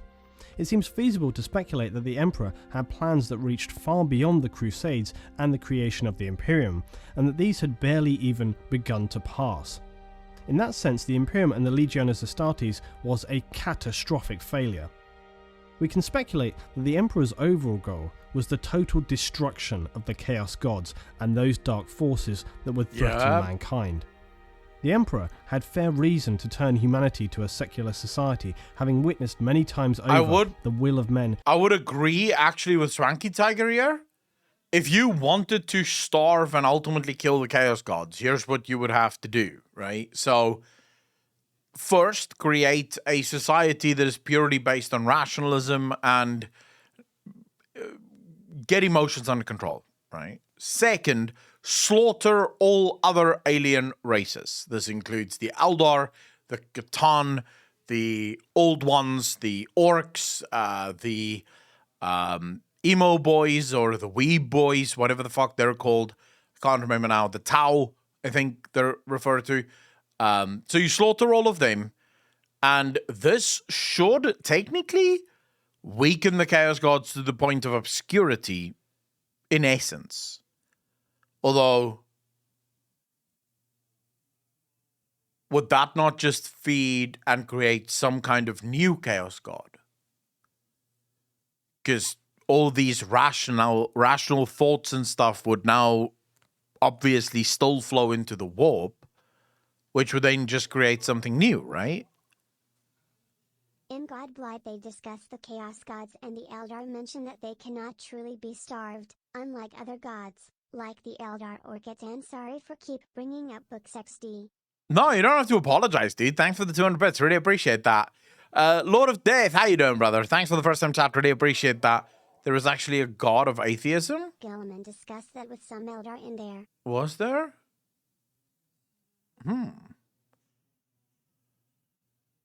So Gilliman discussed that with some Eldar. Dude, I'm definitely going to have to read the books. Man, how you doing, brother? Thanks for the first time chat. Really appreciate that. Can I be either way with all the war? Yeah, but once the war is over, Khorne would be fucked, because Khorne would receive no more war, because the Imperium would control everything, right? transforming a faith based on the tenets of loving your fellow man and respect for one another into bloody creeds of appalling violence, repression, murder, and wholesale genocide. These actions, as with the Eldar, would actually strengthen the Chaos Gods. So the Emperor perceived that religion and faith was something that had no benefit in his current aspirations. In a sense, he was correct when you look at the facts on paper, and also when you consider the Wordbearers Legion and how it would take them significantly longer than any other Astartes Legion when converting the worlds they found to the divine cult of the Emperor. The Emperor had decided that during the Age of Strife, it was time for him to come to the fore and take control of the situation. He feared that unless all of mankind was united, it would eventually be consumed by the nightmares facing the galaxy, including Chaos and other Xenos races. By enforcing the Imperial truth on every colony of humanity in the galaxy, the Emperor had hoped to forge a belief in rational thinking and science so strong that the warp creatures of Chaos who lived off the dark energy and negative emotions of humanity would become permanently weakened to the point that they might even dissolve from the warp.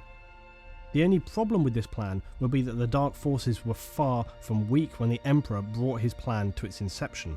They were at the height of their power, feasting off the perverse fall of the Eldar Empire. Yes. So from the beginning, Chaos sought to destroy his plans, or at the very least significantly disrupt them. Ultimately, as it would play out, they would be successful to this end. When looking at this Chaos period as a did whole, win, it would be a fair effectively. conclusion to say that the Emperor deeply underestimated humanity's basic need for at least a proportion of society to believe in something larger than itself, beyond the sterile confines of science and technology. In many ways, the grim comedy of the whole affair is that the Emperor rigidly maintained that he should never be worshipped as a divine being, but as just a man, albeit an unbelievably powerful man.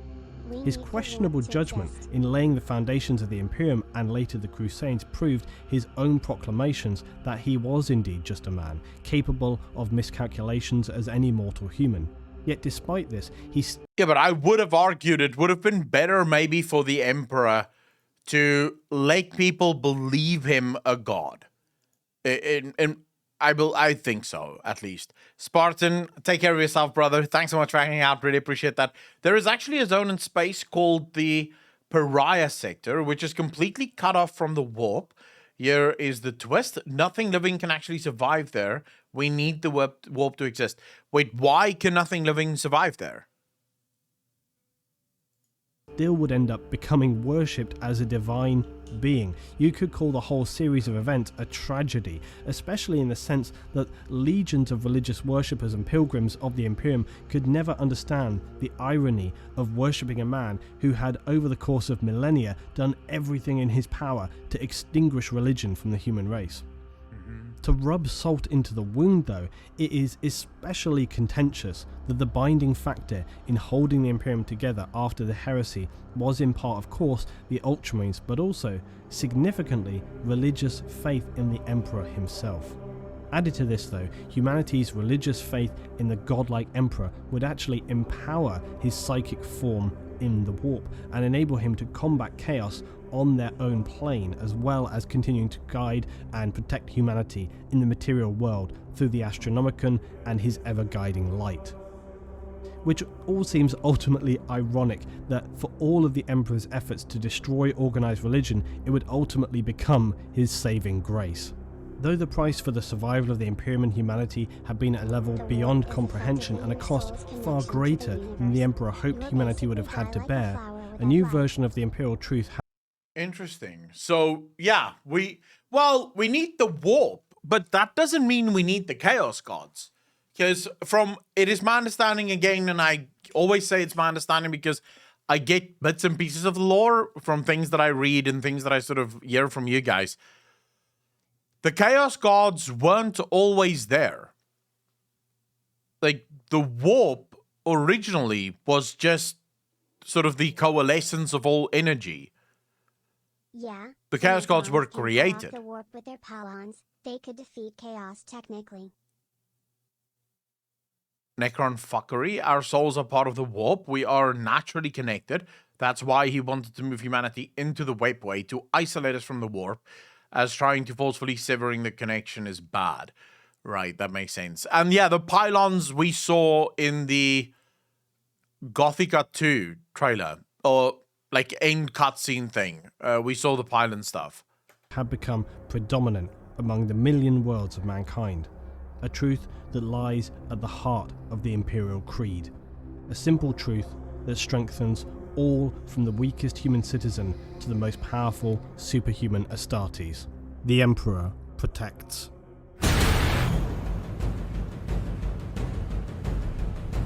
The Emperor protects.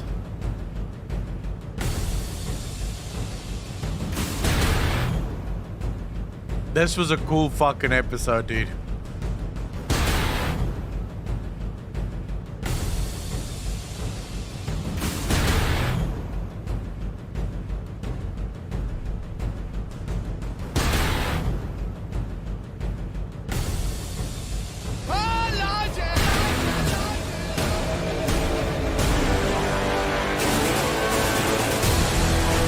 Oh, dude.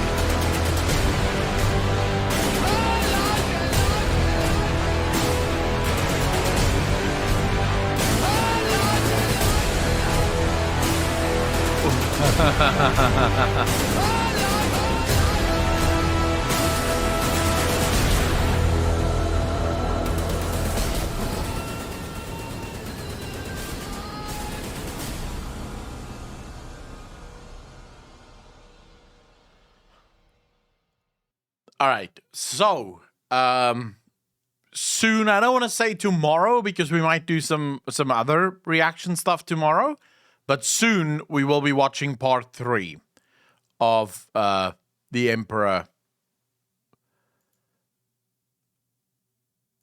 What video is this, Stolly? Not that it's any of your business, but fuck you and fuck off. And leave me to my illusions. Up the floor just cracked. I believe I might fall.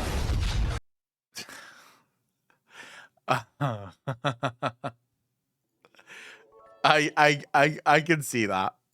Yeah, fun fact, after Cadia the Black Legion took these pylons and brought them to Terra to cut it with some Eldar in travel, by blocking all the possible routes with them.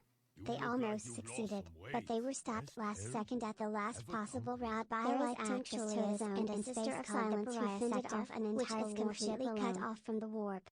Here is the twist, nothing living can actually survive there. We need the warp to exist. You look like you've lost some weight. Things are going wrong at the moment. I don't know what's The warp wrong. is I'll have to effectively your check. soul's connection to the universe. You are basically die like a flower without light. You look like you've lost some weight. Siege position. Yeah, I don't know what the fuck is Yeah, going on. Omicrons. You look like you've lost. All right, that should be fine. That should be fine. By the way, thanks for the 100 bits. Really appreciate that. There's so much I still need to fucking learn. Like, so much. The scene change isn't supposed to do that, but it is doing that. So I have to figure out why the scene change is doing that. I have no idea why. Because technically speaking, there's no difference between like this scene and the other one. It is the same thing. So if it's working on this one, it should be like it should be on the other one the same thing, but it isn't. So fuck knows. D-Rocker, you can ask my government when it's going to be fixed. I have no idea, but it has just started. So load shedding has just started, which is really fun. My power's going out in an hour and 25 minutes, and I still have to edit and make thumbnails and stuff before all that shit. If I force my lore upon the chat, I might Jabird, you just pay up bastard. for Thank that you so much for the reaction. 5 community subs. Did really appreciate that. Hearts in chat. Hearts in chat, please. I really appreciate that, bro. Look, if I force my lore upon the chat, I might just pay up for that too. Heathen History, hey, I appreciate the fucking bits, bro. Look like you've lost. I appreciate the bits. Thank you for that. Thank you. Is your country fixed yet? No. My country is not going to be... Dude, we've had load shedding for the last 14 years. So... doubt that it's going to be fixed anytime soon. Heathen History streaming, you bastard. Thank you so much for the 5 community subs. Ladies and gentlemen, hearts in chat. Hot in chat. We're getting some community subs. I really appreciate you guys. Thank you, thank you, thank you. Can we send you Warhammer stuff? Swanky, yeah, of course. I got synced this. I showed you guys earlier. This was synced to me. Literally today. By Old Man Moto. Coolest fucking thing I ever got. I like this. I just need to find a nice place to put it now. My first ever Warhammer miniature. Huh? Book of Woe. Thanks for the follow, dude. Really appreciate that. Welcome to the channel. Thank you, thank you, thank you. A cosplay as orc? Well, it is. It's a custom orc. No, but you won't be able to see it on the shelf behind me, Apocalypse. You won't be able to see it. It's too fucking small. Like, look. I'm just holding it and you can barely see it. You can barely see it. Book of Woe, how you doing, bro? Thanks for the first time chat. Really appreciate it, bro. I'll find a place for it. I'll find a little spot for this little buddy. Yeah, I do want to buy more. Glued to the mic stand. Necronoob, we were actually talking about it. I should just put it right here on the mic. No problem. Joker bro, how you doing, brother? Do you play WoW? Anything? Not right now, Joko. Not right now. I will be playing Dragonflight, but right now I'm not playing WoW, no. I'm definitely looking forward to Dragonflight, though. But, yeah, I've no interest in playing Shadowlands at all. No, I won't be playing Wrath of the Lich King either. I played Wrath when it was current, right? I played Wrath literally from day one when it was the new expansion. I have no interest in playing Wrath now again. I don't really see the point of going back. Like, I've never really cared for Classic at all. So, yeah, probably not going to happen. But also, if you guys have any videos that you want me to react to, outside of the ones that I'm working through myself currently, you can do so on the Discord. We also have a very, very active Discord community for Warhammer. Like, it is insane, the amount of stuff that's going on in Warhammer over on the Discord. Like, so many people chatting, so many fucking lore discussions happening all the time between people. And people are having the time of their life there, and I'm fucking all for it. I'm very glad to see that. So join the Discord. You'll see there's a place there called Content Suggestions. You can drop shit straight into content suggestions for me. It's better known as the Akalon Forget channel, which it is. I constantly forget to actually watch it in there. But sometimes I remember, and then we watch it in there. So, yeah, just link whatever the fuck you think I should be reacting to in there, and we'll work through it, you know, one at a time. Sadly, we only have a limited amount of time to stream, and we are at the end of it right now. My power is going out, and I still have work to do. So I appreciate each and every one of you. Thank you so much for coming out, for hanging out with me. It's been an absolute pleasure, as always. I'll be back tomorrow. Should be same time. Let me just check before I give you guys some fucking stupid shit that I'm going to have to pull back on. Let me just make sure that I will actually be back tomorrow. So tomorrow, load shedding, yes. Okay, we'll be fine tomorrow. Unless, of course, it goes to, like, fucking stupid levels. But if it stays the way that it is now, we'll be fine for tomorrow's stream. So check back tomorrow for more reactions, more discussions, more everything. Hopefully there's some game news and stuff that we can look at as well, because that'd be super fun. Otherwise, thank you so much. Do you guys want to raid someone? Is there someone particular that you think we should be raiding? Who's streaming right now?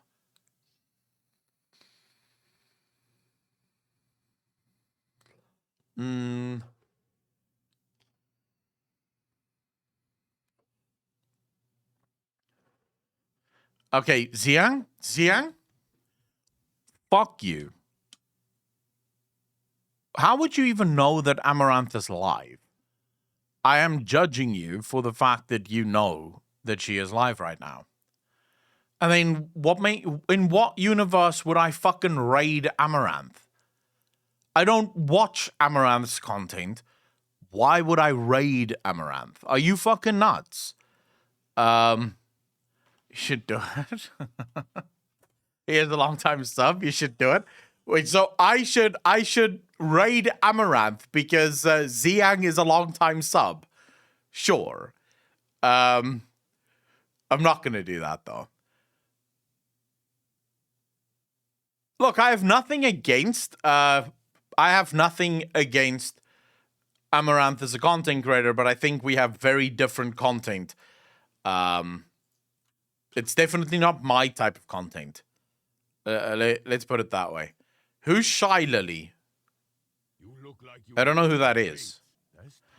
Oh, right. Okay. I see why you guys want me to raid Shy Lily. Dude, you fucking horny pieces of shit. You horny pieces of shit. The first thing I fucking see when I go to Shy Lily's channel is anime boobies on my screen. Just anime boobies wobbling on the fucking screen. It's like, all right. So what content is this? Why is this even fucking content? You guys are weird as fuck. You guys are weird as shit. So what are challenge just been live? Did you chat? Maybe she'll draw your name on her arm if you raid her. Dude, I don't want to. Why would I care about that? Dory, I've entered the chat. Yeah, it seems like the VTubers are taking over, man. Seems like the VTubers are having the time of their fucking lives. Who are we raiding, fam? Do you guys have any sort of, fuck? I don't know. If you want to watch 40k battles on YouTube, play on tabletops 40k in 40 minutes is the best I found. Short and great production value. I've heard about that. You guys want to raid Zepla? Yeah, we can raid Zepla. Why not? I like Zepla's content, so fuck it. We're going to raid Zepla. Ladies and gentlemen, at least go say hello. Even if you don't want to stick around, just go represent the fucking channel. Be a little bit degenerate. Hang out a little bit. Touch your pee-pee for good measure. And I will see all of you back here tomorrow. Same time, same place as always. Love you all. Take care of yourselves. Be kind to each other. Be good to each other. And I will see all of you in the next one. Peace out, fam.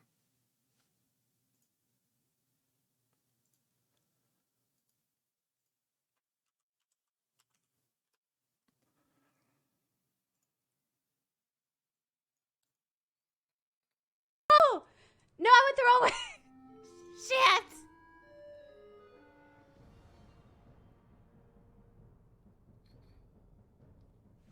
Dang it.